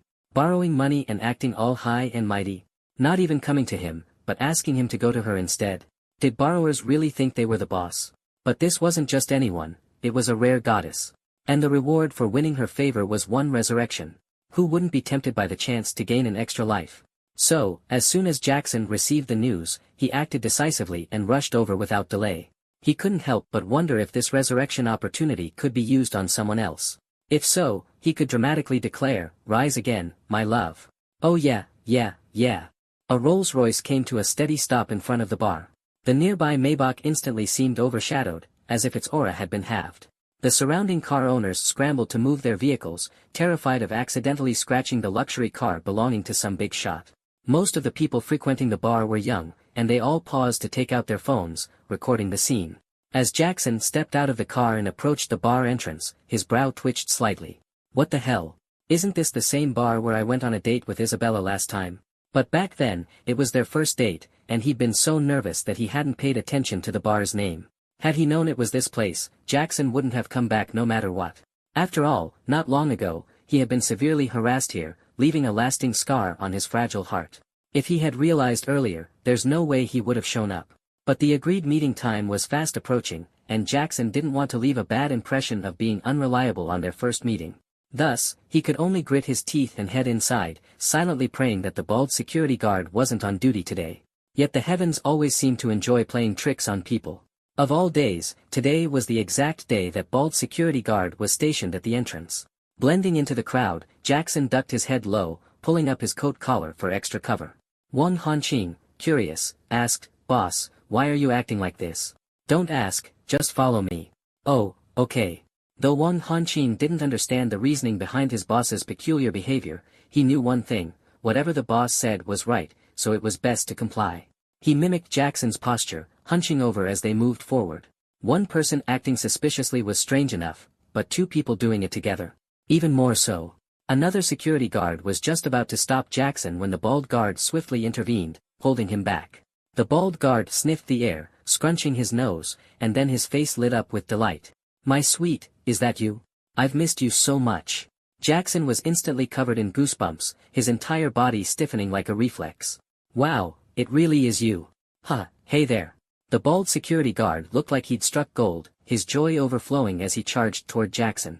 With every heavy step he took, Jackson felt as though the entire world was trembling.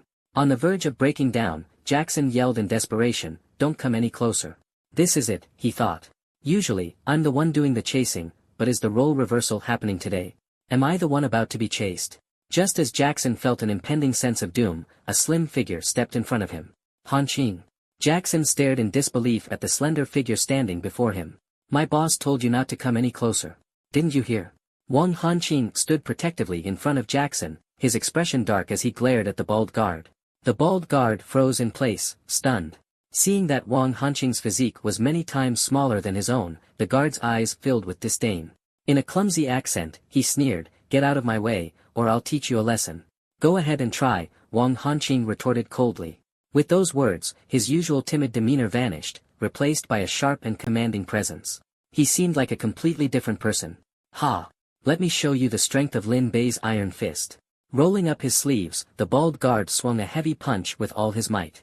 Foolish brute. A faint smirk appeared on Wang Hanqing's lips as he sidestepped the punch with ease, lowering his body into a crouch. Using the momentum of his downward movement, he wrapped his arms around the guard's massive waist. Then, like Lu Zhishan uprooting a willow tree, he lifted the guard completely off the ground. The bald guard flailed helplessly in mid-air, his face turning pale with fear. Onlookers gasped in shock, unable to believe what was unfolding before their eyes. Under the bald guard's panicked gaze, Wang Hanqing flawlessly executed a back throw. The guard's body slammed into the concrete ground with a thunderous crash. Even Jackson, just standing on the sidelines, felt a twinge of pain watching the scene. It was utterly brutal. The bald guard's eyes rolled back, and he foamed at the mouth before passing out cold. Dusting off his hands, Wang Hanqing casually walked back to Jackson's side and asked with concern, "Boss, are you all right?" The entire ordeal seemed as effortless as taking a sip of water to him. Still dazed, Jackson stammered, "Oh. Of course I'm fine. Shouldn't I be asking if you're okay instead?" Wang Hanqing scratched his head, lowering his gaze shyly. "Boss, of course I'm fine.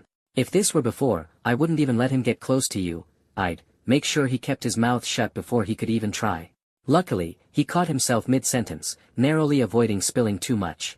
Jackson's curiosity about Wang Hanqing deepened. He looked so frail and unassuming. How was he so skilled in combat? Could he also have a system like Jackson? Jackson circled around him, scrutinizing every detail, as though trying to see right through him. "What was your previous job?" Seeing Wang Hanqing keep his lips tightly sealed and avoid eye contact, Jackson pressed on. "Were you in a gang?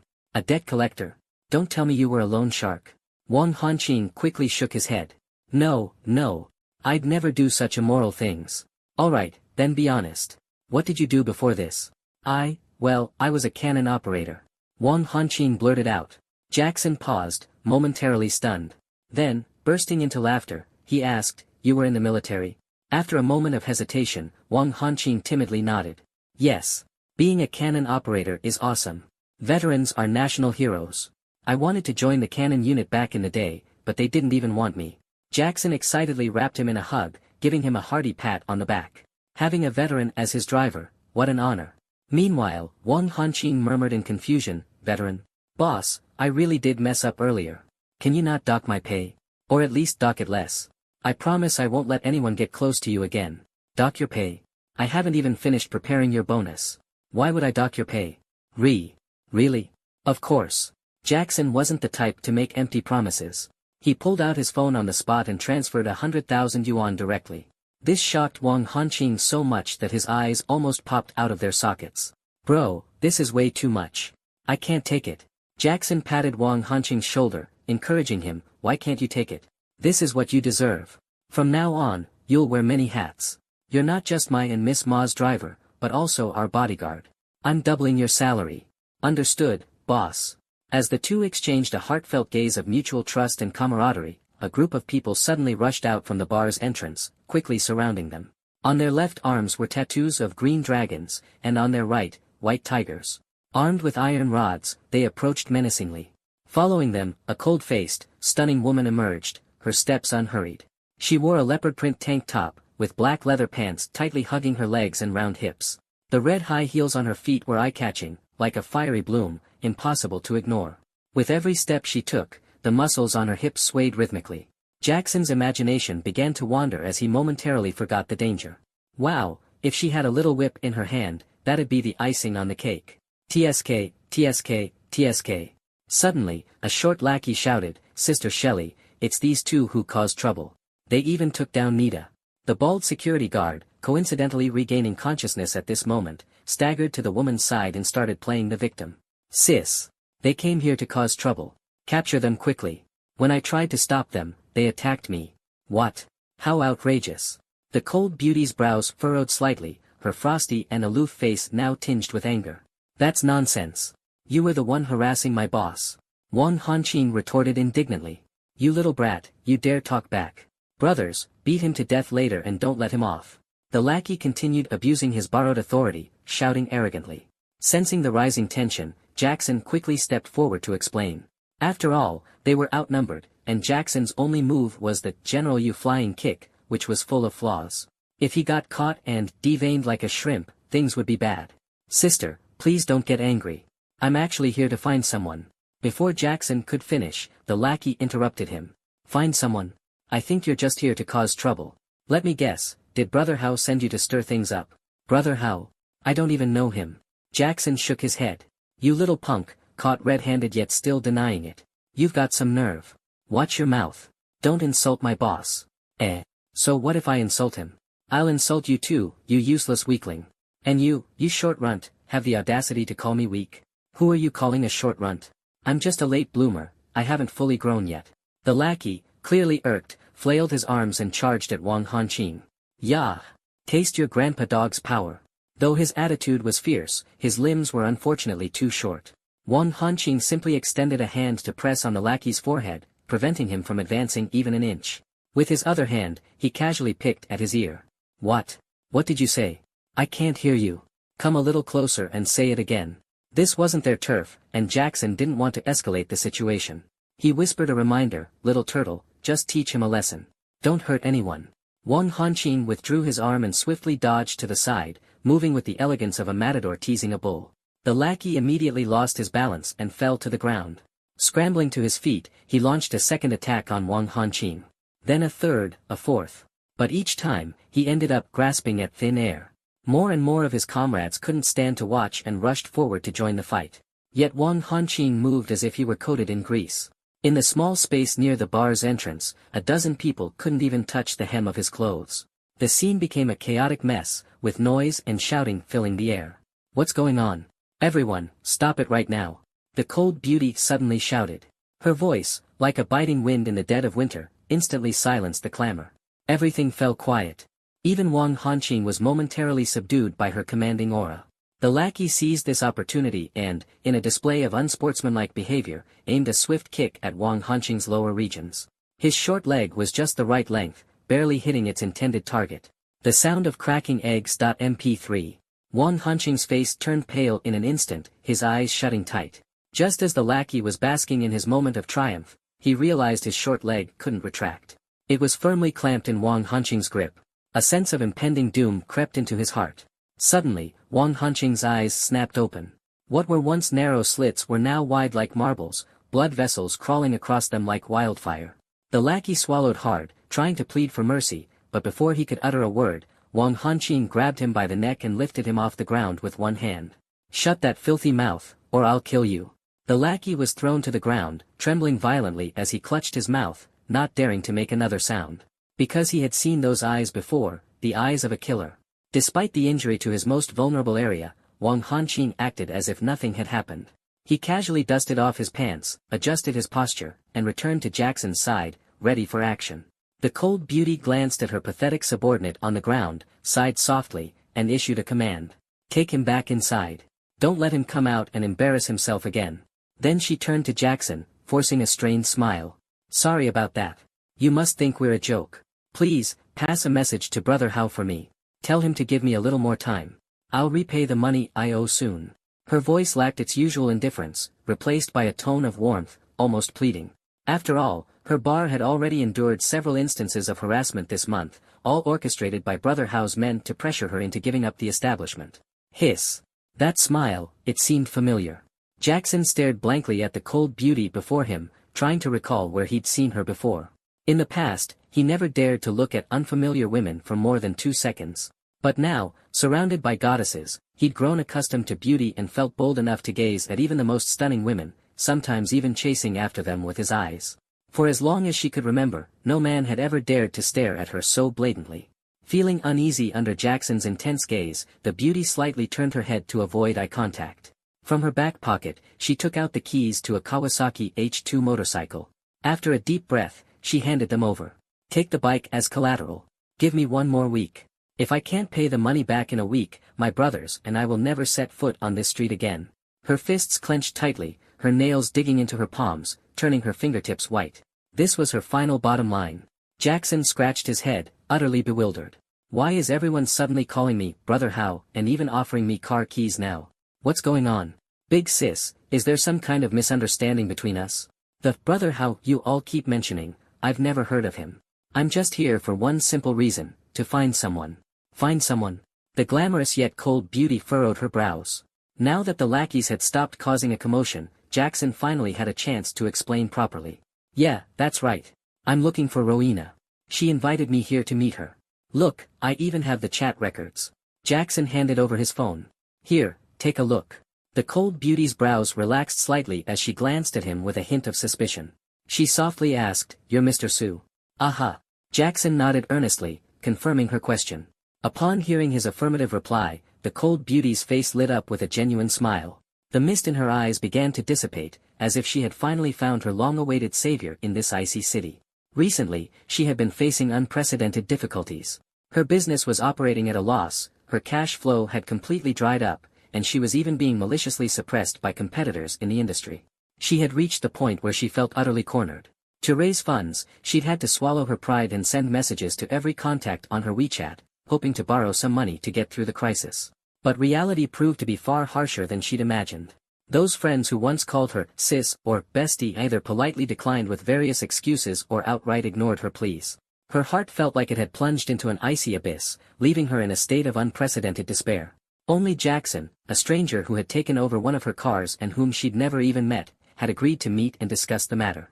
The lackeys nearby exchanged glances, whispering among themselves. "Hey, look. Big Sis is smiling. Whoa, you're right. It's been ages since we've seen her smile like that." Jackson's kind and gentle demeanor disappeared, replaced by a stern expression. Liang Shitting immediately straightened up, her ears attentively perked. "Please go ahead." Jackson tugged at the crotch of his pants, his eyebrows furrowing with grievance as he complained, "These pants are too tight. Didn't you notice?" Following his hand, Liang Shitting's gaze fell on the awkward bulge, and her cheeks instantly flushed bright red. "Ah. I'm so sorry, boss. This is indeed my fault. I didn't think it through. Please give me another chance, I promise it won't happen again." Hastily, Liang Shitting bowed in apology. Jackson gently held her shoulder to reassure her, "It's fine. No need to be so formal with me, just be more mindful next time. By the way, since I have a driver, want to ride with us?" "Ah, no need. I'd like to finish my last shift for the day properly." Jackson nodded, not pressing further. "Alright then, I'll be off. Let's stay in touch." Once the car drove off, the redness on Liang Shitting's face still hadn't faded. The embarrassing scene kept replaying in her mind, reminding her never to make such a rookie mistake again. "Bro, where to next?" Jackson was silent for 2 seconds before answering slowly, "To the Rolls-Royce dealership." There were 29 Rolls-Royce dealerships across China, one of which was in Mindu, about 50 kilometers away. Given that it was already 7:30 p.m. and the dealership would close at 8 p.m. without an appointment, reaching it in time would be a true test of the driver's skills. Wang Hanqin glanced at the map and noticed that the navigation wasn't showing the shortest route. He simply turned off the GPS and quickly plotted a shortcut in his mind. "Alright, bro, buckle up." In the car, Isabella had a vague sense of what Jackson intended to do, but she couldn't quite believe it. Those cars cost tens of millions, completely out of the league of their current Range Rover. Who would ever casually give such a car as a gift? As Wang Hanqin pulled the handbrake, the screech of the tires echoed. The car perfectly drifted into the parking spot, achieving a textbook parallel park.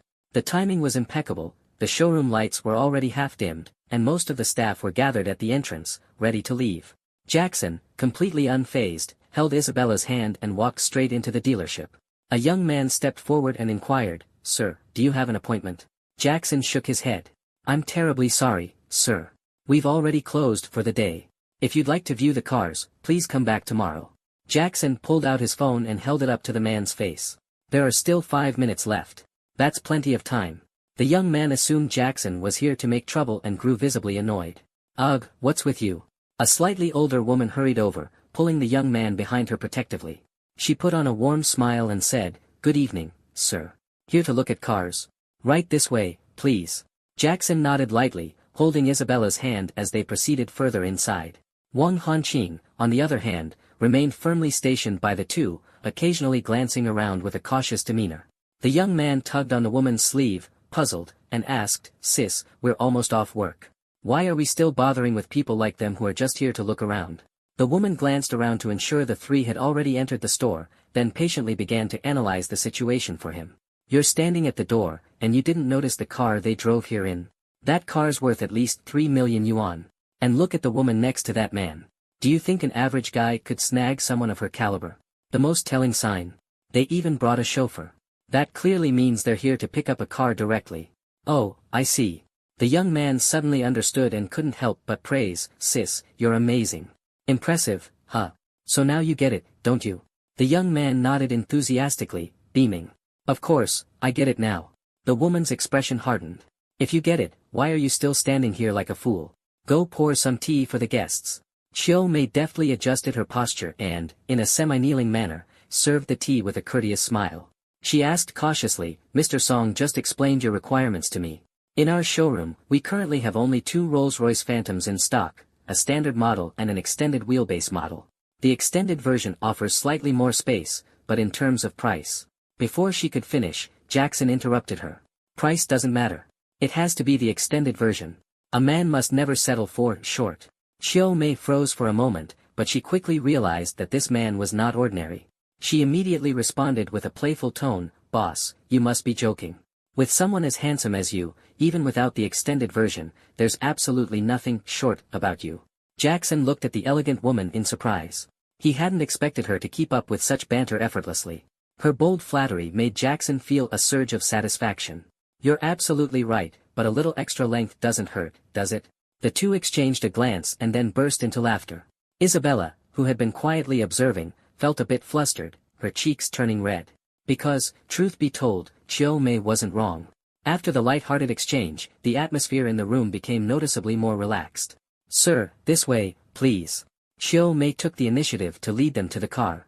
As the cover was unveiled, what appeared before them was a steel beast about 6 meters in length and nearly 1.7 meters in height. Despite its stillness, it exuded an inexplicable sense of dominance. The classic Rolls-Royce design was dignified and commanding. Its signature square headlights and vertical grille on the front radiated a powerful visual impact, while the unique design of the front lights on either side added an extra layer of sophistication. The side profile of the car was sleek and elegant, featuring iconic coach doors. At the rear, the design remained understated and regal, with the taillights resembling the brilliance of stars in the night sky, highlighting the car's noble aura. But the most captivating feature was undoubtedly the iconic spirit of ecstasy at the front, the little golden figure leaning gracefully forward, as if warmly greeting all who laid eyes on her. The Land Rover parked near the entrance seemed like a meek kitten in comparison, instantly losing all its presence. Clinging to Jackson's arm, Isabella couldn't help but marvel, how much does a car like this cost? Chiu Mei, leading the way, overheard her question and replied with a smile, Miss Ma, why not take a guess? You have 3 chances. If your guess is within 2 million of the actual price, I can personally authorize a gift for you, a 6,000 yuan wool blanket. What? A blanket worth 6,000 yuan. With an extra 19,800 yuan, you could basically buy a BYD Qin. TSK, just how expensive is this car? Intrigued by the challenge, Isabella tilted her head slightly and ventured, 10 million. Chiu Mei shook her head with a smile. Too low, you're quite far off. That was already the most reasonable price Isabella could imagine. Could luxury cars like this actually cost more than 1 billion? Then, 100 million. That's too much. While this car is indeed prestigious, its price doesn't reach such an outrageous level. Although Jackson wasn't particularly knowledgeable about cars, as an avid reader of countless novels, especially feel-good stories, he had picked up a thing or two about luxury car prices. Absent-mindedly stroking his chin, he furrowed his brows slightly and offered his guess. It should be around 20 million, right? Chiu Mei's eyes gleamed with admiration as she clapped lightly. Truly impressive, Mr. Su. Young, accomplished, and possessing a keen eye for detail. This car is exactly 20 million. You hit the nail on the head. Jackson let out a sheepish laugh, admitting honestly, I just got lucky with my guess. You're too modest, sir. Even luck is a reflection of one's abilities. Chiu Mei, ever dedicated to her job, put on her most cheerful and enthusiastic demeanor. Jackson, flattered by her words, also felt quite pleased. The two laughed heartily, leaving Isabella, who had been left out of the conversation, feeling increasingly annoyed. She crossed her arms over her chest, her nose wrinkling slightly in displeasure. Oh, so he analyzed it, but I was just guessing, huh? If he gets it right, he's got a sharp eye, but if I'm wrong, does that make me blind? The more Isabella thought about it, the more upset she became.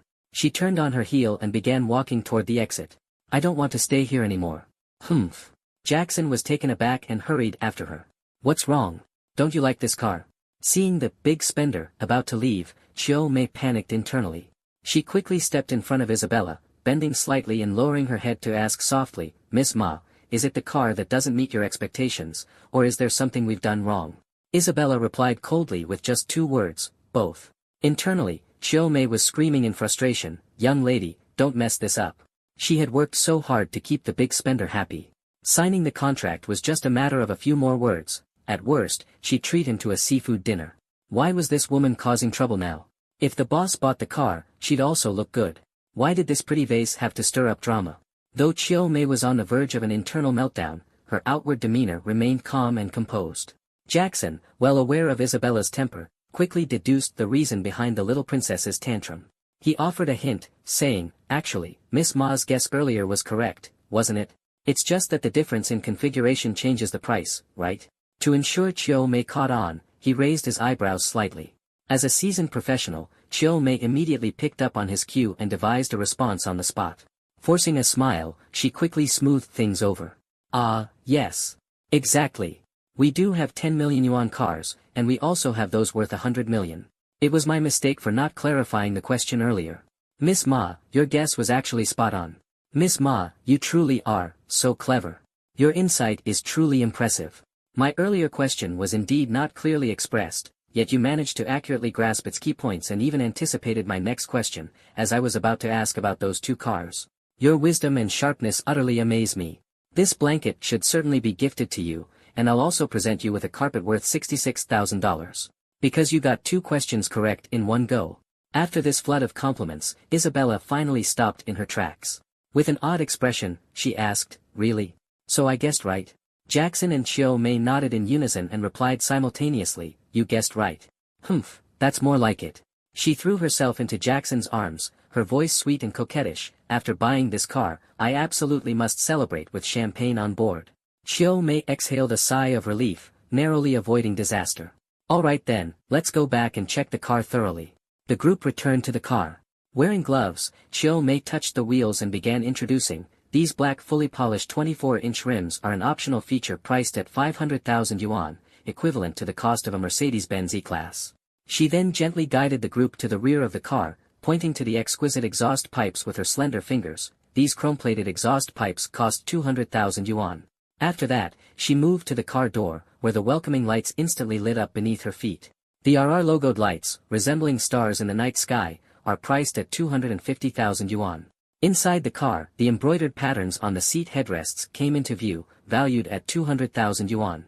Looking further back, the electric curtains in the rear slowly opened, resembling stage curtains, creating a private and comfortable space for passengers. This feature alone costs 350,000 yuan, comparable to the price of a Mercedes-Benz C-Class. The rear executive aviation seats, akin to first-class airplane seats, offer various electric adjustment functions and are priced at an astonishing 1,200,000 yuan. On the central console, the golden gallery shimmered, resembling a flowing painting that elevated the luxurious ambience of the car to its peak, price, 900,000 yuan. The most eye-catching feature, however, was the car's starlit roof, which seemed to bring the entire galaxy into the car's interior, creating a dreamy atmosphere, price, 800,000 yuan. In addition, there are top-notch sound systems, intelligent body assist systems, electric retractable emblems, and numerous high-tech features, each showcasing Rolls-Royce's extraordinary quality and exceptional performance. Jackson listened closely throughout the introduction, while Isabella was counting on her fingers, trying her best to do the math. 500,000 plus 200,000, then add another 200,000. Jackson flicked her not-so-bright forehead lightly. Babe, what are you calculating? Stop interrupting, I'm thinking. 2 minutes later, she looked annoyed. Ugh, this is too hard to calculate. But I'm certain that all of these added together definitely don't amount to 20 million yuan. Jackson chuckled helplessly. Classic case of beauty without brains, coming to buy a Rolls-Royce and worrying about cost-effectiveness. Isabella stared at him seriously. I'm telling the truth. This car isn't worth its price. Alright, got it. But it's fine, your big brother loves being the big spender. What else could he do? She was his chosen goddess, after all. Spoiling her was all that mattered.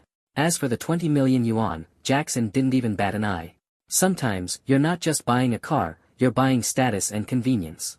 He might not be eloquent, but his Rolls-Royce would speak for him. Jackson waved his hand in front of Wang Hanqing, who had been yawning since they arrived.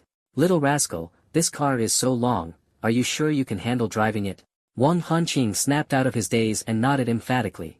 No problem, bro. The vehicles he had driven before were far larger and tougher than this one. Without solid skills, he wouldn't have made it this far. Everything was ready, except for the contract. Jackson decisively instructed Chiu Mei to fetch the contract. He wanted to pay in full up front and have Isabella listed as the owner. What? The smile on Chiu Mei's face froze instantly. Her mouth dropped open wide enough to fit an egg.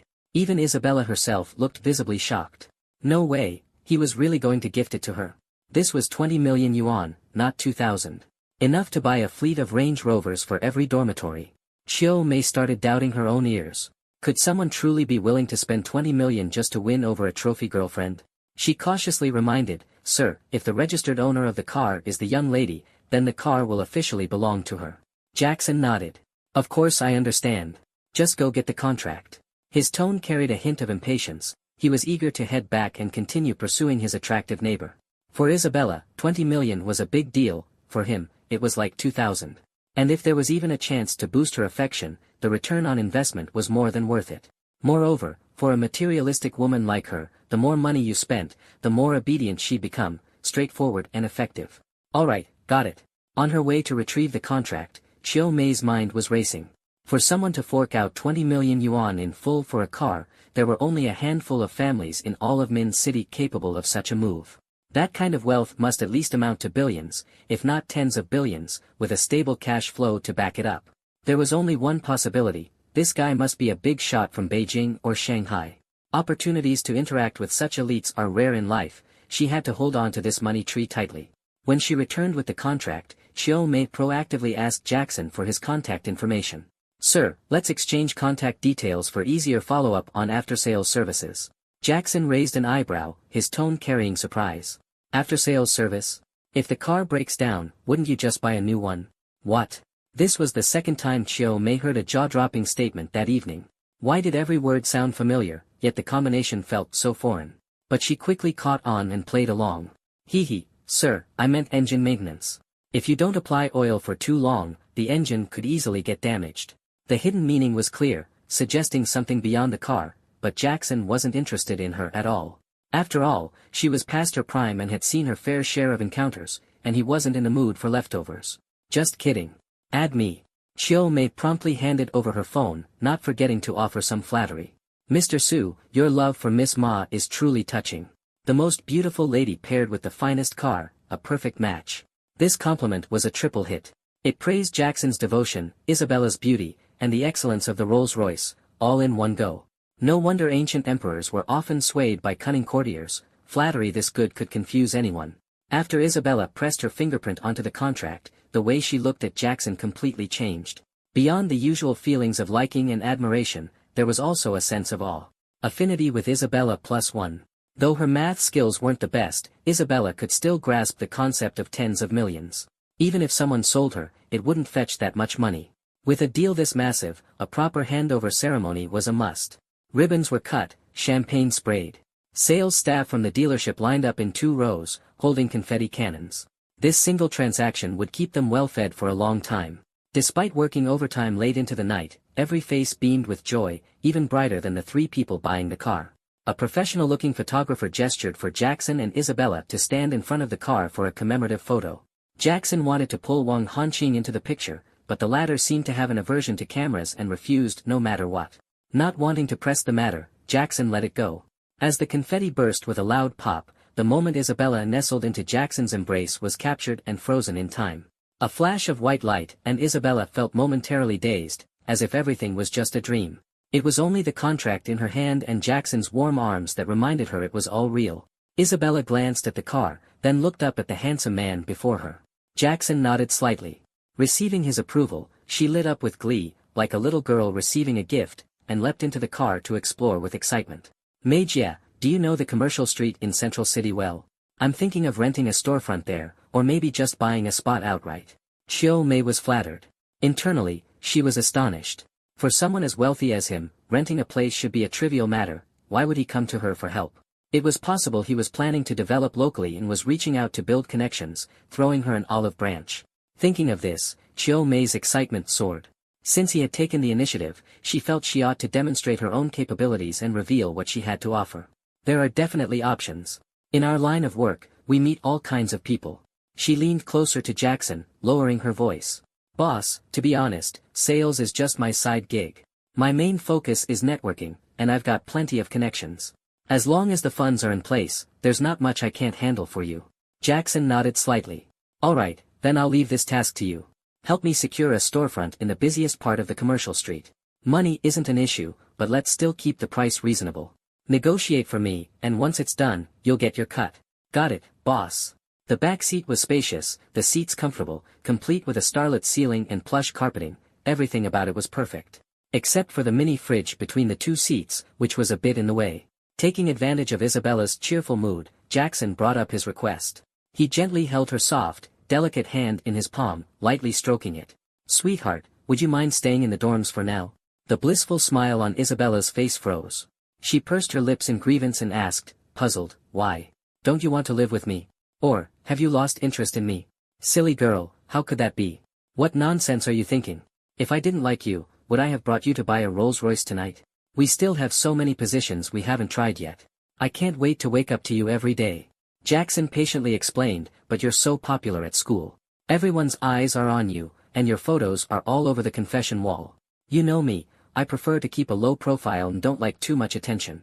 Besides, if people find out you've moved in with me, who's going to vote for you in the upcoming campus beauty contest? I don't want to become public enemy number one. Isabella quickly waved her hand dismissively. It's okay, I don't mind. As long as I can be with you every day, I'm happy. Silly girl, but I mind. Who wouldn't want their girlfriend to be the campus queen? It's such a flex at gatherings, no amount of Rolls-Royces can compare. Jackson's warm, magnetic voice was firm yet tender. His gaze was filled with seriousness and affection, as if, in that moment, Isabella was the only person in his world. Really? Jackson cupped her oval face with both hands and nodded earnestly. Really? She lowered her head, shyly tugging at her skirt. Then, what if I really miss you? Like, right now? Hanqing, find a more secluded spot to park. Without hesitation, Jackson pulled Isabella onto his seat, holding her tightly in his arms. Then tell me, just like you're doing now. As long as you want it, I'll give you everything I can. Isabella was deeply moved by his words. Her doubts and unease gradually melted away. Looking at Jackson, her eyes shimmered with tears, as if, in this moment, she felt an unprecedented warmth and happiness. Your love is so genuine and real, never just empty words. If you don't believe me, you can weigh it yourself. Jackson grabbed her hand and placed it on his lower abdomen. Affinity with Isabella +1. Affinity with Isabella +1. Even though the Rolls-Royce's suspension was tuned for maximum comfort, it couldn't prevent the activation of emergency escape mode. Wang Hanqing chain-smoked cigarette after cigarette, finishing an entire pack until his mouth went numb, before Isabella finally got out of the car. She extended her small, delicate tongue to lick the residue from the corner of her lips, then walked toward Wang Hanqing step by step. He quickly stubbed out his cigarette, bowing respectfully. Miss Ma, give me the keys to the Range Rover. I'll drive myself back. Jackson GE still has important matters to attend to and needs you to hurry over. Understood, miss. Wang Hanqing returned to the car. Through the rearview mirror, he saw Jackson slumped in his seat, his face pale and lips bloodless. He was muttering under his breath, just one more point, just one more point. It was clear even to the naked eye that he was utterly drained, looking like someone who had run out of ammunition and supplies. Wang Hanqing silently sighed to himself, women really are dangerous enchantresses, not to be trifled with lightly. Thoughtfully, he rolled down the window to air out the car and asked, Go, should we stop to get you something to replenish your energy? Struggling to sit upright, Jackson replied, no need. Business comes first. Head to Maymall. Got it, go. Excitedly, Wang Hanqing fastened his seatbelt and started the car. Then he turned to remind him, Go, you should pace yourself. During his intense exchange with Isabella earlier, Jackson unexpectedly received a message from the female car owner who had previously sold him the Range Rover. The message was blunt, she wanted to borrow money and had set a meeting place to discuss it. If it were anyone else, Jackson wouldn't have given them the time of day. Borrowing money and acting all high and mighty. Not even coming to him, but asking him to go to her instead. Did borrowers really think they were the boss? But this wasn't just anyone, it was a rare goddess. And the reward for winning her favor was one resurrection. Who wouldn't be tempted by the chance to gain an extra life? So, as soon as Jackson received the news, he acted decisively and rushed over without delay. He couldn't help but wonder if this resurrection opportunity could be used on someone else. If so, he could dramatically declare, rise again, my love. Oh yeah. A Rolls-Royce came to a steady stop in front of the bar. The nearby Maybach instantly seemed overshadowed, as if its aura had been halved. The surrounding car owners scrambled to move their vehicles, terrified of accidentally scratching the luxury car belonging to some big shot.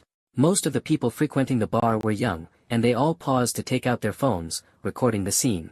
As Jackson stepped out of the car and approached the bar entrance, his brow twitched slightly. What the hell? Isn't this the same bar where I went on a date with Isabella last time? But back then, it was their first date, and he'd been so nervous that he hadn't paid attention to the bar's name. Had he known it was this place, Jackson wouldn't have come back no matter what. After all, not long ago, he had been severely harassed here, leaving a lasting scar on his fragile heart. If he had realized earlier, there's no way he would have shown up. But the agreed meeting time was fast approaching, and Jackson didn't want to leave a bad impression of being unreliable on their first meeting. Thus, he could only grit his teeth and head inside, silently praying that the bald security guard wasn't on duty today. Yet the heavens always seem to enjoy playing tricks on people. Of all days, today was the exact day that bald security guard was stationed at the entrance. Blending into the crowd, Jackson ducked his head low, pulling up his coat collar for extra cover. Wang Hanqing, curious, asked, "Boss, why are you acting like this?" "Don't ask, just follow me." "Oh, okay." Though Wang Hanqing didn't understand the reasoning behind his boss's peculiar behavior, he knew one thing: whatever the boss said was right, so it was best to comply. He mimicked Jackson's posture, hunching over as they moved forward. One person acting suspiciously was strange enough, but two people doing it together, even more so. Another security guard was just about to stop Jackson when the bald guard swiftly intervened, holding him back. The bald guard sniffed the air, scrunching his nose, and then his face lit up with delight. "My sweet, is that you? I've missed you so much." Jackson was instantly covered in goosebumps, his entire body stiffening like a reflex. "Wow, it really is you. Huh, hey there." The bald security guard looked like he'd struck gold, his joy overflowing as he charged toward Jackson. With every heavy step he took, Jackson felt as though the entire world was trembling. On the verge of breaking down, Jackson yelled in desperation, "Don't come any closer." This is it, he thought. Usually, I'm the one doing the chasing, but is the role reversal happening today? Am I the one about to be chased? Just as Jackson felt an impending sense of doom, a slim figure stepped in front of him. Hanqing. Jackson stared in disbelief at the slender figure standing before him. "My boss told you not to come any closer. Didn't you hear?" Wang Hanqing stood protectively in front of Jackson, his expression dark as he glared at the bald guard. The bald guard froze in place, stunned. Seeing that Wang Hanqing's physique was many times smaller than his own, the guard's eyes filled with disdain. In a clumsy accent, he sneered, "Get out of my way, or I'll teach you a lesson." "Go ahead and try," Wang Hanqing retorted coldly. With those words, his usual timid demeanor vanished, replaced by a sharp and commanding presence. He seemed like a completely different person. "Ha! Let me show you the strength of Lin Bei's iron fist." Rolling up his sleeves, the bald guard swung a heavy punch with all his might. "Foolish brute." A faint smirk appeared on Wang Hanqing's lips as he sidestepped the punch with ease, lowering his body into a crouch. Using the momentum of his downward movement, he wrapped his arms around the guard's massive waist. Then, like Lu Zhishan uprooting a willow tree, he lifted the guard completely off the ground. The bald guard flailed helplessly in mid-air, his face turning pale with fear. Onlookers gasped in shock, unable to believe what was unfolding before their eyes. Under the bald guard's panicked gaze, Wang Hanqing flawlessly executed a back throw. The guard's body slammed into the concrete ground with a thunderous crash. Even Jackson, just standing on the sidelines, felt a twinge of pain watching the scene. It was utterly brutal. The bald guard's eyes rolled back, and he foamed at the mouth before passing out cold. Dusting off his hands, Wang Hanqing casually walked back to Jackson's side and asked with concern, "Boss, are you all right?" The entire ordeal seemed as effortless as taking a sip of water to him. Still dazed, Jackson stammered, "Oh. Of course I'm fine. Shouldn't I be asking if you're okay instead?" Wang Hanqing scratched his head, lowering his gaze shyly. "Boss, of course I'm fine. If this were before, I wouldn't even let him get close to you. I'd make sure he kept his mouth shut before he could even try." Luckily, he caught himself mid-sentence, narrowly avoiding spilling too much. Jackson's curiosity about Wang Hanqing deepened. He looked so frail and unassuming. How was he so skilled in combat? Could he also have a system like Jackson? Jackson circled around him, scrutinizing every detail, as though trying to see right through him. "What was your previous job?" Seeing Wang Hanqing keep his lips tightly sealed and avoid eye contact, Jackson pressed on. "Were you in a gang? A debt collector? Don't tell me you were a loan shark." Wang Hanqing quickly shook his head. No, no. I'd never do such immoral things. Alright, then be honest. What did you do before this? Well, I was a cannon operator. Wang Hanqing blurted out. Jackson paused, momentarily stunned. Then, bursting into laughter, he asked, You were in the military? After a moment of hesitation, Wang Hanqing timidly nodded. Yes. Being a cannon operator is awesome. Veterans are national heroes. I wanted to join the cannon unit back in the day, but they didn't even want me. Jackson excitedly wrapped him in a hug, giving him a hearty pat on the back. Having a veteran as his driver, what an honor. Meanwhile, Wang Hanqing murmured in confusion, Veteran? Boss, I really did mess up earlier. Can you not dock my pay? Or at least dock it less? I promise I won't let anyone get close to you again. Dock your pay? I haven't even finished preparing your bonus. Why would I dock your pay? Really? Of course. Jackson wasn't the type to make empty promises. He pulled out his phone on the spot and transferred 100,000 yuan directly. This shocked Wang Hanqing so much that his eyes almost popped out of their sockets. Bro, this is way too much. I can't take it. Jackson patted Wang Hanqing's shoulder, encouraging him, Why can't you take it? This is what you deserve. From now on, you'll wear many hats. You're not just my and Miss Ma's driver, but also our bodyguard. I'm doubling your salary. Understood, boss. As the two exchanged a heartfelt gaze of mutual trust and camaraderie, a group of people suddenly rushed out from the bar's entrance, quickly surrounding them. On their left arms were tattoos of green dragons, and on their right, white tigers. Armed with iron rods, they approached menacingly. Following them, a cold-faced, stunning woman emerged, her steps unhurried. She wore a leopard print tank top, with black leather pants tightly hugging her legs and round hips. The red high heels on her feet were eye-catching, like a fiery bloom, impossible to ignore. With every step she took, the muscles on her hips swayed rhythmically. Jackson's imagination began to wander as he momentarily forgot the danger. Wow, if she had a little whip in her hand, that'd be the icing on the cake. TSK, TSK, TSK. Suddenly, a short lackey shouted, Sister Shelley, it's these two who caused trouble. They even took down Nita. The bald security guard, coincidentally regaining consciousness at this moment, staggered to the woman's side and started playing the victim. Sis. They came here to cause trouble. Capture them quickly. When I tried to stop them, they attacked me. What? How outrageous. The cold beauty's brows furrowed slightly, her frosty and aloof face now tinged with anger. That's nonsense. You were the one harassing my boss. Wang Hanqing retorted indignantly. You little brat, you dare talk back. Brothers, beat him to death later and don't let him off. The lackey continued abusing his borrowed authority, shouting arrogantly. Sensing the rising tension, Jackson quickly stepped forward to explain. After all, they were outnumbered, and Jackson's only move was the General Yu flying kick, which was full of flaws. If he got caught and deveined like a shrimp, things would be bad. Sister, please don't get angry. I'm actually here to find someone. Before Jackson could finish, the lackey interrupted him. Find someone? I think you're just here to cause trouble. Let me guess, did Brother Hao send you to stir things up? Brother Hao? I don't even know him. Jackson shook his head. You little punk, caught red-handed yet still denying it. You've got some nerve. Watch your mouth. Don't insult my boss. So what if I insult him? I'll insult you too, you useless weakling. And you short runt, have the audacity to call me weak? Who are you calling a short runt? I'm just a late bloomer, I haven't fully grown yet. The lackey, clearly irked, flailed his arms and charged at Wang Hanqing. Yah! Taste your grandpa dog's power. Though his attitude was fierce, his limbs were unfortunately too short. Wang Hanqing simply extended a hand to press on the lackey's forehead, preventing him from advancing even an inch. With his other hand, he casually picked at his ear. What?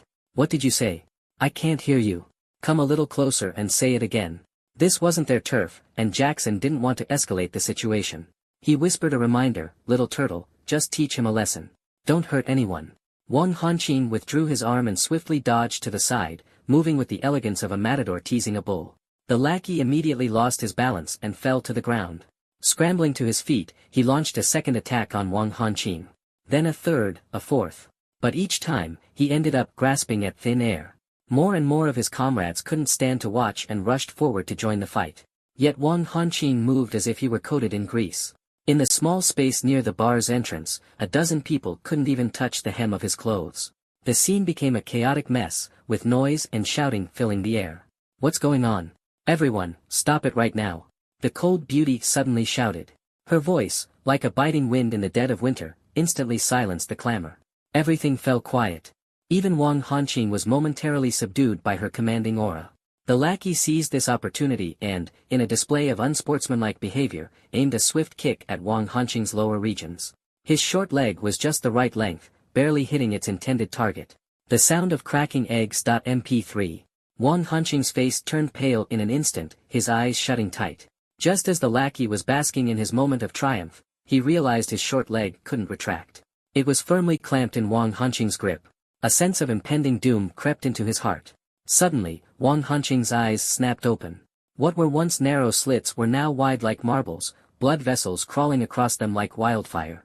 The lackey swallowed hard, trying to plead for mercy, but before he could utter a word, Wang Hanqing grabbed him by the neck and lifted him off the ground with one hand. "Shut that filthy mouth, or I'll kill you." The lackey was thrown to the ground, trembling violently as he clutched his mouth, not daring to make another sound. Because he had seen those eyes before, the eyes of a killer. Despite the injury to his most vulnerable area, Wang Hanqing acted as if nothing had happened. He casually dusted off his pants, adjusted his posture, and returned to Jackson's side, ready for action. The cold beauty glanced at her pathetic subordinate on the ground, sighed softly, and issued a command. "Take him back inside. Don't let him come out and embarrass himself again." Then she turned to Jackson, forcing a strained smile. "Sorry about that. You must think we're a joke. Please, pass a message to Brother Hao for me. Tell him to give me a little more time. I'll repay the money I owe soon." Her voice lacked its usual indifference, replaced by a tone of warmth, almost pleading. After all, her bar had already endured several instances of harassment this month, all orchestrated by Brother Hao's men to pressure her into giving up the establishment. Hiss.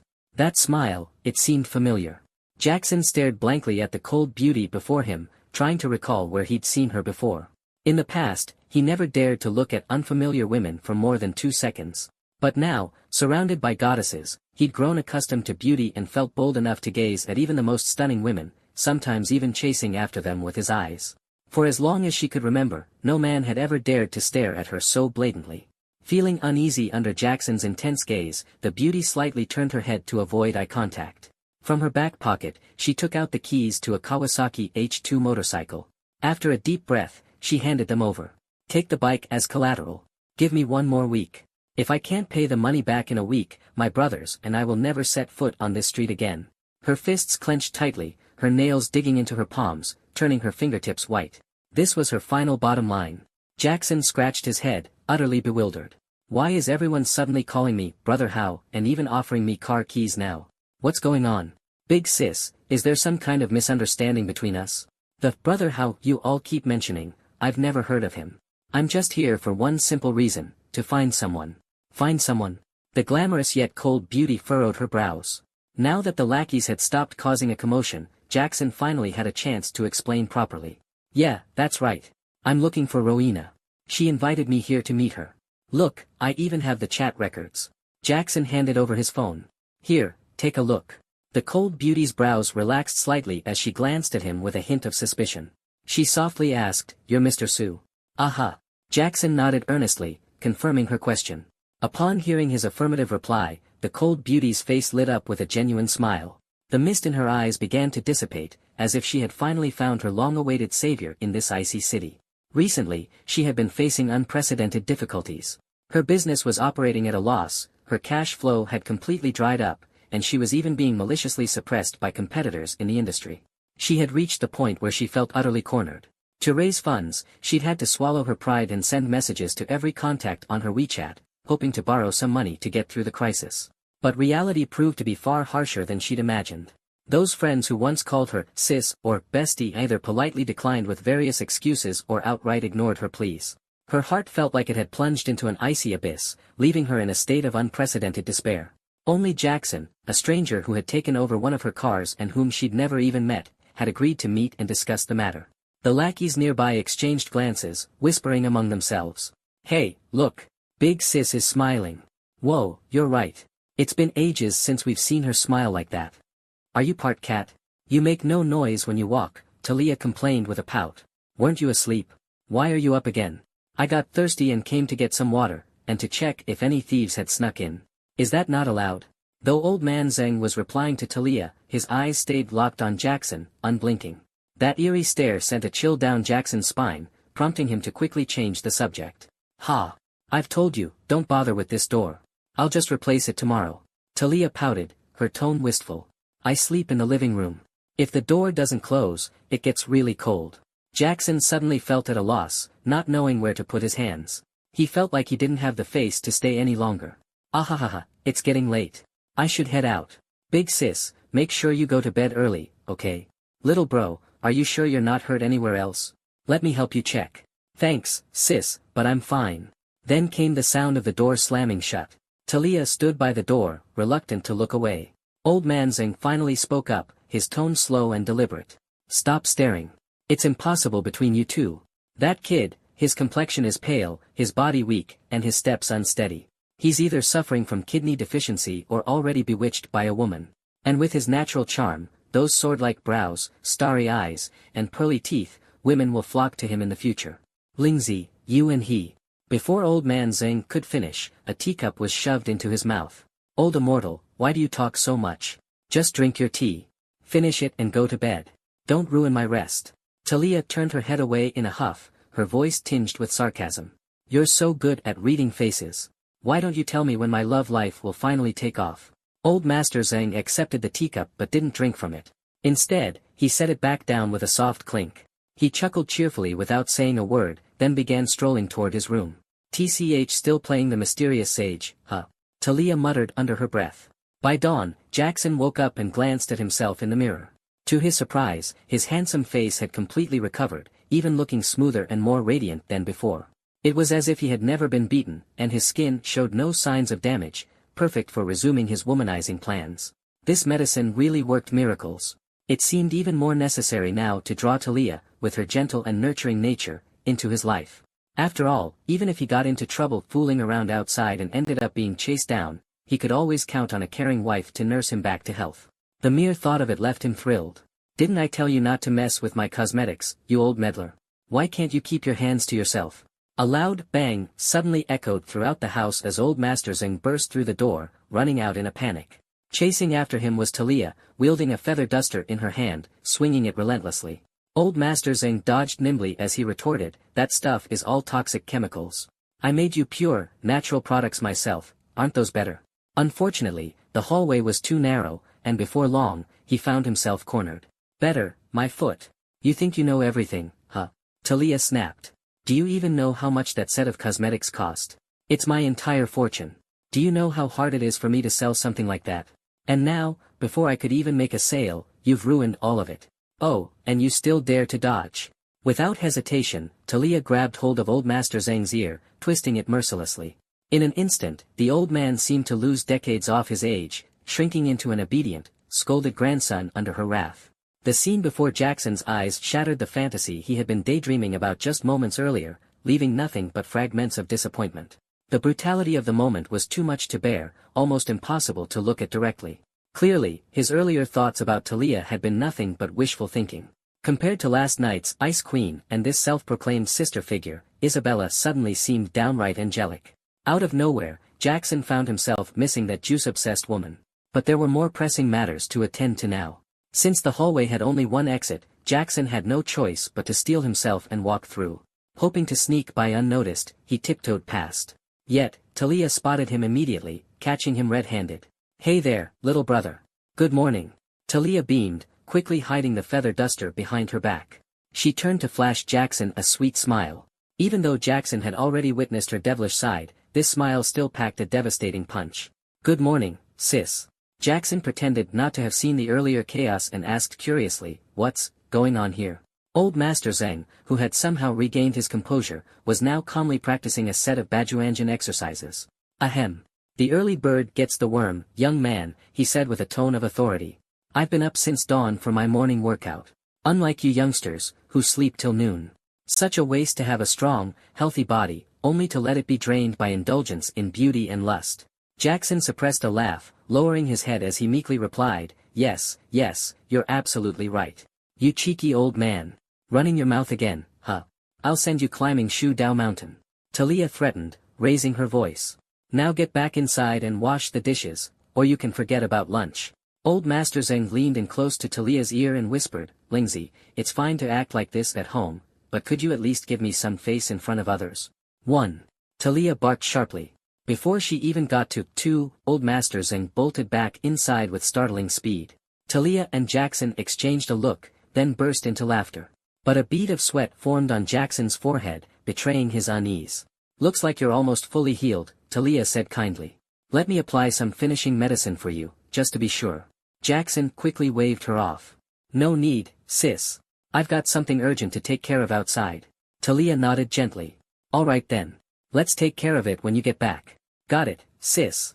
Jackson squeezed past her in the hallway and hurried downstairs.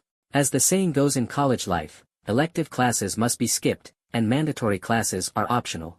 Requesting leave from a counselor wasn't so much a request as it was a declaration. After crashing into bed the moment he got home last night, Jackson woke up early to find a message from Avery. She had left him a note saying she had an official match this afternoon and wanted to invite him to watch her play. After sending a message to his counselor, not caring whether it got approved or not, Jackson immediately started planning his day. After everything that happened last night and this morning, Jackson felt like he had developed a mild fear of women. He desperately needed a gentler, more soothing presence to help him relax. Just the thought of meeting Avery, the sweet, innocent-looking girl who resembled a bunny, had him feeling giddy with excitement. Unconsciously, he broke into a wolfish grin. As he descended the stairs, he passed an auntie returning from the market, her arms laden with groceries. She had a plump, well-fed face, with 2 prominent rolls of flesh on her cheeks, and she wore several gold bracelets on her wrists. The moment she caught sight of Jackson's grin, she clutched her chest protectively, quickened her pace, and threw him a sideways glance before rolling her eyes in disdain. TCH, another one of those freeloaders, she muttered under her breath. In her group chat with her girlfriends, she began typing furiously. Do young people nowadays not want to work hard anymore? I just ran into a pervert who was practically drooling while staring at me. His saliva was about to hit the floor. Immediately, a flurry of responses flooded in. Well, what can you do? Our Pearl sister is just too beautiful. If I were a young man, I'd probably drool over you too. Exactly. If I had Pearl sister's figure, wouldn't all the men in the world be flocking to me? It was clear Pearl sister held a high status in this chat group. Her real name was Zhu Zhu, a local resident whose old house had recently been demolished. In compensation, she received 2 new apartments and several million in cash, making her quite well off. Eager to hear even more compliments, she generously sent a 5,000 yuan red envelope in the group chat, causing all the silent lurkers to spring into action. As the saying goes, the mouth softens when fed, and the hand hesitates when given. Everyone rushed to offer her flattery. Pearl sister, you're amazing. Pearl sister, you're incredible. Even some of the younger men in the group, who had already benefited from her generosity before, picked up on the scent of money and quickly jumped in with their sycophantic remarks. What are you all talking about? There's no Pearl sister here, only a princess who stepped out of a fairy tale. I'm warning you all, stop calling her Pearl sister. You should address her as Princess Zhu Zhu. Also, have you even tried it? How do you know she's amazing? Don't just throw that word around. Harassing minors is illegal, you know. And don't even think about teasing our little princess. If anyone dares, I, Kong Juz, will be the first to come after them. Hiss hiss hiss. They were utterly insane, firing indiscriminately without distinguishing between friend and foe. Zhu Zhu looked at the messages on the screen, her mood soaring to cloud 9, her earlier anger vanished in an instant. She began preening in front of the mirror, imagining herself as a budding young maiden. She even started coquettishly pouting at her own reflection. That kid's kinda handsome, though. If he really runs into some trouble, this auntie here might just help him out. It all depends on his abilities. When certain people in the group saw someone trying to claim a share of the attention, the pretty boys immediately voiced their discontent. They didn't even bother typing and instead sent voice messages in quick succession. Each voice was soft and effeminate, enough to make anyone cringe.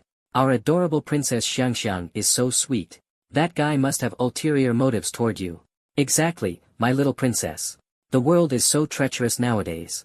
What if he turns out to be a human trafficker and abducts you? If you help him, your big brother will get upset, and then you'll never get another lollipop from me again. Listening to the sickly sweet voices coming from her phone, Zhu Zhu's face flushed crimson. She twisted her somewhat plump waist shyly. Ahem, testing, she said, clearing her throat to adjust her tone. Once she was ready, Zhu Zhu held the phone close to her mouth and forced out a saccharine lowly voice. Okay then tonight I'll need everyone to accompany me same old place, okay? But before she could finish, she suddenly gagged. There was no helping it, age had caught up to her, and she could no longer manage it.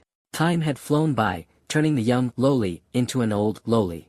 After receiving a last-minute notice from his boss, Wang Hanqing was already waiting downstairs early in the morning.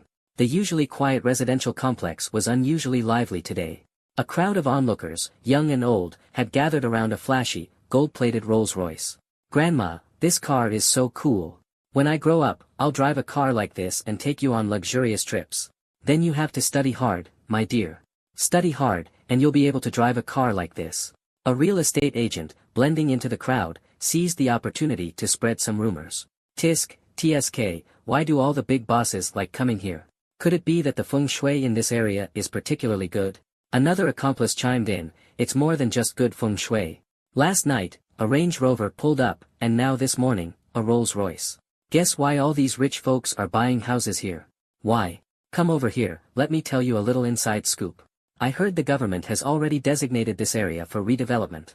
When it happens, every household will get compensation that's 1.5 times the current house price, plus a fully furnished relocation property." "Really? It's guaranteed, brother. This is insider info. Do you even understand the value of insider info? I've already bought 2 properties myself. Brother, I'm only telling you this because we seem to hit it off. Don't go spreading it around, alright? Plus, I know people at the bank who can help you finance the purchase. 0 interest on loans. Alright, I'll go buy a place right now." The 2 pretended to whisper, their voices just loud enough for the surrounding crowd to hear. Sure enough, a naive bystander took the bait, grinning to himself as he believed fortune had fallen into his lap. "Bro, help me buy one too." Under everyone's watchful eyes, Jackson strode proudly into the car, with Wang Hanqing opening the door for him. What a grand display of pomp and circumstance. Mincheng was about 600 kilometers away from Sucheng.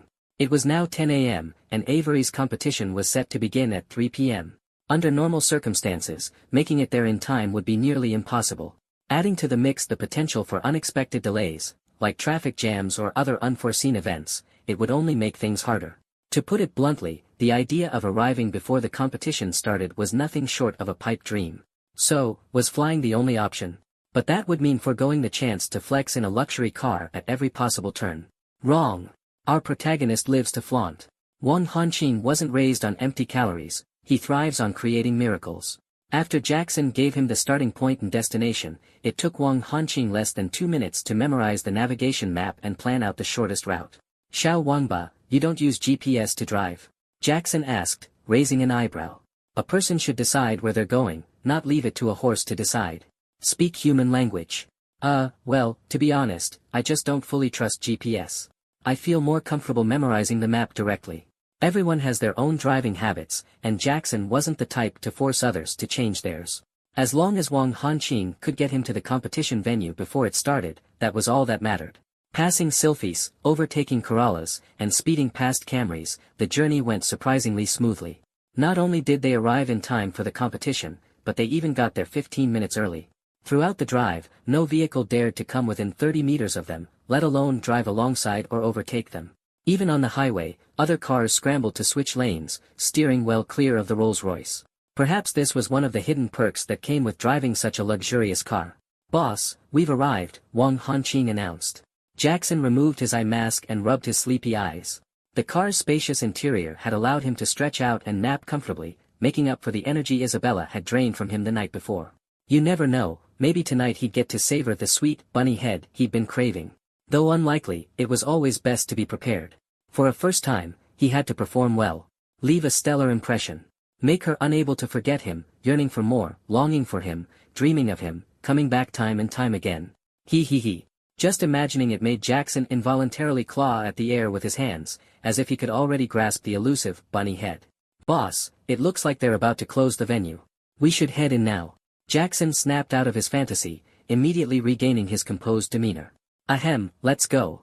Avery had assumed Jackson would be coming alone and had only arranged for a single electronic ticket to the inner seating area near the competition stage. It was the closest section to the action in the entire stadium. With a bit of luck, you could even shake hands, high-five the athletes, or snag an autograph. The seat was great, but there was only one ticket. What about Wang Hanqing? Surely Jackson wouldn't leave his loyal assistant stranded outside all by himself, would he? As a proper boss, would Jackson ever let something like that happen? Absolutely not. Jackson approached the ticket window and inquired, "Hello, are there any tickets left? The young woman at the ticket counter had just taken out a sign that read, sold out, and placed it on the table. Sorry, all the tickets for today have been sold out. Please try to buy earlier next time. Thank you.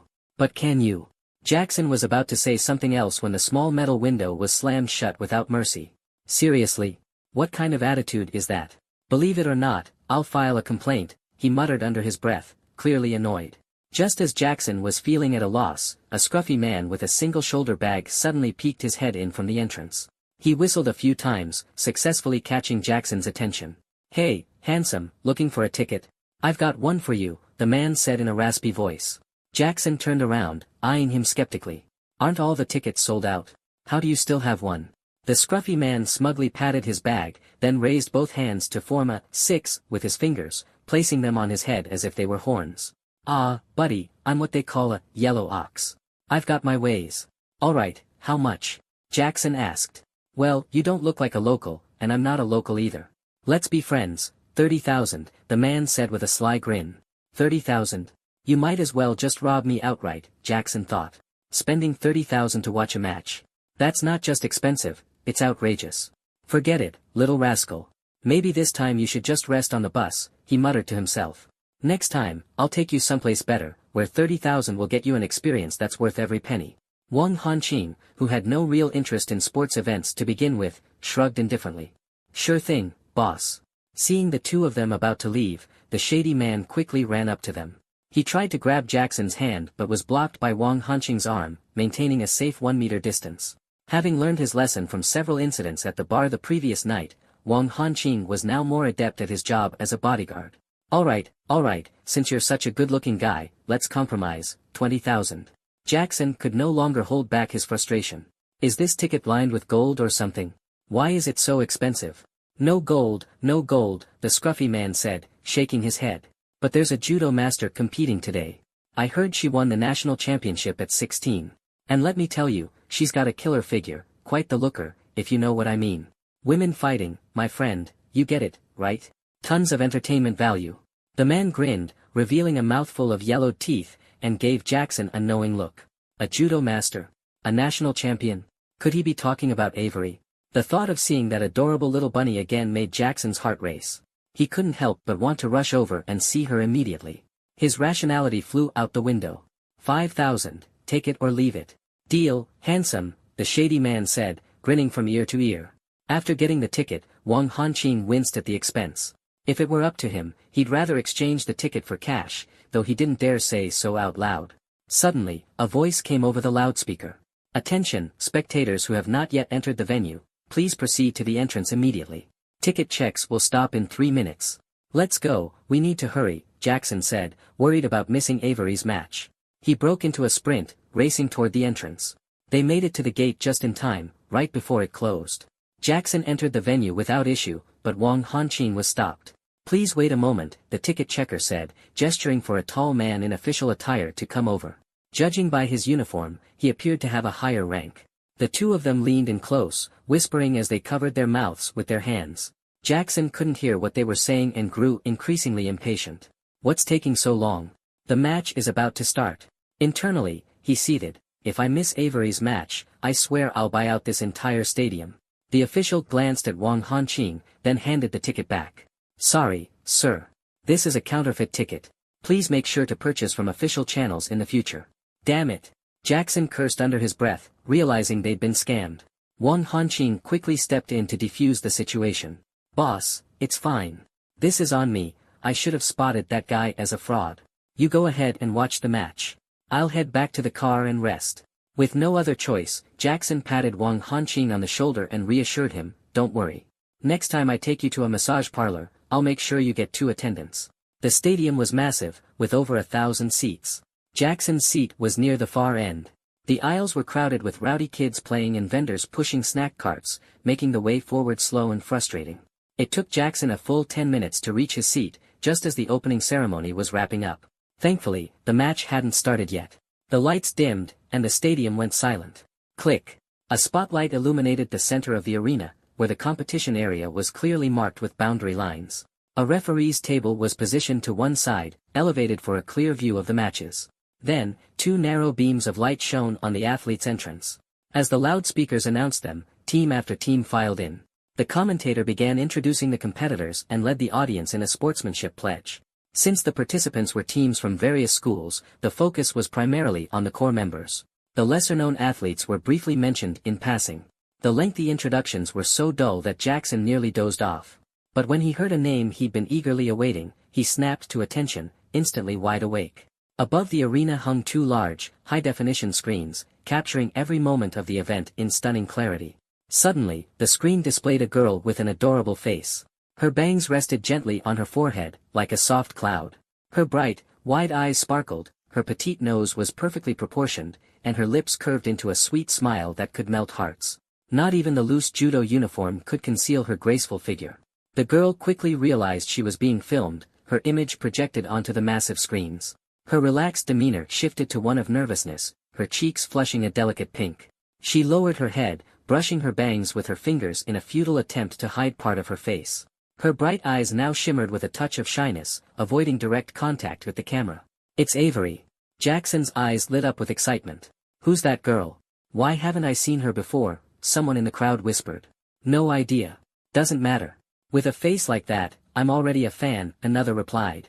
"What's the point of being pretty? This is a competition, not a beauty pageant," someone scoffed. "If you're here to ogle beauties, take the exit to the left and head to Qingyuemingji. That's the Hermes of wellness centers. You'll definitely find someone to your liking there," another chimed in. The hall instantly filled with the lively buzz of chatter. Avery was simply too stunning, leaving the photographer momentarily entranced. So much so that when the announcer called the next competitor's name, the screen still lingered on Avery's captivating image. Jackson began to feel puzzled. Wasn't Avery the national champion? Why was she being glossed over like just another competitor, with only her name being mentioned before moving on? Could it be that the organizers were careless and mixed up the contestants' information? Or had some other school bribed their way in, deliberately targeting my Avery? Yes, that must be it. Jackson's desire to buy out the entire stadium deepened even further. Once all the athletes had been introduced, the competition officially began. Who could possibly resist watching a showdown between women? Especially university-level competitors. Though the judo uniforms were loose and bulky, the mere idea of fighting between genders was enough to stir excitement. Today marked the National University Tournament, featuring a rotation system with randomized matchups. Each school would send 6 contestants, and the first team to secure 4 victories would advance to the next round. Judo matches moved at a brisk pace. Typically, a win could be determined within 2 to 3 minutes, with the longest bouts rarely exceeding 4 minutes. The earlier matches were between other schools, showcasing girls with broad shoulders and strong physiques. Their robust builds were complemented by a unique feminine allure. Judo primarily involved techniques such as throws, pins, and locks. Punching or striking was prohibited. The goal was to bring the opponent down, immobilize them on the ground, or push them out of the designated boundary to end the match. This required grabbing the opponent's uniform to execute techniques. As a result, the uniforms often got torn, damaged, or even pulled off during the intense matches. For flexibility and safety, the collars of the uniforms were designed to be comfortable and loose. Thus, most participants wore an additional tank top underneath. However, the matches were so intense, and the adrenaline and dopamine so high, that athletes often became utterly absorbed in the fight. This led to moments of carelessness. It wasn't uncommon for graceful curves to be exposed, or even more awkward incidents to occur. Watching them battle it out on stage was undoubtedly thrilling. Those in the front rows got a close-up view but couldn't help feeling a slight sense of fear as well. These women would certainly never encounter domestic violence after marriage. And if they did, they wouldn't be the ones suffering. After waiting for what felt like ages, having already finished 2 buckets of popcorn, Avery's school finally took the stage. Unfortunately, the coach sent out other contestants for the earlier rounds. Unable to see Avery compete, Jackson grew increasingly anxious but was left with no choice but to shout relentlessly from the sidelines. "Put Avery in. Do you even know how to strategize? Put Avery in already. If you can't coach, step down and let me take over." Jackson was a master of sideline trash talk when it came to being an audience member. The opposing school had a strong overall team, starting with an overwhelming lead and winning 3 consecutive matches. One more loss, and Avery's school would lose their chance to advance. Perhaps the coach finally heard Jackson's urgent cries, or maybe it was part of the original strategy. In any case, the coach walked over to Avery, gave her a gentle pat on the shoulder, and signaled for her to step up. "Yes. Under the spotlight, Avery stood up with clenched fists, her eyes radiating a determined brilliance, as if she were heading to the battlefield. Her nails dug into her palms so hard they turned unnaturally pale. Her throat bobbed as she nervously swallowed repeatedly. When Avery stepped onto the stage, Jackson was more excited than anyone else in the arena, more so than her supportive friends who had come to cheer her on. Go, Avery! Avery, we love you! We love! Jackson was the only one standing, shouting his heart out like a die-hard fan at an Idol concert. His impassioned behavior contrasted sharply with his dashing suit, exuding the vibe of a mobster who moonlighted as a doting househusband. For a moment, all 1,000 pairs of eyes in the arena turned to Jackson. The previously deafening crowd noise suddenly fell silent, leaving only his fervent cheers echoing through the gymnasium. His two friends awkwardly lowered their support banners, terrified that others might assume they knew him. Who is that? Could he be Avery's boyfriend? No way. Avery's always with us. She's never mentioned having a boyfriend. Come on, we're all adults. It's normal to have a few secrets. Don't you have secrets? Besides, online dating is still dating. The other girl suddenly remembered her own secret online romance with a photo of someone else, and her guilt made her quickly change the subject. Ahaha, yeah. My stomach hurts, I need to use the restroom. Jackson's antics soon caught Avery's attention. She turned to look at him. But the dashing young man in the suit was completely unfamiliar to her. Still, she had noticed him earlier, even before stepping onto the stage. From his prominent spot in the audience, he had been loudly demanding that the coach let her compete. Though his words were a bit crude, they were undeniably effective. She couldn't recall when she had gained such a passionate supporter. Yet, seeing him cheering so fervently, her previously overwhelming nerves surprisingly eased. A sense of unprecedented calm and strength washed over her. As the countdown began, her debut match officially commenced. Avery had a strong start. With just a gentle push, she managed to topple her opponent and secure the advantageous top position. Now, all she needed to do was stay composed and maintain control, allowing the referee to count steadily, and victory would be hers. But her opponent was last year's women's 65 kilograms national champion, a title earned through genuine skill, not money. There was no way someone of that caliber would make such a rookie mistake. It was merely a trap set by Lu Ran. Her superb acting skills not only deceived Avery but also fooled every audience member present, including the commentators. Wow, this Avery has no prior competition experience, yet she managed to pin Lu Ran to the ground right at the start.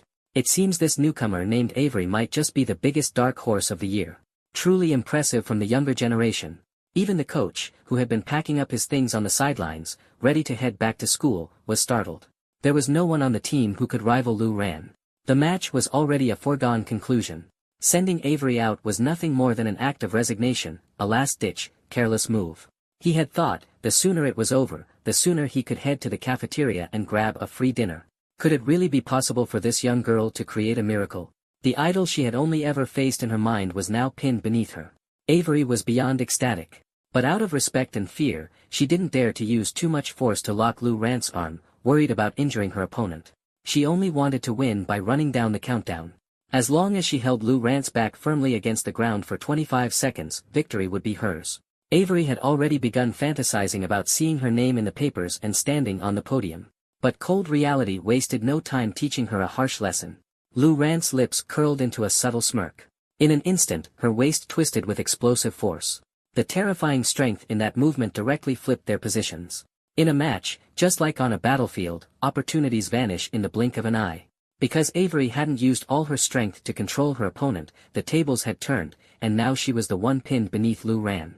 Starting a match by letting herself be locked to the ground was an incredibly risky strategy, almost a death wish. The experienced Lu Ran dared to take such a gamble only because she could tell this sweet little rookie lacked competition experience. Every move Avery made was hesitant and timid, which gave Lu Ran the confidence to take the risk. But this also made for great entertainment value, pushing the match to its climax. All the dozen or so cameras in the arena zoomed in on Lu Ran, even giving her a close-up shot of her face. The sudden reversal startled even the seasoned commentators, leaving them momentarily tongue-tied. It's a trap. Oh my god. This is Lu Ran for you, a seasoned veteran. Matches like this are 1 in 1,000. If nothing unexpected happens, Lu Ran will undoubtedly be trending on sports news tomorrow. Avery, already burdened with 2 heavy weights on her chest, now had an opponent of similar weight pressing down on her as well. She felt like she could barely breathe. The 2 cute little bunnies on her chest were severely squished, temporarily parted, one up and one down. The one on top even peeked out halfway as if to catch a breath and take a look at the grand competition scene. This was just too unfair. How could someone bring little animals into the ring? Spectators sitting farther away might not have noticed this detail, but those in the front row were all on their feet. To make matters worse, Avery's arm was now locked tightly, leaving her completely powerless. Her opponent seemed to be using all her strength, and Avery felt as though her arm might snap at any moment. The sharp pain caused beads of sweat to gather on Avery's forehead. "Avery, you can do this. You're the team's only hope. Just one more second, just endure a little longer." Though she had no hope of winning, she still refused to give up, cheering herself on in her mind. From the sidelines, Jackson watched, drenched in sweat, but utterly helpless. This was a competition, and security guards surrounded the arena. There was no way he could just charge in. Time ticked by second, though it felt like an eternity to Avery. She couldn't hold on anymore. She had already given it her all. Tears welled up in her eyes as she reluctantly tapped the mat. The bell signaling the end of the match rang immediately after. Ding ding ding. Thwack. Amidst the bell, there was a crisp, unexpected sound. The match is over. Lu Ran wins in 24 seconds. Congratulations on setting a new record for the fastest finish in a professional elimination match. The referee raised Lu Ran's hand high, announcing her victory. Though it was just an ordinary qualifying match, a swarm of reporters rushed over. Everyone wanted to be the first to interview this formidable athlete. After all, Lu Ran's moves had been so impressive that she might even represent the country in the next Olympics. But Lu Ran bypassed the crowd and walked straight to Avery, extending her hand. The dazzling spotlight illuminated Lu Ran's head, as if crowning her with a holy halo. Her face bore a gentle, approachable smile, as if asking, "Are you okay?" Her figure under the light seemed towering and grand. The audience was moved by her sportsmanship, applauding and cheering. But amidst this warm and touching moment, Avery felt no warmth in her heart. Her brows furrowed tightly, her eyes filled with panic and resistance. Avery slapped Lu Ran's hand away. Struggling to her feet, clutching her injured shoulder, she stumbled toward the edge of the ring. Lu Ran took 2 steps after her, still wearing a concerned expression. "Are you really okay? Do you need help getting down?" Avery, however, ignored her completely. Such behavior immediately triggered the audience's disapproval. She won the match and didn't mock you. Instead, she showed concern. "What's with that attitude? See? I told you before the match, she's just a pretty face. Lasting 24 seconds, who does she think she is, Rocky Balboa? If you're such a sore loser, why even compete? Go home, find a man, have some kids, and settle down. I'll volunteer for the role." The arena was filled with voices criticizing Avery. Some even went further, blocking her path and embarrassing her further. Clutching her injured arm, Avery stood frozen on the stage, utterly helpless. This was her first time in the ring, and with such a situation, she was more panicked than anyone else. She could only feebly explain, "It's not like that. It's not what you think." But the overly emotional audience wouldn't listen. Another small controversy successfully manufactured.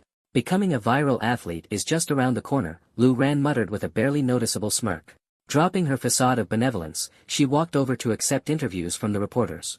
Meanwhile, Jackson, outside the arena, immediately sent a message to Wang Hanqing as soon as events spiraled out of control. Upon receiving the message, Wang Hanqing used his agility to break into the venue. One security checkpoint after another was like mere decorations to him, he leaped over them with ease. Wang Hanqing's intrusion prompted a flood of security personnel to rush into the arena. Seeing so many guards arrive, the crowd assumed something like a robbery had occurred and immediately quieted down. After all, no one wanted to provoke a potential assailant and risk getting hurt. Jackson seized the opportunity to weave through the crowd and rush to Avery's side. He wanted to take her away from this place of chaos. Avery looked up at the man in front of her, a face that was both familiar and strangely distant. Puzzled, she asked, "Who are you?" "I'm your Prince Charming," he replied. In his rush and fluster, Jackson accidentally grabbed the girl's injured arm. Avery winced in pain, and 2 small, golden beams of tears rolled down her cheeks. Her big, watery eyes looked up at him pitifully. Don't touch this arm. I think it might be broken." Under the watchful eyes of the crowd, Jackson swept Avery up in a princess carry without hesitation. It was unexpected, but she had no better solution. She could only wrap her arms around Jackson's neck to keep her balance. Seeing that the crowd was still blocking the stage exit, Jackson lost his temper and shouted, "The girl is injured. And you're all just standing here sulking. Might as well donate your eyes since you're not using them." Wang Hanqing quickly stepped forward, using his large frame to shove people aside and force open a path. The crowd, seeing Jackson dressed in an expensive suit and accompanied by bodyguards, recognized he wasn't someone to mess with. They fell silent, not daring to utter a word. Once off the stage, the security guards who had been chasing Wang Hanqing earlier surrounded them again. 2 guards grabbed Wang Hanqing, one holding each of his arms. Seeing that they were about to take him away, Jackson became anxious. If Wang Hanqing got caught, that would be a disaster. After all, Jackson had been trying to cozy up to Lydia and didn't even have money for a driving test, let alone know how to drive. "What are you doing?" Jackson snapped. He suspected of disrupting the competition, endangering public safety, and unlawfully entering the arena. "He must come with us," one of the guards replied. "Disrupting the competition? Endangering public safety?" Jackson let out a cold laugh, his anger boiling over. "Then why didn't you care about the athlete's safety when this crowd was swarming the stage?" The guards were rendered speechless, none daring to respond. Avery looked up at the man's sharply defined jawline and felt a surge of gratitude. She hadn't expected the first person to stand up for her wouldn't be her coach or teammates but this stranger, a handsome one at that. Thinking back to the words Jackson had said before picking her up, Avery felt a bit dazed. Could it be, she had really met her Prince Charming? Seeing the momentary silence, Jackson delivered another sharp jab. "Are you here to be gatekeeping dogs or to maintain order? If you step aside now, I'll let bygones be bygones. You can go back to your competition, and I'll take care of my person. If not, I'll make sure to settle accounts with each of you." His words flipped the situation instantly, putting him in control. The guards, intimidated by Jackson, exchanged hesitant glances and eventually stepped aside. After all, they were just employees, no one wanted to risk trouble over their paycheck. Avery's figure was undeniably attractive, with a slender waist that could almost be encircled with a single hand. But the parts that were supposed to be generously proportioned were indeed too ample, making her weight anything but light. Halfway through carrying her, Jackson was already panting heavily. Wang Hanqing, walking alongside them, asked with concern, "Boss, do you need me to take over? I can also check her injuries." "What? Let you take over such a golden opportunity?" Jackson adjusted his grip on Avery, shifting her weight in his arms, and shook his head. "Go, go, go. What do you think you are, a doctor? Just get out there and bring the car around to the entrance." "Yes, sir." Wang Hanqing reluctantly obeyed. Finally, Jackson carried Avery to the entrance. Seeing the man in front of her with his shirt collar soaked in sweat, Avery was touched. I'm sorry. Am I too heavy?" Jackson immediately masked his exhaustion, replacing it with a confident smile. "Heavy? Not at all. Feels like I'm carrying air. I could run another 5 kilometers with you. Avery's favorability toward you +5. Avery giggled at his humor, but her laughter didn't last long. Because a golden Rolls-Royce slowly drove up and stopped right in front of them. What shocked her even more was the driver who stepped out. It was none other than Wang Hanqing, who respectfully opened the car door for them. Avery's small mouth hung open as she stared at Jackson in disbelief. He really was a Prince Charming. Jackson, enjoying the admiration in her eyes, gave her a slight smile and carefully placed her inside the car. Even seated in the plush interior, Avery couldn't believe she was actually riding in a Rolls-Royce. For a moment, she even forgot the pain in her arm. The effect of a Rolls-Royce clearing the way was no less than that of an ambulance. Inside the car, Avery couldn't figure out why this man was willing to stand against everyone to help her. Summoning her courage, she decided to ask directly. But too shy to call him handsome, she opted for boss instead, assuming he was wealthy enough to deserve the title. Boss, who exactly are you? Why are you helping me?" Her nervousness got the better of her, and she fumbled the words, accidentally coining a new nickname. Fortunately, Jackson didn't seem to notice. Wait, so this girl hadn't recognized him at all? Well, it made sense. He'd never sent her a photo, and his social media had no selfies. A mischievous grin spread across Jackson's face, his bright eyes glinting with slyness. Feigning a sinister tone, he replied, "Help you? I never said I was helping you. I'm here to kidnap you, Miss Avery." He even licked his dry lips for effect, playing the part of a big bad wolf preying on a cute little bunny like her. But in the next second, he felt a sharp blow to his stomach. A high-pitched cry rang out beside him. "Help! Somebody help!" Even Wang Hanqing in the front seat flinched in surprise. Thankfully, his driving skills were steady, and the car didn't veer off course.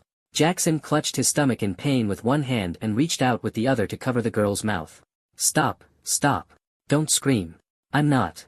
Before he could finish, his hand was met with a vicious bite. Jackson's eyes widened, nearly crying out in pain himself. "Let go. I'm the one who's been supporting you online, happy little lock. Remember the carnival event? An Ember?" Hearing this familiar username, Avery instinctively released her bite, her eyes widening in surprise. It's you. She had thought Jackson was probably some greasy middle-aged man or a creepy, outdated billionaire. She hadn't dared to touch a single cent of the money he'd sent her during live streams, worried it came with strings attached. The only reason she'd agreed to meet him was to return the money and make things clear, fearing more complications down the line. Looking at Jackson's distressed expression, Avery quickly asked, "Are you okay?" This little girl really lived up to being a judo practitioner, her strength was terrifying. Jackson clutched his stomach in pain, unable to recover for a long time. I'm fine. Seriously? Was she that single-minded? It was just a joke, but she actually took it seriously. If it weren't for her injured arm, she might have really opened the car door and jumped out. Jackson, feeling wronged, asked pitifully, "Do you really think a kidnapper would drive a luxury car and come to a crowded sports arena just to kidnap you?" "I'm sorry, I really didn't mean to." Avery stuck out her tongue apologetically and softly apologized. "Does it still hurt? Do you want me to rub it for you?" It was clear she hadn't done it on purpose. Since she'd already offered, Jackson decided not to make it harder for her. "All right, go ahead." Avery's palm was warm and soft. Jackson could feel her fingers lightly tracing circles on his abdomen.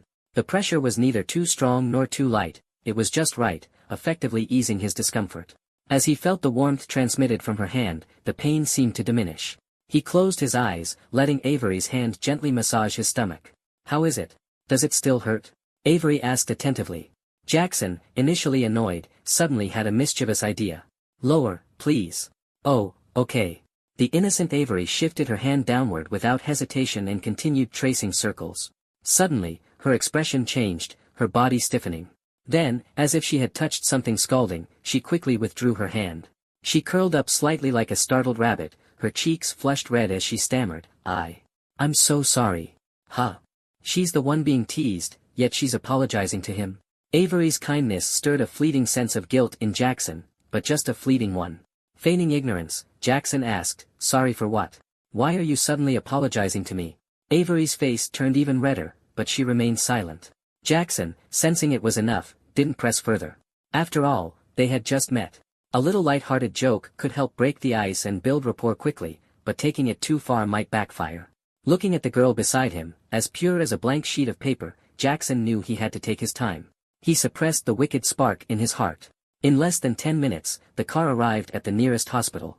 It was a private hospital. After getting out of the car, Avery wanted to walk on her own, but Jackson insisted otherwise. "Don't think it's just your arm that's injured. What if there are hidden injuries that could worsen if you strain yourself?" Looking at his serious expression and resolute features, Avery could only obediently comply and cooperate. "Could you lower your hand a bit? Stop grabbing my butt. TSK, this way is more stable. If my hand slips, you might fall." "All right." Inside the hospital, amidst the bustling crowd, Jackson used a subtle trick to move them from the back of the line to the front, arranging for the best orthopedic doctor. The one examining Avery was an elderly doctor. He sat in a corner of the room, his skin resembling the aged pages of an old book, tinged with a faint yellow. The wrinkles on his face were like meandering streams in the mountains, full of character. Unlike other doctors who relied on cumbersome X-rays, he asked Avery to place her injured arm on the table. He pressed and kneaded a few spots on her arm, asking, "Does this hurt?" "No." "And here?" Avery's face changed dramatically. She gasped sharply and whimpered, "Yes, it hurts." After checking a few more spots, the elderly doctor removed his glasses and slowly sat down. Jackson asked anxiously, "How is it? When can we schedule the surgery?" "No surgery is needed. It's just a dislocated shoulder. It only needs to be reset." Hearing this, everyone in the room breathed a sigh of relief. But, the old doctor continued, "I'm getting on in years, and with my own ailments, my hands don't have the strength anymore. We'll need to wait for my apprentice to arrive." "How long will that take?" The old doctor squinted at his watch. "About half an hour, I'd say." Waiting half an hour was no big deal for Jackson, but every passing minute meant another minute of pain for Avery. The longer they waited, the harder the reset would become. Her pain was his pain too. Just as Jackson was contemplating whether to spend a fortune to call in another expert, Wang Hanqing, the driver standing nearby, suddenly raised his hand. "Why are you raising your hand?" "I want to speak." Jackson's mouth twitched in exasperation, silently reminding himself that he couldn't hit his own driver. "Speak. I know how to reset it." "What? You know how to reset it? Then why didn't you say so earlier?" Wang Hanqing pouted, feeling wronged. "I wanted to help earlier, but you didn't let me." "Don't talk nonsense. Who stopped you from helping?" Jackson lightly kicked Wang Hanqing's rear. Wang Hanqing dodged toward Avery and quickly got into position, his expression becoming serious and focused. Come on, give me your arm. He gently held Avery's dislocated arm, his fingers pressing lightly around the joint, searching for the optimal resetting point. Suddenly, Wang Hanqing gave a firm and swift push. A faint cracking sound signaled the joint snapping back into place, followed by a soft gasp. Avery's arm returned to its proper position. She drew in a sharp breath, seemingly still in some pain but mostly relieved. After completing the reset, Wang Hanqing didn't immediately let go. He maintained the position to ensure her arm was stable. He asked gently, "Does it still hurt?" Avery shook her head lightly, casting him a grateful glance. "It doesn't hurt anymore." The deep, affectionate gaze they shared made Jackson, standing to the side, burn with jealousy. Ahem, ahem. Wang Hanqing instantly caught on, quickly stepping aside to give Jackson space. "That's more like it." Jackson chuckled quietly, reaching for Avery's arm and gently rolling up her sleeve. At once, a stretch of skin as flawless as white jade was revealed. Under the soft lighting, Avery's arm appeared as if it had been meticulously sculpted from the finest jade, fair and tender, radiant with a subtle glow. Beneath the surface, her skin seemed to conceal a clear, flowing spring, smooth and delicate, exuding an indescribable purity. The texture was equally pleasing, plump yet firm, satisfying to the touch. This wasn't fat, but well-toned muscle, relaxed into a soft, elastic state. Avery had never even held a boy's hand before, let alone let a man touch her arms so freely with both hands. Overwhelmed by such stimulation, her cheeks flushed a deep crimson. I'm fine now. You really don't need to massage me," she stammered. But Jackson wasn't about to let this opportunity pass so easily. He continued kneading her delicate hand. "Why the formality? You helped me out in the car, so it's only fair I return the favor," he said with a grin. Thinking it over, Avery had to admit he had a point. Mutual assistance was only fair. Swallowing her hesitation, she ultimately decided to accept. "Then, could you move up a bit? My shoulders are feeling sore." "Sure thing." Following her instructions, Jackson began massaging her shoulder, focusing on the area just beneath her collarbone. He mimicked the way Avery had worked on his own muscles in the car, pressing and circling with his fingers. This was what they called reciprocating kindness. As he continued, Jackson became so absorbed in his task that he didn't notice his fingers gradually straying. The firm tension he had been working on melted away, replaced by a soft, yielding sensation. At first, Jackson didn't think much of it, secretly pleased that his massage seemed to be effective. But as the sound of Avery's breathing grew more rapid and audible, he sensed something was amiss. Instinctively, he glanced at her. Their eyes met. Avery was already staring at him, biting her lower lip, her large, tear-filled eyes shimmering like someone who had been wronged. Jackson froze, his hands pausing mid-motion, just as he was about to say something. It was then that he realized his hand was rising and falling in perfect sync with Avery's breaths. Only now did Jackson understand why her expression looked so peculiar. No wonder her flushed cheeks didn't seem to be from mere embarrassment or anger, they resembled the rosy glow of someone after intense exercise, like Isabella post-workout. And it made sense, he had been massaging her for a solid 5 minutes by now. But he couldn't help it. The sensation was simply too captivating. Even without fully knowing what lay beneath, the tantalizing glimpse he had was enough to leave him hooked. Just from this brief exploration along the edges, he could tell that this surpassed Isabella's territory in every way imaginable. Jackson was reluctant to give up such a golden opportunity. Acting as though he was oblivious to the situation, he prepared to continue. But Avery finally reached her limit. She grabbed his hand, stopping him in his tracks. However, she still didn't say a word, only gazing up at him with wide, pleading eyes, as if silently begging him to stop. That pitiful look was incredibly disarming, reminiscent of certain scenes from films of a particular genre. Rather than deterring Jackson, this only served to ignite his desire further. He could feel his body growing warmer, his impulses threatening to override his rational mind.